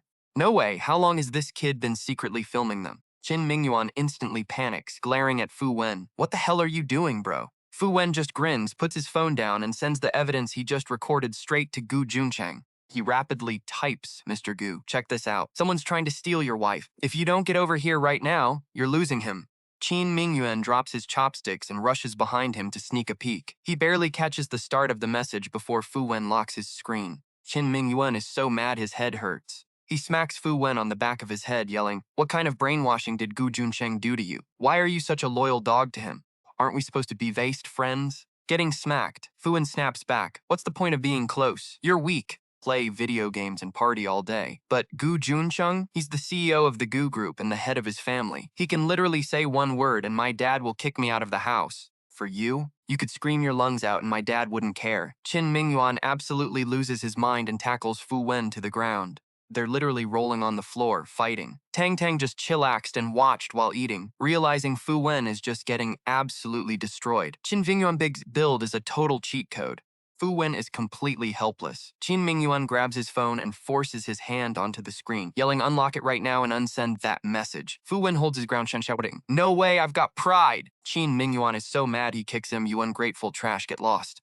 Right then, Tang Tang's phone rings. Both of them freeze and look up, staring intensely at him. Tang Tang checks was a small shali and says, "Oh, it's my hubby calling. I gotta take this." Qin Mingyuan's face instantly turns pale. Fu Wen, being the ultimate troll, mimics him, "Oh, my hubby's calling. I gotta take this." Yes, his hubby. Qin Mingyuan mutters, "Damn it." Tang Tang answers, "Hey, hubby, are you off work yet?" Gu Junsheng replies gently, "Yes, everything went smoothly today, so I got off early. Where are you? I'll come pick you up." Tang Tang immediately jumps up, grabbing his backpack. "Let me send you my location, hubby. Come quick." Hearing Tang Tang's happy voice, all the stress in Gu Junsheng's heart instantly melts away. He nods, "All right, I'm heading over now." He hangs up and immediately tells his driver to pick up Tang Tang. Qin Mingyuan looks at Tang Tang's blushing, smiling face, and he is high-key jealous. Like, Tang Tang literally used to hate Gu Junsheng. Every time Gu Junsheng confessed, Tang Tang shut him down immediately. They even had massive fights over it, with Tang Tang threatening to block him and delete him forever. How did they end up dating the second he got amnesia? Fu Wen whispers, "Dude, just let it go. Never break up a happy couple, unless you actually want to be a homewrecker." Qin Mingyuan is practically spitting fire. Who the hell wants to be a homewrecker? Tang Tang just lost his memory. He doesn't actually like him. Fu Wen rolls his eyes. "Bro, amnesia or not, he never wanted you. Just sit down, take the loss, and don't embarrass yourself." Qin Mingyuan mutters a curse, but deep down, he knows it's true. He can't even argue back. Since Qin Mingyuan already graduated and is interning at his family's entertainment company, he leaves early in his red sports car, telling Fu Wen to watch over Tong Tang. Fu Wen checks his phone, telling Tong Tang, "Just 20 minutes left. He's almost here. By the way, you want some water?" Tang Tang nods. "Let's get some lemon tea." The two chat as they head toward a convenience store by the road. But suddenly, a motorcycle runs a red light. The rider's wearing a black helmet, and with a loud roar, the bike charges straight at them. Tong Tong hears a sudden noise and spins around, only to see a rogue motorcycle barreling straight toward her. Fu Wen's eyes go wide and his body reacts on pure instinct as he yanks her back. Boom! A massive crash echoes as a whole row of neatly parked bikes gets completely obliterated. But Tang Tang still gets clipped on her shoulder, and absolute blinding pain explodes instantly. Her face turns ghost white. No cap, if Fu Wen hadn't pulled her at the last second, her leg would have been shattered. Both of them crash hard onto the pavement, and Fu Wen's lets out a loud damn. He literally cushions her fall, taking the brunt of the impact. His back slams hard against something sharp, making him gasp for air in pure agony. Meanwhile, Tang Tong's right arm and shoulder are so wrecked that half her body goes completely numb from the pain. She's completely limp on the cold ground, unable to move. Gritting his teeth through the pain, Fu Wen manages to push himself up and pull her to her feet. Fu Wen looks like a literal ghost, not even from the physical pain, but because he's scared out of his absolute mind, on the verge of tears. He panics and asks, "Tong Tong, you're dead, right?" Tong Tong is drenched in cold sweat, totally pale. She gives him a weak, tired look and sighs. "Relax, I'm not dead. It's a motorcycle, not a massive truck. You think I'm that easy to take out?" Fu Wen exhales a massive sigh of relief, still trembling. "Oh, thank goodness, because if you died, my boss would literally bury me alive with you." Tong Tong can only shake her head. Bro is seriously cracking jokes at a time like this. Passers-by quickly rush over to help them up. Fu Wen is practically crying tears of gratitude, thanking everyone for being absolute lifesavers. But one of the bystanders cuts him off, telling him to stop talking and get his girlfriend to a hospital immediately, because she looks seriously hurt. Ignoring the sharp pain shooting up his spine, Fu Wen hoists Tang Tang onto his back, but he still insists on correcting the crowd, sweating bullets like he's terrified of a death sentence. "Whoa, hold on, do not say that. She is absolutely not my girl. She's my boss's wife. She's my sister-in-law." The crowd is completely speechless. Fu Wen struggles his way to the curb, now on absolute high alert, scanning the streets. But that hit-and-run motorcycle is already long gone. Why would a bike swerve into the pedestrian lane, especially if the street was wide open? It makes zero sense unless they were specifically targeting Tong Tang. Fu Wen spots a couple of security cameras nearby and makes a mental note. Right on cue, Gu Junsheng's luxury ride pulls up. As soon as the window rolls down, Gu Junsheng's eyes lock onto Fu Wen looking pale as death, carrying Tong Tong on his back. Her eyes are shut tight, completely out of it. Gu Junsheng's heart drops. He slams the car door open and sprints over like a man possessed. What the hell happened? Did she pass out again? Seeing Gu Junsheng, Fu Wen finally breaks down crying. Brother Junsheng, you have to avenge us. Someone tried to kill us. Shun Sheng's face goes icy cold as he reaches out to take Tang Tang. Cut the chatter, we're going to the hospital now. Honestly, Tang Tang's luck is trash today. How do you get run over by a motorcycle just standing on the sidewalk? Thank God Fu Wen reacted in time and pulled her, or her leg would have been completely snapped instead of just a shoulder injury. John Chung carries her into the car, his heart absolutely breaking as he sees her pale face drenched in sweat. Tong Tong, tell me, where does it hurt besides your shoulder? Tang Tang shakes her head, her brow furrowed in agonizing pain. Just my shoulder. Gu Junsheng gently undoes the top two buttons of her shirt, pulling it back only to reveal a massive, horrifying dark bruise on her right shoulder. Junsheng immediately orders assistant Chen to call the cops and track down the security footage while he speeds off to the hospital with them. The moment Fu Wen slides into the passenger seat, he starts whining. Damn, my back is killing me. Is it bleeding? Boss Gu, check my back. Am I bleeding out? Gu Junsheng shoots him an annoyed look and snaps. You're not bleeding. He looks back down to examine Tang Tang's shoulder and arm. There's a massive, painful scrape across her arm with broken skin, and blood is slowly oozing out. Junsheng's face completely darkens, his voice cold as ice. Fu Wen, did anything suspicious happen before the crash? Did you see the driver's face? Fu Wen gets incredibly pissed just thinking about it. No way! The guy was wearing a black helmet and heavy gloves, completely covered from head to toe. I couldn't see a single thing. Fu Wen has never been run over in his life and he is absolutely fuming. Boss, there's no way this was an accident. This was a targeted hit. Whoever did this was definitely aiming for Tong Tong, but she hasn't even beefed with anyone at school, except maybe Yao Jing Song and Zhang Yao Yao. Seriously need to investigate those two, boss. Meanwhile, Tang Tong is in so much pain her eyes are tearing up, completely unable to speak. Gu Juncheng's face is terrifyingly dark. Jiang Qingsong just had someone dig into Tong Tong's medical records and now she gets hit by a rogue bike? There's no way he's innocent. Gu Junsheng wraps his arms around her gently, murmuring comfort. Don't worry, the police are on it and I'm personally going to find out who did this. Fortunately, the doctor confirms her injuries aren't life-threatening, just superficial wounds, and no bones are broken.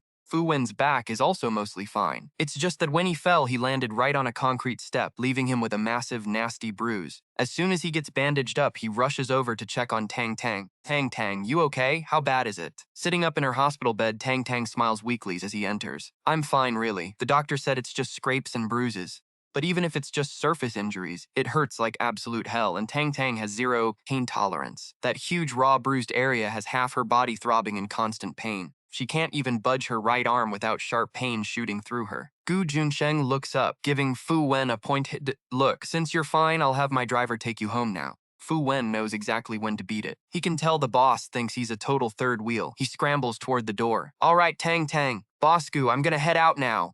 Junsheng follows him to the door and pats his shoulder. Thanks for today. I owe you a massive favor. Fu Wen's eyes go wide, completely shocked. Boss, seriously? You mean it? Personal favor from the head of the legendary Gu Corporation? That is a massive flex. When Fu Wen first agreed to be Tong Tong's study buddy, he only wanted a backup plan in case his family kicked him out. But now Gu Junsheng literally owes him a life-saving favor. Damn, he can basically walk into his family mansion and flex on his brother and dad with zero fear. Junsheng nods. Yes, I mean it. Now get out, stop yapping. And with that, he shuts the door right in his face. Seriously, Fu Wen and Qin Mingyuan are the loudest, most talkative dudes in the group. Those guys literally never stop yapping, like a pair of hyperactive parrots.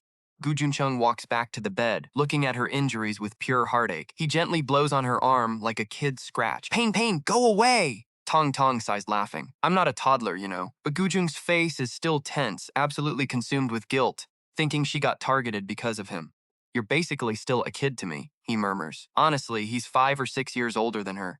When she was 18, he was already 23. Back then, he fell hard for her and actually had his parents go to her family to propose a marriage alliance, but she flat out rejected him. Bro holds a massive grudge and still remembers that exact rejection like it was yesterday. Honestly, if Tang Tang hadn't lost her memory, he probably would never have gotten this close to her again. Gu Juncheng grabs an orange and starts peeling it slowly. He's got massive hands and long, elegant fingers that make even peeling an orange look incredibly hot.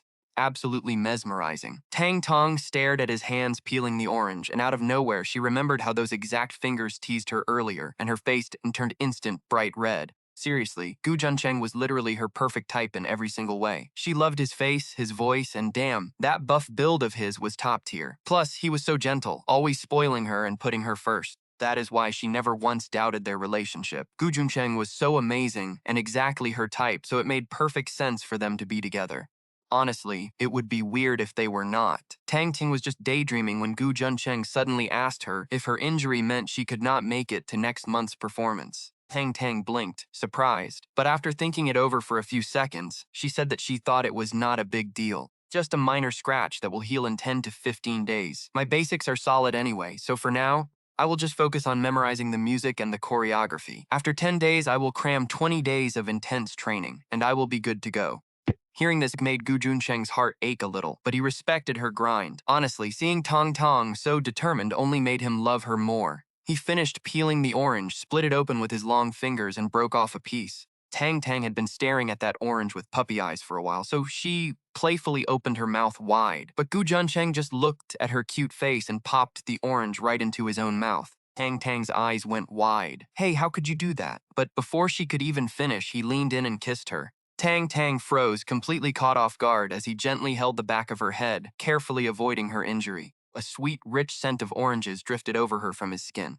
Blushing, she tried to push him away, but he was like a brick wall and her arms hurting too much anyway, so she just let him have his way. She realized he seriously had some major touch starvation, always wanting to cuddle and kiss her. But honestly, she liked him too, so she always let him tease her. Meanwhile, word spread fast and Zhang Yaoyao soon found out about Tong Tong getting hit by that motorcycle.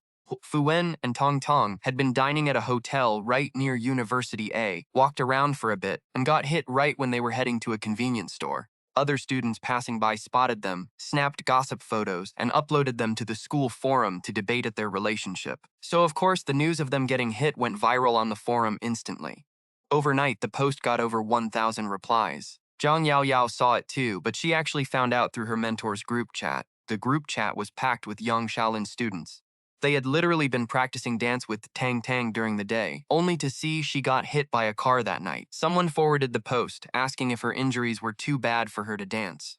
Oh my god, Tang Tang is so unlucky. Hit just going to a convenience store. Did she call the police? She was carried into the car, so is she badly hurt? Can she not even dance anymore? Honestly, they posted this in the advisors group on purpose, just so Yang Xiaolin would see it. The mentor was notoriously strict, and his standards for performances were insanely high. With Tang Tang injured, there was no way she'd keep up with rehearsals. They figured the mentor might just drop her and put someone else in her spot. And who would get that coveted spot? The girls in the chat were already plotting. Just then, someone tagged Jiang Yaoyao, asking if she was going to visit Tong Tong. Since you are her best friend, you should go check on her, Yao Yao.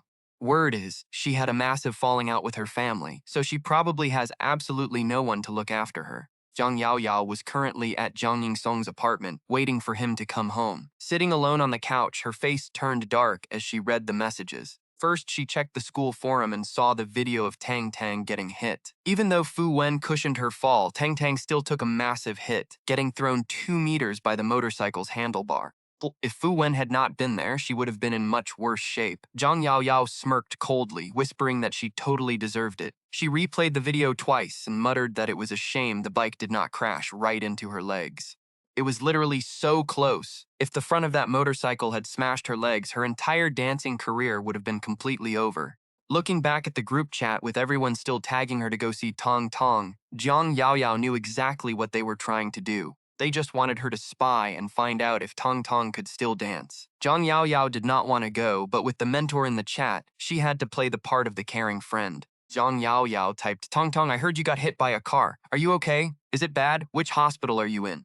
The girls and I want to come visit you. The other classmates immediately chimed in asking for the hospital name. They thought Tang Tong would just ignore them. She barely ever spoke in the chat. But out of nowhere, Tang Tang replied saying, "Thanks for the concern, everyone, but I am totally fine and can still dance. No need to visit. See you at school tomorrow," ending with a smile emoji. Speechless. Zhang Yaoyao's face twisted in rage. Has this trash always get so lucky? She wanted to smash her phone. As long as Tang Tang was around, she would never ever get to be the lead dancer. Tong Tong was nothing but a gold-digging trash who seduced guys for money. So why was she the one winning?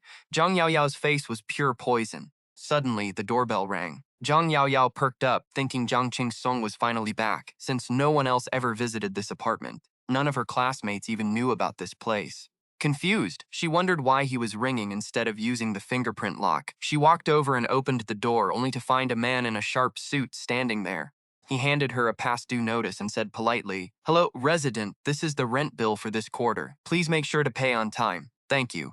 Zhang Yaoyao took the bill and casually asked if rent here was paid quarterly. The man smiled politely and explained that, actually, rent was due monthly. However, since you have not paid rent in 3 months, we are sending a quarterly reminder. You can see there is also a late fee added to the total. If you have any questions, please contact the property manager, and we will sort it out for you. Zhang Yaoyao was shocked. Wait, you mean rent has not been paid here for 3 whole months? The man nodded and said, "Yes, we tried calling entities, but since we received no response, I had to bring this up in person. Normally, they would demand payment after 1 month and evictance after 2. But the database showed that this apartment, along with the one next door, was actually rented under Miss Tang's name. Tang family owned shares in this building, making Master Tang basically a co-owner, and his granddaughter had used an exclusive VIP card to lease the place. Even though Tang Tang did not take a discount and paid the full rent and deposit, her name was flagged in the system, so the property management would never dare kick her out. All they could do was deliver the bill. The man added politely, "By the way, if Miss Tang signs this, the rent can be completely waived. She would just need to call our office to confirm." After he left, Zhang Yaoyao stood there, completely shell-shocked. She walked back inside and stared at the 6-figure rent total, then frantically looked at the top of the bill to see the tenant's name. And right there, she saw the name written crystal clear. No way! The name on the bill isn't Zhang Qingsong. It's actually Tong Tong. And get this, it's a joint bill for 2 apartments. This means both the place Qingsong was living in and Tong Tong's apartment next door were fully rented by Tong herself. Tong Tong was the one paying the rent the entire time. It wasn't on Zhang Sung flexing and renting a place for her like Zhang Yaoyao actually thought. Looking at the timeline, once Von Tang Tang got into that car accident and cut ties with him, she probably stopped paying immediately. No wonder property management came knocking on their door. Wait, so King Song is actually broke? Is he really just the son of the Tang family's driver who was leeching off Tang Tang's money? Yao Yao went completely pale. She sat on the sofa, clutching the bill, totally losing her mind in disbelief. Right then, the door clicked open. King Song walked in wearing a custom suit, looking like he was some rich boss. He glanced at Yao Yao, frowned and asked what happened and why he looked so miserable. Yao Yao looked back at him, her eyes filled with suspicion. But she quickly shook off her doubts. Who cares if Tong Tong is loaded or who rented the apartments? None of that matters to Yao Yao. All that matters is that Ching Song himself has money, stared at his expensive custom suit and the $1,000,000 watch on his wrist. Hiding her doubts, she quickly stood up, put on a smile, and tried to help him take off his coat. Ching Song, why are you home so late? Have you eaten yet? But Ching Song dodged her hand, threw his jacket onto the couch, and started pulling at his tie. As he passed the coffee table, his eyes locked onto the rent bill. He frowned, sat down on the couch, and snatched it up to look. Yao Yao poured him a cup of water and said, The property management just brought that. They said we haven't paid rent in 3 months, and we need to pay for the whole quarter. And because we're 2 months late, unless Tang Tang signs off and calls them, Ching Song doesn't just have to pay for this quarter. He actually has to prepay for the next quarter, too. If he doesn't, they're going to kick him out. Staring at the 6-figure rent in Tong Tong's name, Ching Song's face went completely dark. His voice was freezing cold as he said, Tong Tong rented this place. Why the hell should I pay for it? He narrowed his eyes and stuffed the bill into his pocket, sneering, let her new husband pay for it. Let's see how he feels when he finds out his precious little wife was renting an apartment for another man, going to school with him, and practically living together, he smirked. I really want to see his reaction. Talk about pure jealousy and saltiness. You could hear the massive cope in his voice, but seeing how angry he was, Yao Yao was too scared to ask any questions. Honestly, this apartment was just Tang Tang's idea from the start. He never even wanted to move off campus because he was doing perfectly fine in the school dorms. But Tang Tang literally rented him a unit right next to hers, claiming she wanted him to have a quiet place to study and rest. But in reality, she just wanted him to spend more time with her. Tang Tang was such a scaredy cat that even watching a horror movie would make her too terrified to walk home at night. Back then, she kept begging King Song to walk her back, but always rejected her. But she couldn't stand the dorms either because everyone was toxic and bullied her there. As a rich girl, she couldn't take that kind of trash treatment. And seeing King Song walk Yao Yao back to her dorm every single day made her so jealous that she decided to rent this luxury place for him just to keep him close. Ching Song tried to play hard to get at first, but when he saw this luxury complex was packed with rich heirs, elite politicians, and massive influencers, he immediately moved into flex. He got so used to living like a king for over a year that he completely forgot this high-end apartment actually cost a fortune. Ching Song clenched the bill, sneering, "This is all Tang Tang's fault." He turned to Yao Yao and snapped, "Get your things. We're packing up and moving out tonight." Yao Yao gasped, "Wait, what? We're moving out?" Ching Song nodded and started packing. Let's be real. He's totally broke right now. He literally spent $300,000 on one meal to flex in front of his classmates, and he still owes $100,000 on his credit cards. Sure, he's working for Gu Xiaoming now, and the guy hooked him up with luxury suits and bodyguards, but he hasn't actually paid him any cash yet. There's no way he can pull several $100,000 out of his pocket right now, but since he's working for Xiaoming, he'll be busy off campus all the time anyway. Going back to the dorms is not an option, so he needs to find a cheaper place to rent. Seeing him actually throwing things into suitcases, Yao Yao's shock turned into pure dread. Followed him, forcing a weak smile. "King Song, are we really leaving this place?" King Song snapped impatiently, "Yes, we are leaving right now." He has to meet Xiaoming tomorrow for some high society yacht party, so he won't have time to pack later. He rushed into the bedroom to grab his personal stuff. He didn't have much anyway, just some clothes, books, a laptop, and his daily essentials. Furniture and decorations all belonged to the apartment. As he packed at lightning speed, Yao Yao stood there completely frozen. What is actually happening right now? Ching Song really running away because he can't pay rent. But looking at his drip and that expensive watch, he doesn't look broke at all. She barely had anything to pack since they only started dating recently. But the real problem? Just yesterday, she was literally bragging to her classmates about how Ching Song begged her to move into this insane luxury apartment with him. Her friends were all super jealous, saying Yao Yao is so lucky. Ching Song rejected so many girls just to be with you. We're so jealous. Now that you're living the high life, don't forget about your besties. We heard your new place is insanely fancy and full of rich heirs. When can we visit? Yao Yao got so drunk on the clout that she promised to host a huge party for them this weekend. And now, they're getting kicked out? This is an absolute disaster. How is she supposed to show her face at school now? Harried. She followed him and pleaded, "King Song, we've lived here for so long and it's so comfortable. Do we really have to move?" He gave her a cold glare and scoffed, "Do you even know how much rent costs here? If you don't, go read the damn bill." She swallowed hard and asked, "Wait, is it because you can't afford it? But you've been living here fine this whole time, so this rent should be pocket change for you, right?" She was desperately trying to gauge his net worth, and King Song saw right through her, smirked. He knew she was just another gold digger who didn't deserve to be loved. Tang Tang only dated him on a whim, and Yao Yao was only clinging to him because she thought he was loaded. Pull, the wicked grin, he walked up to her, put down his things, and gently cupped her face. Smiled warmly, but his words were straight poison. "Yao Yao, you've got me all wrong. Did you forget? I'm just the son of Tong Tong's driver. She was the rich one all along. I was literally spending her money while treating her like absolute trash because I thought she was poor." Plot twist. Yao Yao's face went completely sheet white. She's cooked. She couldn't believe her sugar daddy was actually a total fraud. Honestly, she wished Zhang Qingsong was just capping. Pale as a ghost, she shook her head, trying to say something, but he did not even give her a chance to speak. It was over. Zhang Qingsong just smirked and dropped a massive truth bomb, saying, "Everything I have is because of Tong Tong. Those fancy necklaces and bags I got you, all bought by sweeping her card. Even the rent for this apartment is on her. Talk about a major face slap. But now she cut me off, and I am broke. If you do not want to pack your bags, go beg her yourself and see if she is still down to pay your rent." Zhang Yao Yao's eyes went completely red. She stared at Zhang Qingsong in pure disbelief, crying, "Brother Qingsong, you must be capping, right? Please tell me this is a joke." She subconsciously clutched the diamond necklace around her neck. It was the birthday gift he gave her during their first year together. She remembered it like it was yesterday because that shiny little piece of jewelry cost a whopping 180,000 yuan. Now, 180,000 might be pocket change for a rich heir, not even enough for one night of flexing at the club, but to an average girl like Zhang Yao Yao, it was a massive fortune. That was the exact moment she decided she was going to steal Zhang Qingsong away from Tong Tong. Talk about a gold digger move. Tears started streaming down her face as she looked at him, acting all heartbroken. Brother Kingsong, why didn't you just tell me the truth? I fell for you, not your wallet. I love your soul. And I told you before, I fell for you when I saw you crushing it as a forward during the school basketball tournament, not because of your money or status. Zhang Qingsong just scoffed. He turned around, walked straight into the bedroom, grabbed his suitcase and laptop bag, and looked back at her with zero emotion. Yeah, I totally believe you, but I have to bounce. It is late, so you can crash here tonight, but tomorrow you better pack up and head back to the dorms. Hit me up if you need something. Hell, and just like that, Zhang Qingsong walked out into the night, leaving her behind. He grabbed a cab and headed straight to the tiny, cheap apartment his dad was renting. The moment he walked up the stairs, he saw a group of scary-looking dudes aggressively kicking and banging on the door. Hey, Jiang Junhai, we know you are hiding in there. Open the door right now, damn it.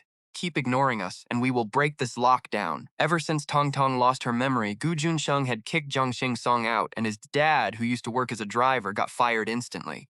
He had not bothered to contact his dad at all, because going back only meant endless screaming matches and being forced to beg Tong Tong for forgiveness. Dad wanted him to marry into the family and be their puppet, throwing away all his pride. He watched the chaos with a cold look, turned on his heel, and walked away. Left with zero options, he checked into a sketchy motel, planning to dump his stuff at the school dorms tomorrow. Meanwhile, back at the luxury apartment, Zhang Yaoyao was having a total meltdown. She went absolutely feral, kicking the sofa and smashing the coffee table like a psychopath. She absolutely loathed Zhang Qingsong, and she hated Tong Tong even more. She hated how Tong Tong was a filthy rich heiress but chose to act like a weak, pathetic simp for a driver's son, hiding her true power level this entire time. She hated Zhang Qingsong for being a fake who flexed with someone else's money to play her like a fool. And most of all, she hated herself for being so clueless, blinded by a few shiny gifts. Let us be real. If he had not bought her those designer bags and jewelry, she would not have even given him the time of day. But now, she was completely cooked. There was no turning back. They had already slept together, and their relationship was totally public. Literally, the entire campus knew they were dating and living together. Zhang Yaoyao was always flexing her high and mighty, pure-hearted girl persona. She pretended to be humble and sweet, someone who would never care about money. She could not just admit she was blind and got played by a driver's son she thought was a millionaire, after spending months plotting to steal him. Talk about embarrassing. While she was losing her mind, Gu Junsheng was busy carrying Tong Tong out of the hospital and bringing her back home. Looking at her tiny scratch, he sighed in relief. Thank goodness it is just a scrape. Otherwise, I would have to ban you from dancing. Tang Tang's right arm was stiff and her shoulder was sore, so she just sat on the couch, watching him run around like a devoted husband, treating her wounds. Changed her clothes, cooked her dinner, and even prepped her bath. Her heart melted. She was like, wow, my husband is absolute top tier. He is so sweet. Just then, her phone started vibrating. It was an unknown number. Before she could even stand up to grab it, Gu Junsheng, looking like a total snack in a tank top and apron, rushed out of the kitchen. Gently pushed her back down, saying, stay there, I have got it. So she chilled on the couch, munching on fresh watermelon and blueberries while watching her favorite drama. Honestly, she was living her best life. Talk about pure vibes. Gu Junsheng swiped answer, and guess who was on the other end? Yep, it was Zhang Yaoyao. Tong Tong, Jiangsung moved out of your apartment, and he told me everything. You must be laughing your head off, seeing me get played like an absolute fool, right? Juncheng frowned and cut in coldly. You are Tong Tong's classmate. What do you want? Zhang Yaoyao gasped, pausing for a few seconds before shouting, wait, are you her boyfriend? Are you Qin Mingyuan or Gu Juncheng? Hearing that other guy's name instantly made his face darken. Why on earth did her classmate think she was dating Qin Mingyuan? Was it because that clown drove his flashy sports car to school earlier to flex? He was about to hang up when she screamed, ah, you must be Gu Juncheng! Do you actually know what kind of girl she is? Did you know she rented a whole apartment to live with another guy? And while she was playing house with him, she was busy hitting up rich old men and Qin Mingyuan on the side? She is a total player, leading a bunch of guys on at the same time. By now, Gu Junsheng's eyes were icy. He snapped and completely shut her down. Pain. Who do you think you are to talk about her? What she does is none of your business. Keep her name out of your mouth, or I will personally make sure you have no future in this city. Slammed the phone down. He knew exactly who Tang Tang was. They grew up together as neighbors for over 10 years, for God's sake. He was literally the one who walked her to kindergarten. Sure, she was a little clueless, but she had standards. Timming multiple guys, no offense to his girls, but she definitely did not have the brain power for that kind of high-level manipulation. Getting threatened by Gu Juncheng only made Zhang Yaoyao boil with pure jealousy. She blamed everything on Tong Tong. Since Tong Tong knew Zhang Qingsong was a fake, she should have said something. Instead, she kept quiet, letting Zhang Yaoyao waste her time trying to secure a bag with a guy who was actually broke. Zhang Yaoyao's face twisted in pure rage, screaming, "Tang Tong, you are going down." Meanwhile, back on the couch, Tang Tong saw Gu Juncheng hang up with a dark expression. She looked up and asked, "Hubby, who was that?" He looked at her and softened his voice. "Oh, just a spam caller. I blocked them." Believing him instantly, she nodded and said, "Oh, okay," and she went right back to stuffing her face with fruit. Lu Shuncheng stood there staring at her cute, innocent face for a moment. Then he quietly slipped her phone into his own pocket and headed back to the kitchen to finish cooking. Talk about protective. Rumors at school said Tong Tong was out there playing multiple guys at once, but there was no way he was buying that trash. It wasn't just because he knew Fu Jin and Qin Mingyuan's character, but because Tong Tong was straight up not that kind of girl. Honestly, Tang Tang could be incredibly stubborn. Once she set her mind on something, you couldn't change her mind even if she knew she was setting herself up for a loss. Like, when she was chasing after Zhang Qingsong, everyone told her to stop. Even she probably knew deep down they were a bad match and that the guy didn't care about her at all. But for some reason, she just locked onto him like a total fool. Back in the kitchen, Gu Juncheng was prepping veggies, but he couldn't stop thinking about Zhang Yaoyao's words that Tang Tang was renting a place and living with another guy. Suddenly, a sharp pain shot through his finger. He looked down and saw blood staining the half-chopped potato. He had zoned out and sliced his own finger. Gu Juncheng didn't even flinch. He turned on the faucet, about to wash off the blood, but suddenly paused and shut the water right back off. He walked out of the kitchen, acting all hurt with a slight pout on his face, saying, "Baby, I cut my finger." Tang Tang whipped her head around instantly, and Gu Juncheng walked over, holding up his left hand. His left index finger was bleeding like crazy, blood dripping down his wrist and splashing onto the floor. Tang Tong's eyes went wide. "Oh my god, did you cut your hand?" "Let me see. Hold still." But Gu Juncheng quickly used his good hand to gently hold her shoulder, saying, "Your shoulder and arm are still hurt, babe. Don't worry about me. I'll just grab some iodine and clean it up." Tang Tang's heart literally broke seeing this. She couldn't just sit there, so she stood up and followed right behind him. "Is it deep? Did the bleeding stop? Do we have medicine? Should I go out and buy some for you right now?" Gu Juncheng smiled, gently patting her head. "We have everything we need, babe. Even if we didn't, I can just order delivery. I would never let you run errands for me." He couldn't help but remember how Tong Tong used to run errands for Zhang Qingsong back in the day, delivering food, gifts, and even medicine like a loyal puppy. Heck, she was literally hit by a car while going to buy medicine for that trash. Gu Juncheng's face went completely dark, but he masked his anger perfectly so she wouldn't notice. Tang Tang stood by him, watching him grab the first aid kit from a drawer with one hand. Even though moving her arm was still a bit painful, she could manage as long as she didn't swing it around. So she took the iodine from him, popped the cap, and insisted, "Sit down, let me do it." Since he was such a giant, she usually had to strain her neck just to look at him. But as he obediently sat on the couch, she was standing right at his eye level. He couldn't resist, reaching out to ruffle her hair yet again. Looking at how carefully she applied the iodine, Tong Tong started worrying about her cell schedule. She had a major performance month with her mentor, teacher Ying Zhang Scaoling. The training was going to be intense, but she couldn't move her arm properly yet. She figured she could just memorize the steps at home first and wait until Monday to actually practice. She nodded and smiled. "Okay, I'll listen to my hubby." She looked up, her eyes curving into sweet little crescents. Gu Juncheng's gaze softened. He leaned in and kissed her cute little dimple, whispering, "Good girl." Early the next morning, before she was even awake, Gu Juncheng had already prepared breakfast and headed straight to the office. Assistant Chen was waiting to brief him on the hit and run. He had tracked down the motorcycle driver, but the guy was stubbornly claiming it was nothing but an accident. He was willing to pay compensation and apologize. Seeing the dark look on Gu Juncheng's face, the assistant quickly added, "Of course, boss. If you're not happy with that, we can pull some strings to get him locked up."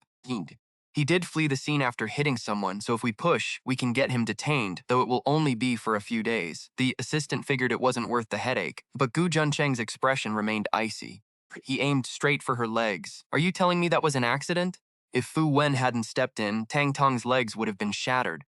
Assistant Chen could only sigh. He keeps insisting it was a mistake and says he will take full responsibility. But honestly, that just means he will pay a fine and walk away. Gu Junsheng commanded, "Hire a private eye to dig into this driver. Track down everyone he has met with and who he talks to next." He refused to believe it was an accident. He was betting this was set up by Gu Xiaoming to throw some shade at Zhang Qingsong. After all, Jiang Qingsong wasn't a pawn that could be easily controlled. Plus, it was a direct threat to Gu Juncheng, showing him that if they wanted to, they could put Tong Tong in danger at any second.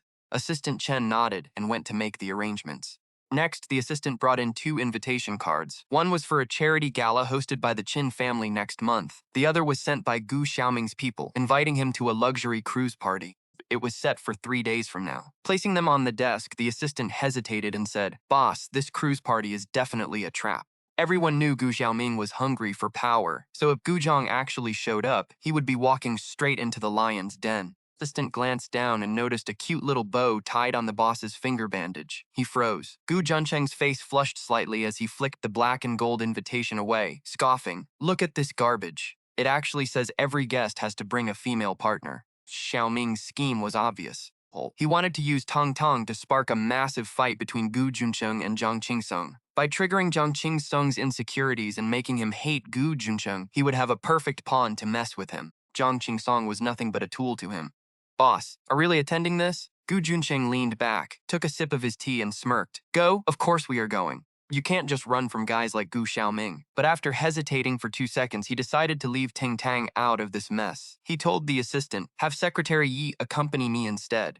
Meanwhile, Jiang Qingsong had also received the exact same invitation. Only he was handed his copy right inside Gu Xiaoming's office. The old man smiled warmly at him and said, "All the top elites in the capital will be there. It's a great chance for you to network and see how the big players live." Jiang Qingsong scanned the card and nodded. "Understood. Thank you for the opportunity, father." Gu Xiaoming smiled with approval, adding, "Oh, by the way, I heard you have a little girlfriend. Bring her along. It's a couple's event anyway." Jiang Qingsong's face instantly stiffened. Looked at Guzming, unsure if the old man meant Tong Tong or Zhang Yao Yao. After hesitating for 2 seconds, he gave a bitter smile. "I don't think she will come with me, father. We got into a huge fight last night, and she's trying to break up with me." Gu Xiaoming sighed, sounding disappointed. "Well, that's on you then. Women are meant to be treated like gold. Why are you picking fights with her?"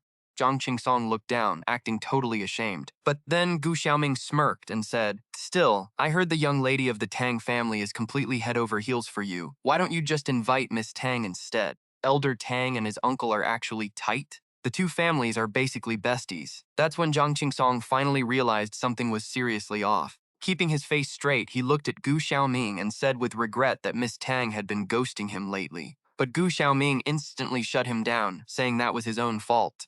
Told him that girls need attention and he just needed to drop his ego and sweet-talk her. Since she was crazy about him and this was a Gu Group networking event, he should absolutely bring her along. He even asked if he was too shy and expected his adoptive father to send his own people to invite her.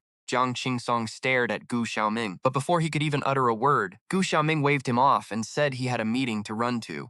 He told him to go get some rest first and report to the marketing department tomorrow. Jiang Qingsong stood up, feeling completely conflicted. The big boss's intentions were crystal clear. He wanted Jiang Qingsong to get Tang Tang onto that cruise ship no matter what. It didn't matter how he did it. As long as he played along, Gu Xiaoming would make it rain. The guy wouldn't even let him set foot in the company before, and now he was suddenly giving him a job in marketing.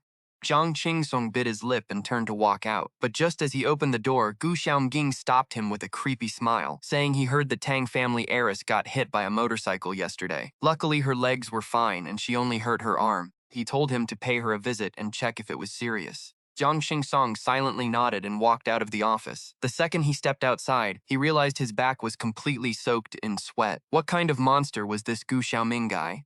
Grudge was with the Gu family, so why on earth was he targeting Tang Tang? Honestly, if this was his past life self, he would have dragged Tang Tang to that cruise party without a single second thought. But now, his feelings for her had totally changed. Knowing she would be in danger, he was actually hesitating. 2 bodyguards tailing him, Jiang Qingsong turned and snapped, asking what really happened with Tang Tong's accident and if they hired that biker. The bodyguards just smiled politely and said he had it wrong and that it had absolutely nothing to do with them. Jiang Qingsong scoffed, asking if they thought he was that stupid. The bodyguards just stared back blankly and told him all he needed to do was follow President Gu's orders, and they would tell him other things when he needed to know. Bro was so mad he literally started laughing, but he was completely powerless. At the end of the day, he was just a pawn. Gu Hamsun was only playing nice because he was still useful. The moment the old man stopped pretending, it was going to be completely over for him. Suddenly, regret started hitting him hard. He shouldn't have been so impulsive, just to make Tang Tang regret throwing him away. Just to flex and stand on the same level as Gu Junsheng, and to show those arrogant rich heirs who looked down on him. He shouldn't have jumped straight into bed with the devil. And now, he had zero freedom, and he even got Tong dragged into this mess. Fast forward to Monday, Tong Tong's injuries were mostly healed, so she headed back to school.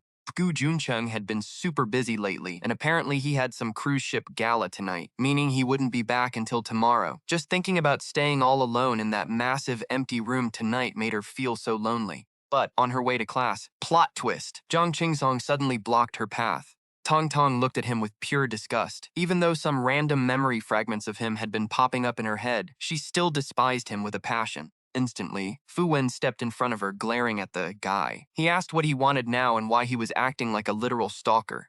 He warned him to leave Tong Tong alone since she wanted absolutely nothing to do with him. Zhang Qingsong had massive dark circles and completely bloodshot eyes. He looked totally drained, like he hadn't slept in days. Scowled, looking incredibly annoyed as he glared at Fu Wen, telling him he just needed to say a few words to Tong Tong and to get out of his way. Zhang's tone was incredibly hostile, but Fu Wen wasn't backing down at all. He mocked him, asking if he was going to act tough on campus and if he was going to hit him. I mean, everyone already knew about Zhang Qingsong's massive brawl at the school gates with Bai Fengjun's crew. That drama was literally trending on the school forum with thousands of shares. Everyone knew they threw hands over Tong Tong, and Zhang Qingsong literally went 1 versus 5 in a legendary fight. If he got into another brawl with Fu Wenzin right now, the school board would definitely expel him. Tong Tong glared at Zhang Qingsong, her face totally cold. She absolutely despised this guy now. Sure, she had been getting some flashback memories of him, but they were all incredibly embarrassing, showing her doing all the work. Like buying him gifts, writing love letters, and chasing him around like a lost puppy. Honestly, it was so cringe she couldn't even look. She was literally facepalming at her past self. Zhang Jingsong locked eyes with her and begged in a raspy voice, asking if she could just give him 5 minutes. But Tong turned around instantly and said no way. After taking a couple of steps, she looked back and told him she had nothing to say to him, so he should stop looking for her. Fu Wen smirked, telling him he heard her and that she didn't want to talk to him. Zhang Qingsong's face went dark as he watched Tong Tong walk into the training room and slam the door shut. He gave Fu Wen one last death stare before turning around and walking away. Fu Wen rolled his eyes at his back, muttering that he was an absolute clown. But when Tang Tang started her martial arts class, she noticed Zhang Yao was a no-show. This girl was usually the most punctual person ever, super enthusiastic, and had never been late once. Hey, for her to miss class today, something must have gone down. But honestly, Tang Tang didn't really care about her, so she didn't bother asking. By the time class wrapped up, she realized her arm felt fine. It had been itching for a few days, which meant it was almost fully healed, so her training wasn't affected at all. It was just a bit itchy from the scabbing. She wore loose long sleeves to cover it up and walked out of the training room. But wait, Fu Wen wasn't in the hallway. That was weird. Fu Wen was never late. He was always so hyped to pick her up. Tong Tong stood in the hallway for a few minutes, then took out her phone to call him, but it went straight to voicemail. She shot him a quick text, but still got zero response. This was getting seriously sketchy. Just as she was debating whether to just head home, boom! Zhang Qingsong showed up again. Tong Tong was like, seriously, is this guy literally stalking me? Tang Tong's face turned cold as ice, and she immediately turned to leave. Seeing her walk away, Zhang Qingsong's face darkened. Avoiding him again? In the past, he never would have imagined he'd ever be treated like this. Back then, Tang Tang was always chasing after him, practically begging him to just look at her. Who would have thought that in just one short month, the tables would turn completely? Now, Tong Tong was completely disgusted by him and wouldn't even look his way. Meanwhile, he was the one chasing her, struggling just to get a single word in. Frustrated, Zhang Qingsong chased after her. Realizing he was closing in, Tong Tong immediately sped up and started running. But as she was running, another sudden wave of memories flashed in her mind. In her memory, she was holding a beautifully wrapped gift, running down a tree-lined path. The freezing morning air was hitting her face, and she could hear her own heavy breathing and the clicking of her shoes on the cobblestones. There were barely any people on the streets, and the few who passed by looked at her in total confusion. She was exhausted, but her heart was racing with pure excitement and joy. But the second she reached the indoor basketball court at the sports academy, she overheard some guys talking near the stairwell. One of them was asking Zhang Qingsong where his little sidekick was, and why she hadn't shown up today. Another guy piped up, wait, aren't you talking about Zhang Yao? She's literally right there. Nah, bro, not her. I'm talking about Tang Tang. She's literally glued to Zhang Qingsong's side every single day. Yo, Qingsong, who do you actually like? Tang Tang, your girl. Zhang Qingsong just scoffed, looking completely disgusted. No way, there's zero chance I'd ever date Tang Tang. She is absolutely not my type. The group burst out laughing. Then why don't you just reject her? She's simping so hard for you every day, following you like a lost puppy. If it were me, I'd have folded by now. Zhang Qingsong just smirked. Are you kidding? Don't you guys think this is hilarious? Besides, if she wants to stalk me, let her. Her legs. Her problem. Why should I care? But little did he know, Tang Tang was hiding right around the corner of the stairs, tears streaming down her face. She remembered that day was Qixi Festival. She had spent a fortune and went through absolute hell, even begging Qin Mingyuan and his crew for help, just to cop a pair of ultra-rare, signed sneakers from King Song's favorite foreign basketball star. Since he played basketball, she wanted to surprise him with them. But that day, she couldn't bring herself to face him. She silently turned around and walked away from the court. Later on, she somehow still ended up giving him the shoes, but she couldn't even remember how she did it. Tang Tang's mind was a complete blank. She kept running, panting heavily, when suddenly she froze. A massive wave of dizziness and a splitting headache hit her out of nowhere. Her knees went weak, and she barely managed to grab the wall. Closing her eyes, she started gagging, slowly sliding down until she collapsed onto the floor. Qingsong finally caught up and realized things were going sideways. He immediately knelt down to check on her. Tang Tang, yo, what's wrong? Talk to me. But there was zero response. Her body went completely limp, and when he shook her, he realized she had totally blacked out. Qingsong panicked. He scooped her up in his arms and bolted toward the school gates. Luckily, his two bodyguards were already waiting in the getaway car. Seeing him carrying her, they rushed to swing the door open. He laid her across the back seat and yelled, "Step on it, to the hospital!" She passed out. Two guards exchanged a look. One of them said, "Relax, young Master Zhang. We'll call the family doctor for Miss Tang right now." Qingsong froze. He slowly looked up, his face turning incredibly dark, and glared at them. "I said take us to the actual hospital." She lost her memory in that car crash, okay? What if this is some dangerous side effect? She could literally die. But these guys didn't give a damn about what he wanted. The guard replied, "Young master, you know the boss gave us strict orders. We have to get Miss Tang onto that cruise ship today, no matter what." Xing Song knew exactly what they meant. Gu Xiaoming had made it crystal clear. If they failed to bring Tang Tong, the boss would absolutely ruin them. On paper, King Song was the adopted son, but in reality, he was just a tool to be used and discarded. If he tried to play hero and defy his father, he was completely cooked. After a tense silence, he finally folded and tried to compromise. "Look, we still have time. Let's just do a quick checkup at the hospital. Once we make sure she's fine, we'll head straight to the cruise ship." The guard just shook his head.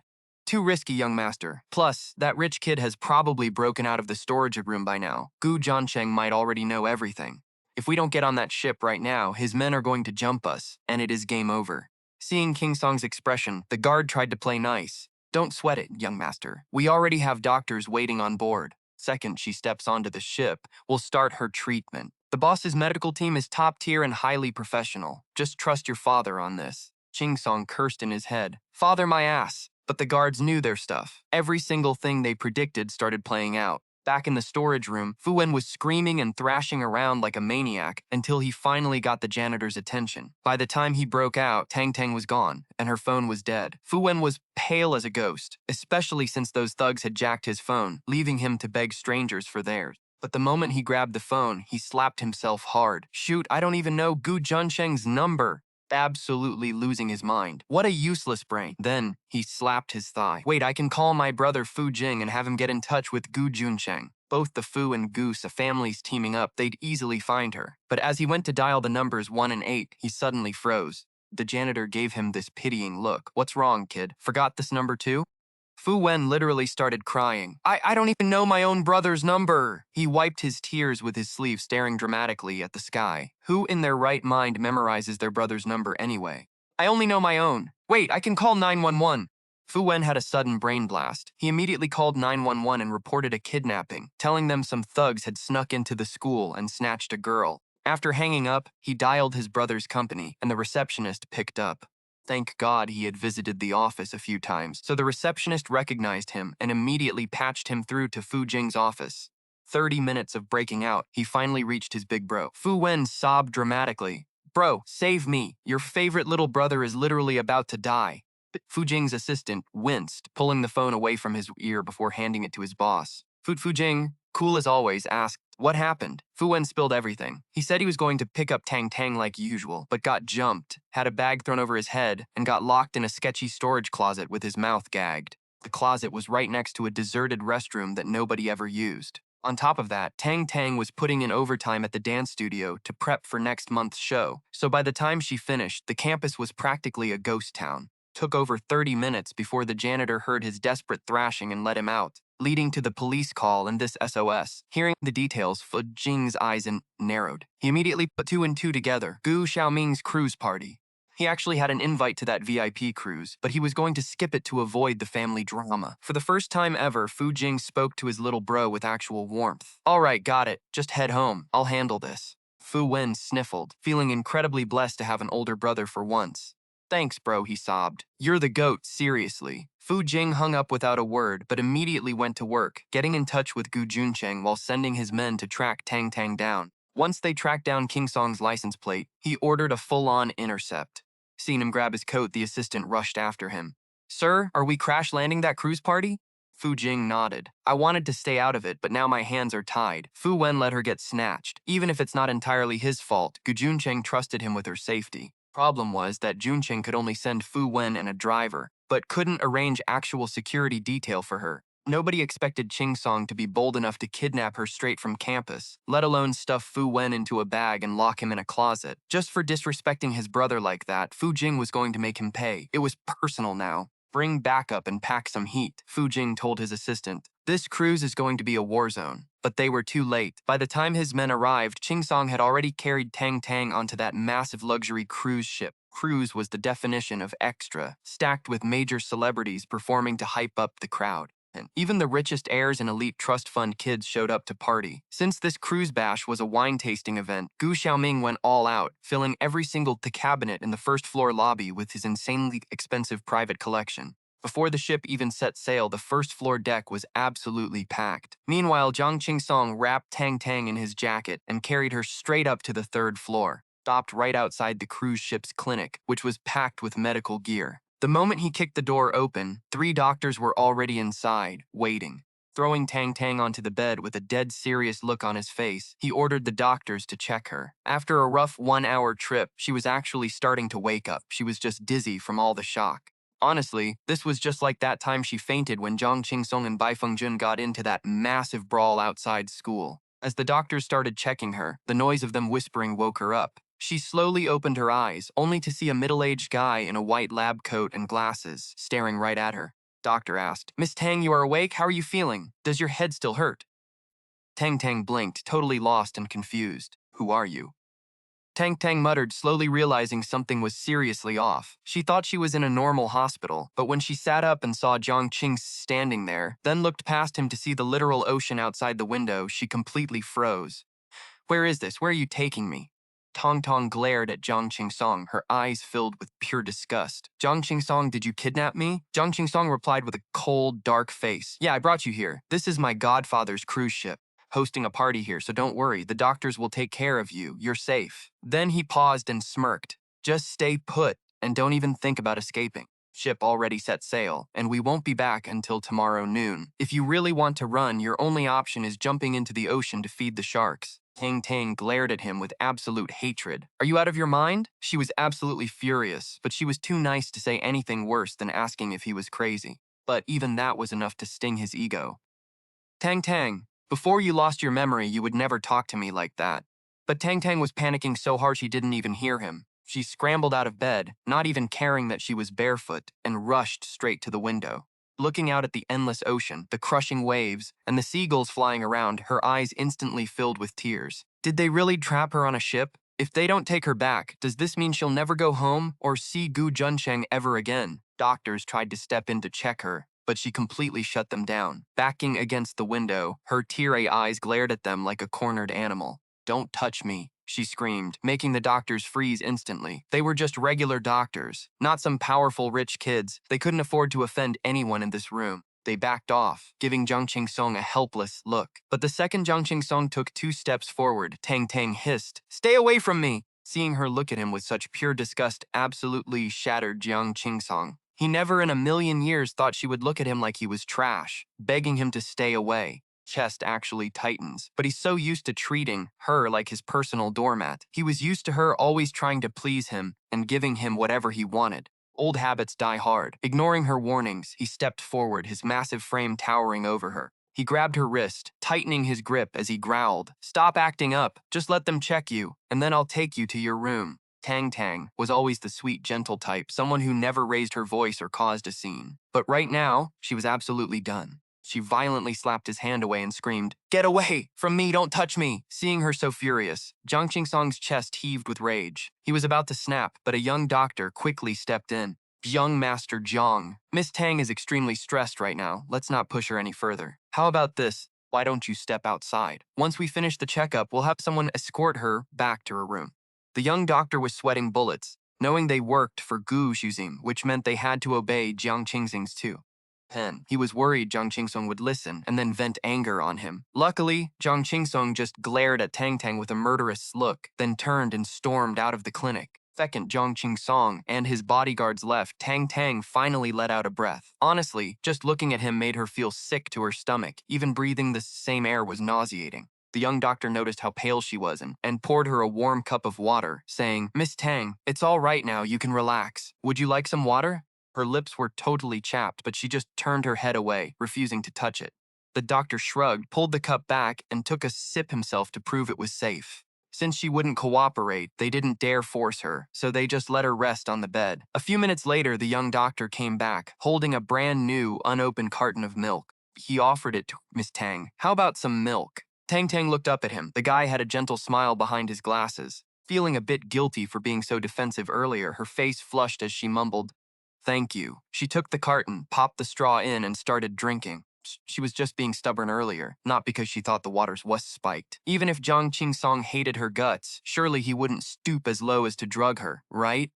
After finishing the milk, she rested in the clinic for over an hour, finally calming down. She realized panicking wasn't going to help, desperately needed to contact Gu Juncheng. But Jiang Qingsong had already swiped her phone, and there were guards posted outside.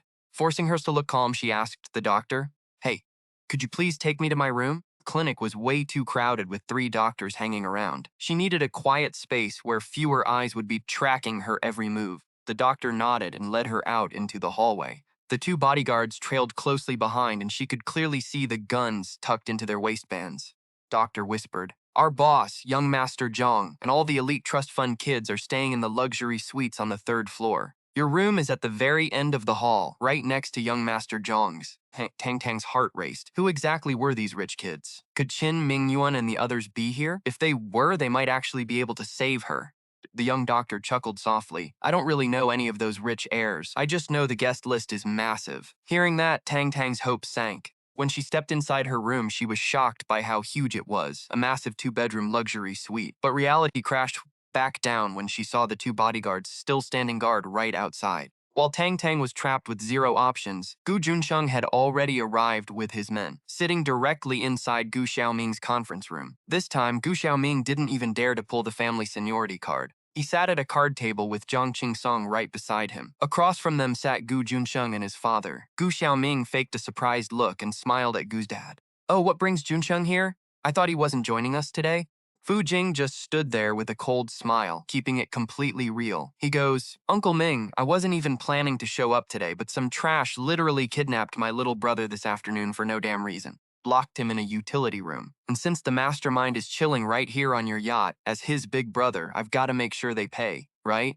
Funchin was looking straight up murderous. Ever since he walked into this meeting room, he hadn't said a single word. He was just death-staring Jiang Qingsong. Talk about pure aura. Bu Xiaoming acted like he didn't even notice Gu Junsheng's terrifying stare. He put on this fake shocked face and said, "Oh wow, are you serious? I can't believe it. University A is a 100-year-old school. How could there be campus bullying going on?"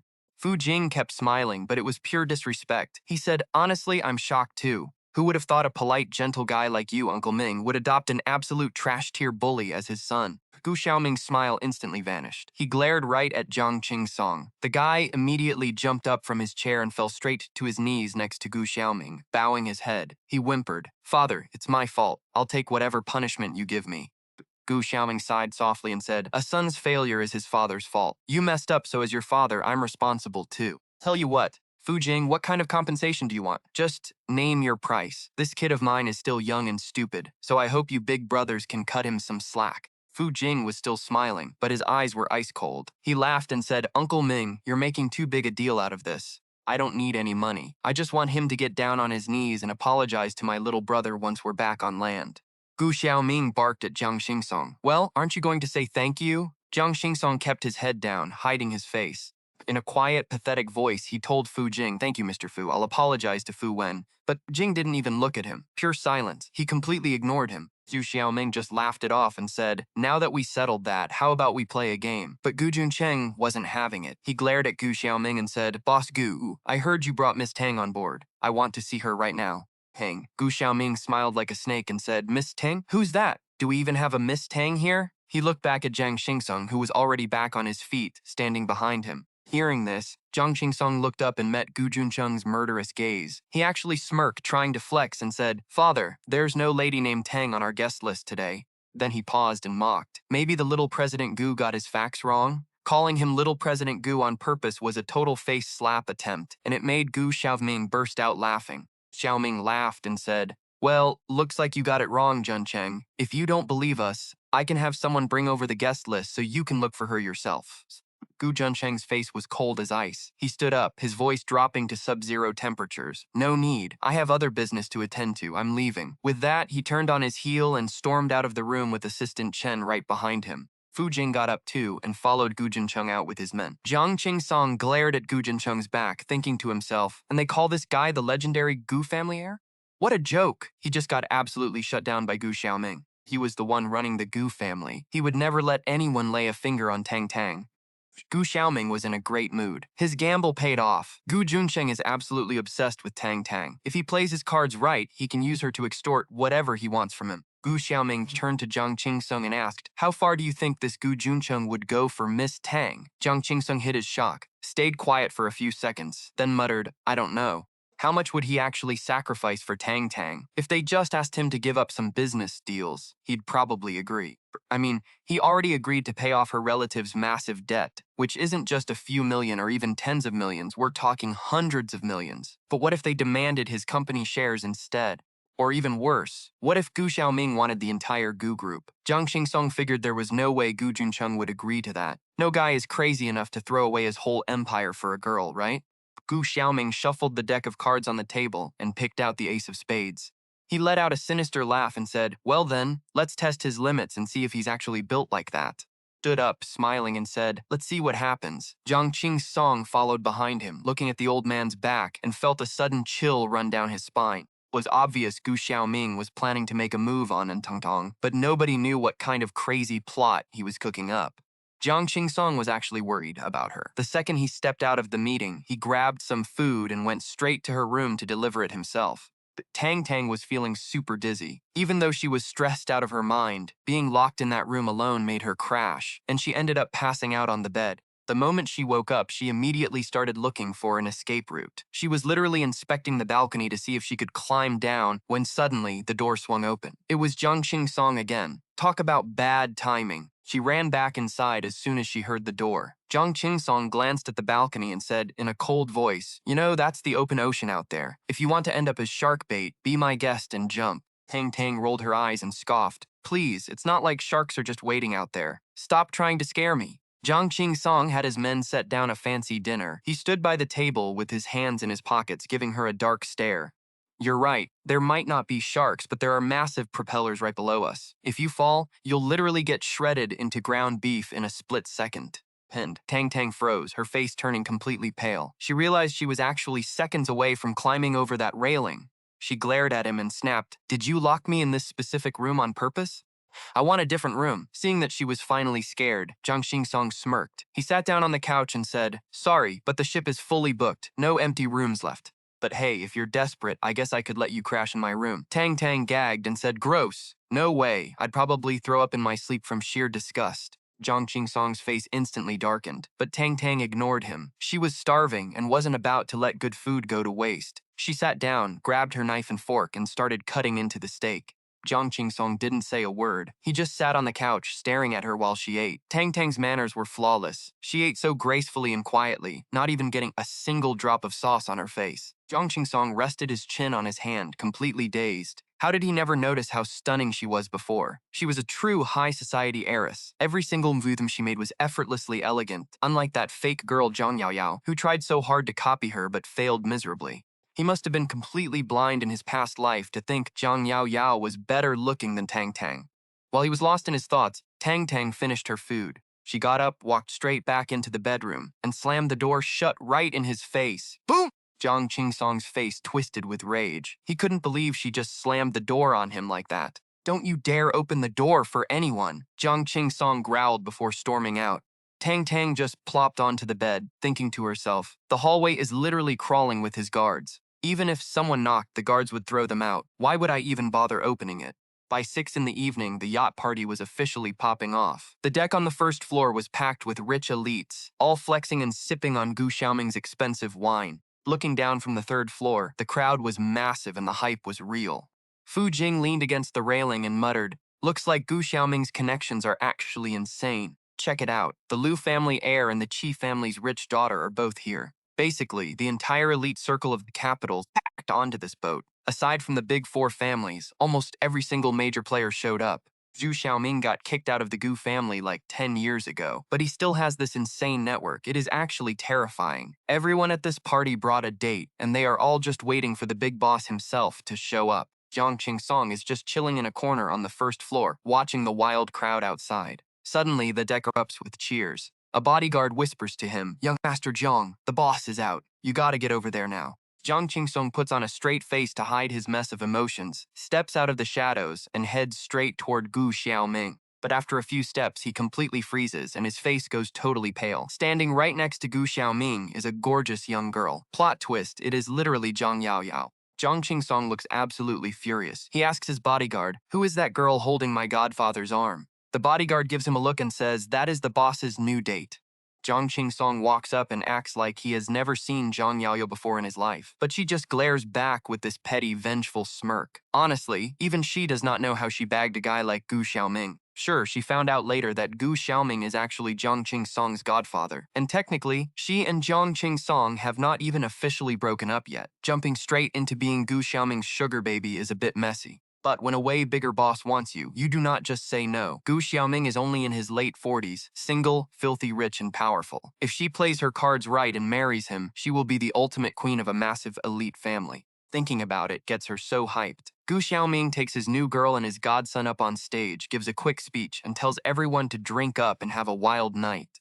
He even brings out his personal stash of super expensive wine. But the second he steps off the stage, Gu Xiaoming turns to Jiang Qingsong and asks, so, how is that Miss Tang doing now? Zhang Yaoyao freezes. No ways, why is Tong Tong here? Jiang Qingsong just keeps it cold, saying she is resting in her room. Gu Xiaoming laughs and says, the moon looks beautiful tonight. You should bring her out to enjoy the party. Go get her and bring her to the rooftop. Jiang Qingsong's face goes stiff. He has no idea what Gu Xiaoming is trying to pull using Tong Tong, or why he wants her out here right now. Jiang Qingsong throws a quick glance at Zhang Yaoyao and walks away. Once he is gone, Gu Xiaoming looks at her with a smirk and asks, what is up? You and Qingsongs know each other? Makes sense. You guys go to the same school, so you probably crossed paths. Zhang Yaoyao smiles and clings to his arm, playing cute. Come on, Qingsong is the most popular guy on campus. You would not believe me if I said I did not know him. Xiaoming smiles and plants a kiss on her cheek, wrapping his arm around her. Go have some fun first, babe. I have a meeting to run. If anyone gives you trouble, I have got your back. Do not worry. Zhang Yaoyao watches him walk away with his bodyguards and pouts. Seriously? Who runs a meeting at this hour? Staring at. Back when Zhang Yaoyao was with Jiang Qingsong, she was basically just chasing his bag. She liked him a little, sure, but it was shallow as hell. So the second Gu Xiaoming showed up, looking super handsome and filthy rich, she immediately jumped ship and fell for him. Now there she is, rocking a high fashion gown, flexing and weaving through the crowd. Watching Jiang Qingsong walk away, pure hatred flashes in her eyes. Wait, is he back with Tong Tong again? Honestly, she absolutely loathes both of them. In her head, she thinks Tang Tang and Jiang Qingsong teamed up to play her. Like Jiang Qingsong was literally just Tang Tang's family driver, but they kept her in the dark the whole time. They did not even correct her when she thought he was some rich heir. Talk about a major face slap. Dark, pissed off look on her face, she sneaks off to follow him. Bu Xiaoming approaches the meeting room. His assistant whispers, "Boss, Miss Zhang is tailing young Master Zhang." But Gu Xiaoming just smirks and shrugs, saying, "Well, they are classmates after all. Just let her go." Assistant nods and shuts up. Meanwhile, an entire afternoon passes, and Gu Juncheng still cannot find Tong Tong anywhere.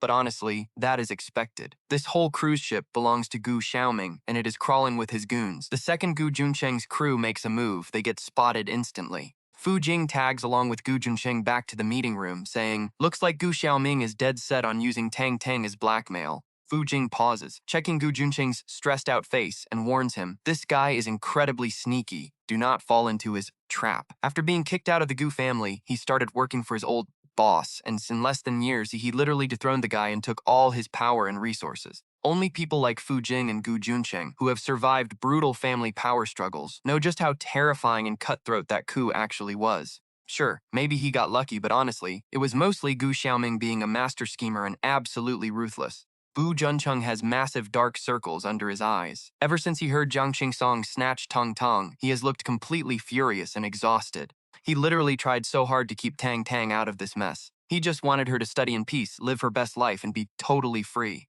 But nope, she still got dragged right into the drama. Juncheng grips his glass so hard his knuckles turn white, his voice freezing cold as he mutters, "I am seriously starting to wonder, Tong Tong owed Jiang Qingsong a life in her past life or something? Being his simp in this life was already bad enough, but finally, after that car accident, she stopped simping, only to get dragged right back into this toxic mess by him." Fu Jing sighs and says, "Honestly, even without Jiang Qingsong, Gu Xiaoming would have targeted Tong Tong anyway, just because of how crazy obsessed you are with her. Basically, whether Tong Tong is with Jiang Qingsong or caught up with you, Gu Xiaoming is never letting her go. As long as she is connected to you guys, he is going to milk her for all she is worth." Gu Juncheng's face is dark as night, and he stays quiet. Right then, Gu Xiaoming struts in with his assistant, lawyer, and bodyguards. 7 or 8 people crowd into the room, making the already tiny meeting room feel totally packed.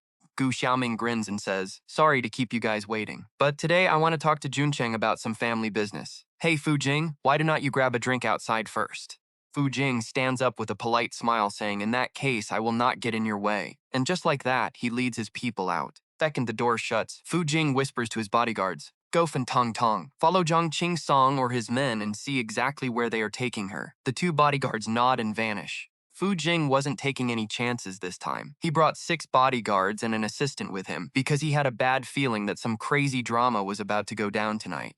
He told his assistant to double-check the clinic and the kitchen for any clues. But the assistant hesitated and said, "Boss, President Gu's team already swept those places. If there was any lead, they would have found Miss Tang by now. Let's be real. The staff here are strictly trained professionals. There is no way they are going to leak any guest secrets that easily." But Fu Jing was stubborn. He told him to keep digging because they were bound to find a lead if they kept pushing. The poor assistant had no choice but to go. Meanwhile, back in the meeting room, the second Fu Jing stepped out. Gu Xiaoming dropped a contract right in front of Gu Juncheng. His fake smile completely vanished, and his eyes went ice cold behind his glasses. He looked at him and said, "Juncheng, you weren't exactly a kid when I left the Gu family. These shares should have been mine from the start. My father was weak, and they treated my mother like trash. All these years have passed, and not a single person ever stood up to get me the justice I deserved. I'm taking back what is mine, and I do not need anyone's help." He stared at Gu Juncheng's dark, angry face, looking totally relaxed for once. "Bro, the entire Gu Corporation is yours now. You are the big boss. Just sign the papers, and I promise your little girlfriend gets sent back to you in one piece." Gu Xiaoming's threat was loud and clear. He was done pretending. Bu Juncheng's face went cold as he snapped back. "Grandpa was the one who kicked you out of the family and stripped your inheritance. What do you want from me? See, the old man was the one who brought him in and threw him out. He is not even on the family registry. Once the old man is gone, he gets 0 inheritance. Plus, he is just the son of the old man's brother, not even biological. The old man has his own kids and grandkids, so all the company shares are going straight to Gu Jianxing anyway. Bro trying to fight for his share is actually hilarious. His own father did not even own 1% of the company shares. It was literally 0 point something. He just lived off tiny dividends and was never allowed near the office." Zhengcheng added, "Grandpa actually valued you. Even though you are not his kid, he still took you in. He really respected your brain. If you did not do those unforgivable things, he would have never kicked you out." Gu Jiancheng stared at Gu Xiaoming's darkening face and growled, "Gu Xiaoming, you are crooked and your methods are dirty. It has been over 10 years, and you still only feel pure hatred without reflecting once." Even today, do you still not see where you messed up? Gu Xiaoming's face twisted into something terrifying. His eyes went blood red as he ripped off his polite mask, looking absolutely psycho. Right or wrong, it is not your place to lecture me, kid. Today you have only two choices. Sign the papers and take your girl, or else. The other choice, he sneered, leaning back in his chair, is to refuse to sign and leave here completely alone. He gestured to his assistant, and the screen on the wall turned on. But it was a live feed.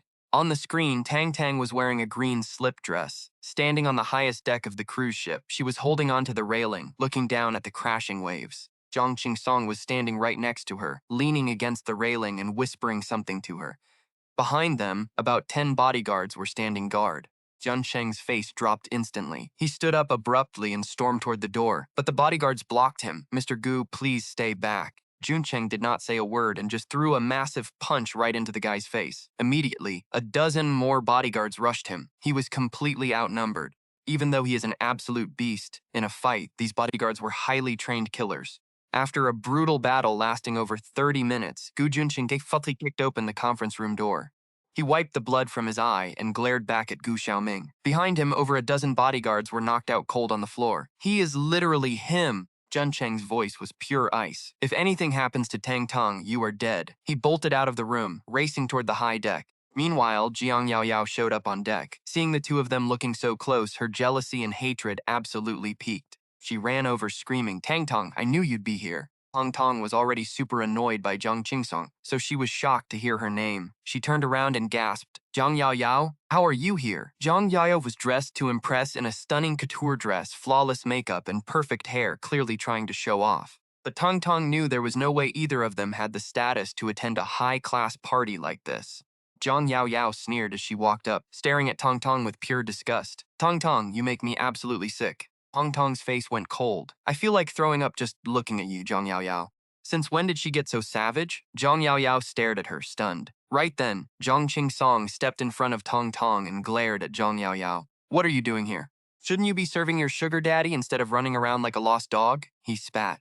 Jiang Yao Yao scoffed. "Oh, really? Are you mad because I hooked up with your dad? Technically, you are going to have to call me stepmom." Zhang Qingsong's face turned black.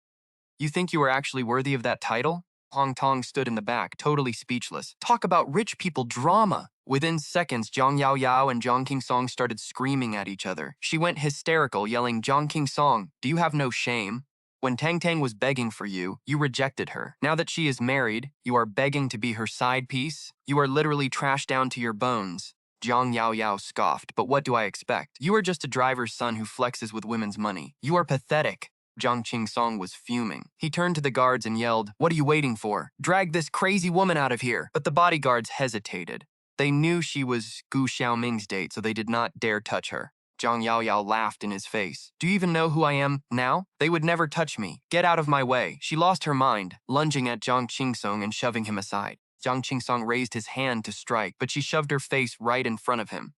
"Do it! Hit me! Let's see how you explain this to your father." Zhang Qingsong's chest heaved, his eyes bloodshot. "Jiang Yao Yao, you are completely insane," she shrieked. "You two forced me to do this. You are both trash." Tang Tong was so confused. Why was she getting dragged into this drama? Deciding this girl was totally unhinged, she started backing away. But right then, Jiang Yao Yao lunged straight at her. Tang Tong gasped, but it was too late to dodge.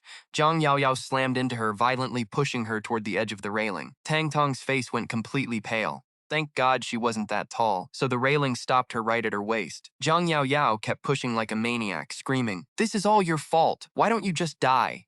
Remembering Gu Xiaoming's promise that he'd have her back no matter what, Jiang Yao Yao's eyes filled with pure malice. She grabbed Tang Tong by the waist, trying to throw her over the edge. Zhang Qingsong rushed over, grabbing Tang Tong's arm with one hand while shoving Jiang Yao Yao away with the other. "Are you out of your mind?" He was pale with absolute terror, his heart skipping a beat. Thank God she did not fall. Jiang Yao Yao kept pulling at her, hysterical. "You trashy couple, just die together." With a massive heave, Zhang Qingsong dragged Tang Tong back from the edge. He roared at the bodyguards, "Are you guys brain dead? Get over here and help." But the guards just glanced at them and did not move an inch. They were clearly not going to help. Unable to break her grip, Zhang Qingsong lost his temper and kicked her away. Jiang Yao Yao took a hard kick, shrieked, and collapsed, clutching her stomach. But during the chaotic struggle, Tang Tong lost her balance and crashed hard against the railing with a loud bang. Zhang Qingsong rushed to her side, and his face instantly went white. "Tang Tong! Tong Tong, somebody call a doctor now. Tong Tong was lying on the deck, blood dripping from her forehead. She was completely knocked out, eyes shut. The entire deck erupted into pure chaos. With fear, Zhang Qingsong scooped Tong Tong up, pushed past Zhang Yao Yao and bolted. Zhang Yao Yao holds onto the railing and drags herself up. She fixes her messy hair, staring at Xing Qingsong's back with pure hatred, and screams, "I'm gonna make you pay for this." But guess what? Absolutely nobody cares. Zhang Qingsong doesn't even look back, like he couldn't care less about her grudges or whatever new guy she's flexing now. His only focus? Making sure Tang Tang is okay. Yao Yao had actually pushed Tang Tang off the cruise tonight. Maybe he'd remember her forever. Realizing this, she scoffs. Too little, too late. Qingsong, stop acting like you actually care. Who are you even putting this show on for? Bodyguards, who were just spectating the whole drama, finally decide to move. One of them steps up to Yao Yao and whispers, "Miss Jiang, it is getting pretty windy out here. You should probably head downstairs and chill." She gives him a death stare and just storms off.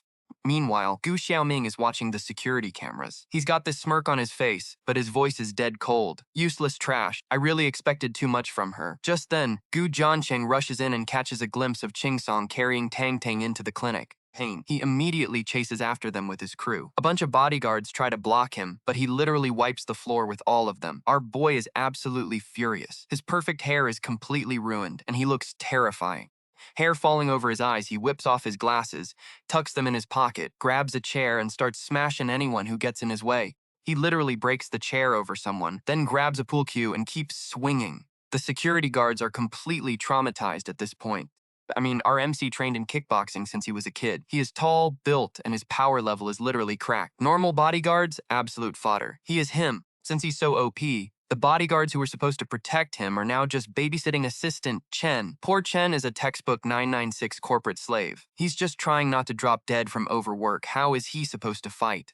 Right now, he's clutching his briefcase, trembling behind the guards, staring at Junsheng like he's the literal god of death. Shocked out of his mind, he whispers to a guard, "Wait, is that actually Boss Gu? Why does he look so different?" The guards are holding back their laughter. Like, bro, if you're his personal assistant and you don't recognize him, how are we supposed to? We only see him once a week. His long legs, Junsheng zooms straight to the clinic. The door is wide open, and he literally kicks the guards at the entrance out of the way like soccer balls.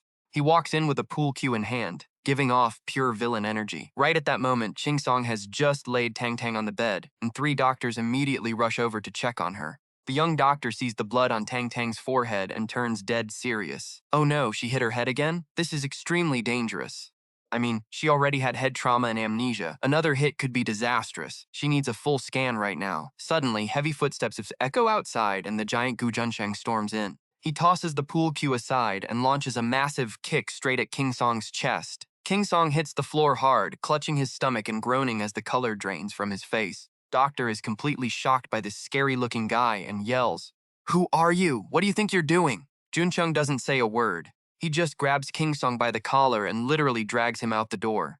The clinic is tiny and packed with expensive gear, and he probably didn't want to break anything that could save Tang Tang. Surprisingly, Qingsong doesn't even fight back, just letting himself get dragged out. Assistant Chen squeezes past them, orders the guards to block the door, adjusts his glasses, and says in a serious tone, "Hello, doctors. The lady here is our boss's wife. Please treat her immediately. If you have any questions, just talk to me." The doctors have no idea who Juncheng is, so they look at Chen suspiciously. "And where is your boss?" Chen replies with a deadpan face, "Oh, he's just outside having a friendly sparring session with a rival." The doctors don't really care about rich people drama anyway, so they just get to work. But while they're treating Tang Tang's wounds, Junqing and Qingsong are already throwing hands out on the deck. Who have hated each other forever. Juncheng was always too proud to deal with his dry sauce, while Qingsong felt superior because Tang Tang used to favor him, looking down on the wealthy heir from the bottom of his heart. Think about it, a rich, powerful heir, but his beloved girl was acting like a total simp for a driver's kid. That was Qingsong's ultimate ego trip. But now that Tang Tang has changed, the tables have turned. Junqing just wants to smash Qingsong's face in, and Qingsong has been dying to hit him too. They're about the same build, but Junqing is taller. Every punch is landing heavy. No holds barred. Qingsong thinks he's a tough guy, but he's realizing that Junqing is a straight-up beast when he fights. Clean. Getting hit square in the face again, Qingsong wipes the blood from his mouth and mocks him. "Are you scared, Gu Junsheng? Scared she'll get her memories back? Scared she'll dump you again?" Qingsong blocks another blow and grins. Go ahead, hit me. The harder you hit me now, the more she'll hate you when she remembers everything. Junsheng slams a few more brutal punches into him before finally standing up. He wipes his own bloody lip, casually fixes his messy hair, and speaks cold as ice. The only thing you have to brag about in your miserable life is that Tang Tang used to care about you. Turns around, giving King Song a look of absolute disgust. Go look in a mirror. You used to barely pass as a human, but now you're just a dog. He doesn't even finish his sentence. He wanted to say that even if Tang Tang was blind, she'd never date a dog. But honestly, talking to this trash is a waste of breath. He's way too worried about Tang Tang to waste another second. King Song's face is bruised and battered. He touches the cut near his eye, his gaze darkening. Just wait, he thinks. She only hates me because of the amnesia. Just wait until she gets her memory back. Absolutely sure of it. Meanwhile, inside the clinic, the doctors have finished bandaging Tang Tang up and running basic tests. Junsheng walks back in. The doctor is talking to Chen. We should really get a top neurologist to examine her. The moment they see Junsheng covered in pure murderous aura, everyone literally freezes. Boss, you're back, Chen stammers. Junsheng nods, his expression dark, but as he steps to the bedside and looks down at Tang Tang, his eyes completely soften. Is she going to be okay? The doctor quickly replies, for now Miss Tang is stable, but we need to do a much more thorough scan to be absolutely sure. Another doctor chimes in, I'd suggest booking a specialist right now. The cruise won't dock until tomorrow noon anyway, so if you book now, you can see them tomorrow afternoon. That way, you won't waste any time. Since the cruise isn't heading back until tomorrow morning, everyone assumes they're stuck here until tomorrow. Junsheng has no time for that. He immediately turns to Chen. Call old Lu. Tell them to come pick me up right now. Chen nods and immediately whips out his phone to make the call. Junsheng takes off his coat, wraps Tang Tang up like a blanket, scoops her up in his arms, and strides straight out of the clinic. The doctors are absolutely stunned. The young doctor, genuinely worried, grabs one of the guards. What is your boss doing? It is literally the middle of the night. He should be letting her rest. What is his problem? The guard keeps his cool and calmly replies, Relax, Doc. When our boss boarded this ship, he already had another private yacht tracking us from behind. They're picking us up right now. We don't wait for tomorrow. The young doctor's jaw literally drops. Bro, these rich families are on another level. Coming to a party but bringing an entire backup yacht like money is just monopoly paper? Must be nice. When Gu Junsheng walked out, Gu Xiaoming didn't even try to stop him. Instead, he just stood on the deck with his squad, holding a glass of red wine, and flashed a smug smile from afar. Safe travels, bro. Junsheng's face was pure ice. He gave Gu Xiaoming one last stare before turning on his heel and walking away. Right then, Zhang Yaoyao clung to Gu Xiaoming from behind, acting all whiny. Babe, I didn't do it on purpose, but Tong Tong is just so annoying. I literally couldn't stand the sight of her. Zhang Yaoyao realized she might have messed up big time, but she didn't care. No regrets. She glared at Zhang Qingsong standing right behind Gu Xiaoming, her eyes burning with pure hatred. Gu Xiaoming just pulled her close, rubbing her shoulder with a smirk. You didn't do anything wrong, babe. Why are you even apologizing? Staring at Gu Junsheng's yacht sailing away, Gu Xiaoming sneered. Like I said, now that you're with me, nobody's going to push you around. I've got your back, no matter what. Zhang Yaoyao squealed, planting a kiss on his cheek. Thank you, babe. You are the best. Meanwhile, Zhang Qingsong was leaning against the railing, watching her act like a clown. For the 100th time, he seriously questioned his own taste in women. Back then, he actually thought this absolute clown was better than Tang Tang. Like, what on earth was he smoking? Zhu Jiansheng rushed Tang Tang back that very night, heading straight to the hospital. Tang Tang hadn't even got her memory back yet, and now she'd taken another hit to the head. Zhu Jiansheng was literally panicking inside. He had already been through this nightmare once before. Was it a blessing or a curse? Last time, her memory didn't come back, but this time, anything could happen. Surprisingly, he was way more chill this time around, fully prepared for her to hate him. Even if he had to do it all over again, he wouldn't change a thing. Finally, the doctor stepped out of the room. It was the same doctor who had been treating her before. Looking pretty relaxed, he said, No need to worry, Mr. Gu. Miss Tang only has some minor scratches. She is going to be just fine. Junsheng finally breathed a sigh of relief, but his voice was still raspy. Will this hit affect her memory recovery? The doctor went quiet for a moment before sighing, Honestly, it is hard to say. Talk about an emotional roller coaster. It was like waiting for a death sentence, only to get a temporary stay of execution. Gu Junsheng sighed, rubbing his temples. He hadn't slept a wink all night, and the stress was killing him. He looked like absolute trash right now, with a messy stubble and massive dark circles under his eyes. But he was too worried about Tang Tang to care. After pausing for 2 seconds, he walked straight into her room. She probably wouldn't wake up anytime soon anyway. He could check on her first and clean himself up later. Just a few minutes after he went inside, Assistant Chen came back with some food. Setting the food on the table, he said, "Boss, you need to eat something." Bro hadn't slept all night, and he literally hadn't eaten a single bite since yesterday afternoon. Honestly, Assistant Chen was terrified his boss would starve to death right there, leaving him jobless.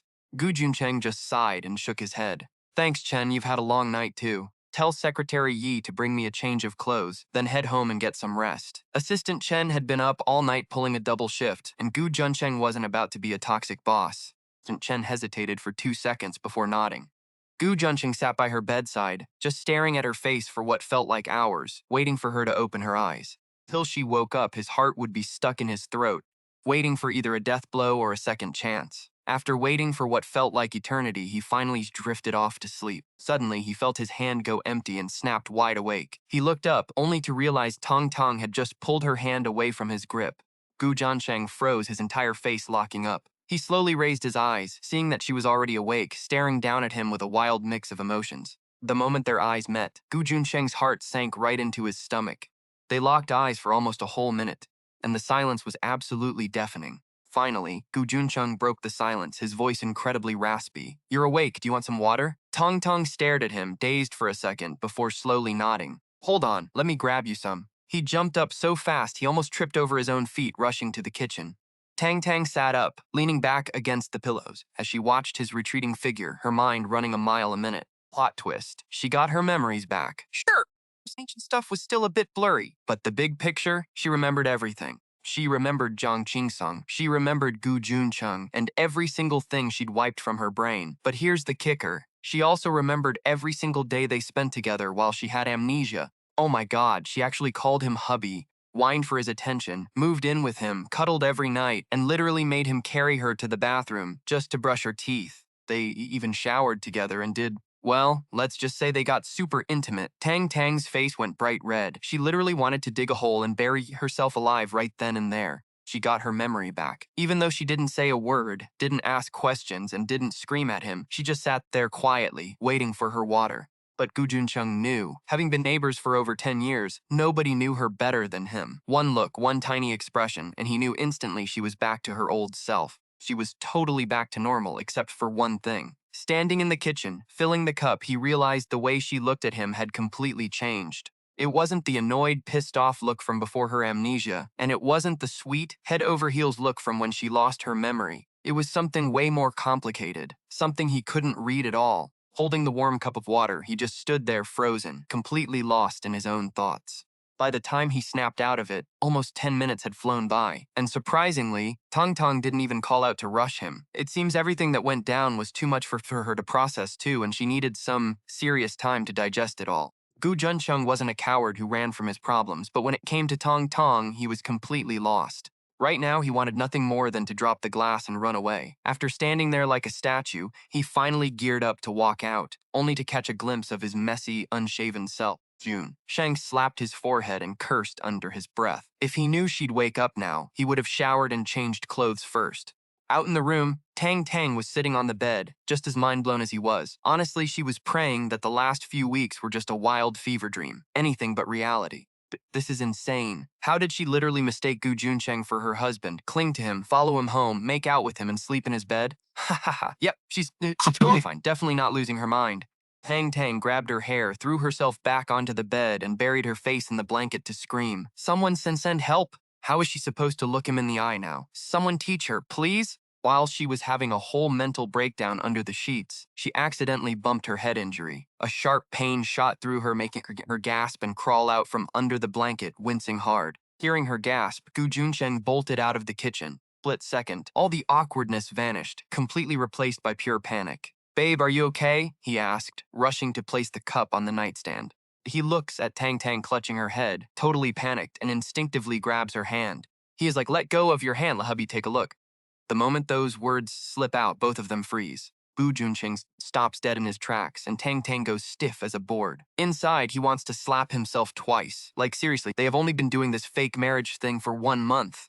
How did calling her wifey become so natural? He rubs his forehead, totally face-palming at his own stupidity. He is bracing himself, expecting her to lose her mind and start screaming at him. But instead, she slowly lowers her hands. She steals a glance at him, her ears low-key turning red. She avoids eye contact, whispering, "Well, then you can take a look." Gu Juncheng is holding his breath, carefully reading her expression.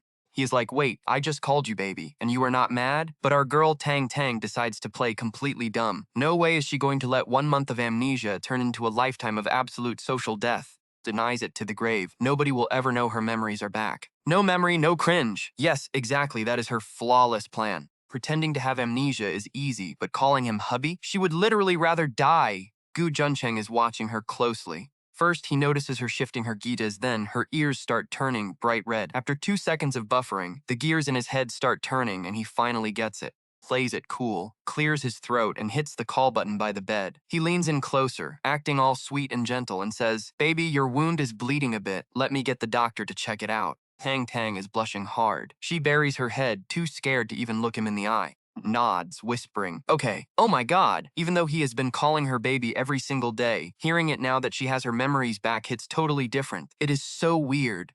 Her heart is pounding, and she tries to convince herself it is just because she is embarrassed. But deep down, she is like, wow, who knew this guy could actually be so attractive when he is being gentle? That deep, sexy voice calling her baby is low-key, making her blush. The room goes totally quiet again. Tang Tong is blushing hard, while Gu Juncheng's palms are literally sweating. Both of them are lost in their own thoughts, playing a high-stakes mental game.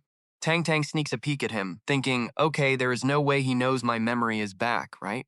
Meanwhile, Gu Juncheng is sneaking looks at her too, thinking she absolutely remembers everything, but she is totally faking it.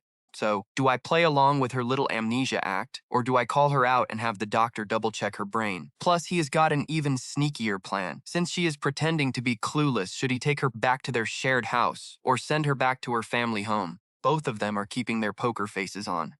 By the time the doctor comes in for the checkup, neither of them has said another word. After checking her over, the doctor says the results are the same as before. It is just a minor physical injury. Her brain is completely fine. The doctor is like, don't worry, but Gu Junxing is seriously doubting this guy's medical license. Like, she literally got hit so hard her amnesia cured itself, and you were telling me her brain is fine? He just gives the doctor a massive side eye. Unaware of the tension, the doctor continues his routine check. He asks her, Miss Tang, have you started remembering anything lately? Have you had any headaches or maybe seen some familiar flashbacks after this head bump? Tong Tong hesitates for 2 seconds. She steals a glance at Gu Juncheng, only to find him staring right back at her. It is like she touched a hot stove. She snaps her head back instantly, her ears turning bright red. After a few seconds of awkward silence, she stammers, no, nothing. The doctor looks so disappointed, sighing, wow, still nothing? He mumbles to himself, that is so strange. Logically, it has been so long that she should have at least some of her memories back by now. The doctor is totally baffled, but memory loss cases are super rare. Plus, memory is a team effort. If the patient claims she remembers nothing, it is not like he can just call her a liar. After running a bunch of tests, the doctor turns to Gu Junxing and says Miss Tang's case is pretty complex. It looks like recovering her memory is going to take a lot longer. Junxing looks over at Tang Tang. She is acting so guilty, staring at the floor and playing with her fingers. He low-key starts smirking. Honestly, sometimes she is just too adorable and totally clueless. Like, has she even thought this through? She is only faking amnesia because she is too embarrassed to face all the cringe things she did, let alone face Gu Juncheng. She didn't realize the massive catch. If she pretends she is still amnesiac, Gu Juncheng is going to take her straight back to their place. She will have to keep calling him hubby, eat with him, and even sleep in the same bed. Obviously, our girl did not think that far ahead. The moment the doctor clears her and Gu Juncheng has assistant Chen handle the discharge papers, she looks at him in shock and asks, wait, where are we going? He looks at her with the most innocent, gentle smile, naturally grabbing her hand and putting his arm around her shoulder. He is like, back to our home, of course, baby. Unless you want to stay in the hospital? She tries to pull her hand back, but this guy has a literal grip of steel. She can't budge at all. Blushing hard, she mutters, fine, let's go back, but stop being so touchy-feely. She cuts herself off mid-sentence. She suddenly remembers her role. She is supposed to be an amnesiac who is totally in love with him. She quickly changes her tone and pouts. Fine, we will go back. But you are squeezing too hard, it hurts. Junxing sees right through her, holding back a laugh. He says, my bad, baby. I was just so excited that I lost control. He lets go immediately, and she blushes even harder, mumbling, it is fine. Honestly, he wasn't even squeezing that hard. She is just totally overwhelmed by how close they are. But when Assistant Chen finally comes back with the papers, Gu Juncheng gets up to grab her things. That is when she realizes she has been wrapped in his arms this entire time. His warm scent was literally surrounding her, and she was so distracted she didn't even notice. Dang, she is low-key freaking out. It hits her as actually used to his touch. She didn't even flinch. It felt totally natural and honestly pretty comfortable. She is cooked. Once they leave the hospital, Tang Tang is practically power walking ahead. Assistant Chen, carrying all their bags, looks at her speeding away and whispers, "Boss, did you upset Miss Tang?" She looks pretty mad. But then Assistant Chen looks at Gu Junqing's face and realizes something is definitely off. Usually, if she is even slightly upset, he would be freaking out and rushing to apologize like his life depended on it. He wouldn't wait a single second. But today, Bro has his hands in his pockets, walking super slow with this massive smirk on his face. Assistant Chen is literally thinking, "Yep, my boss is about to get divorced."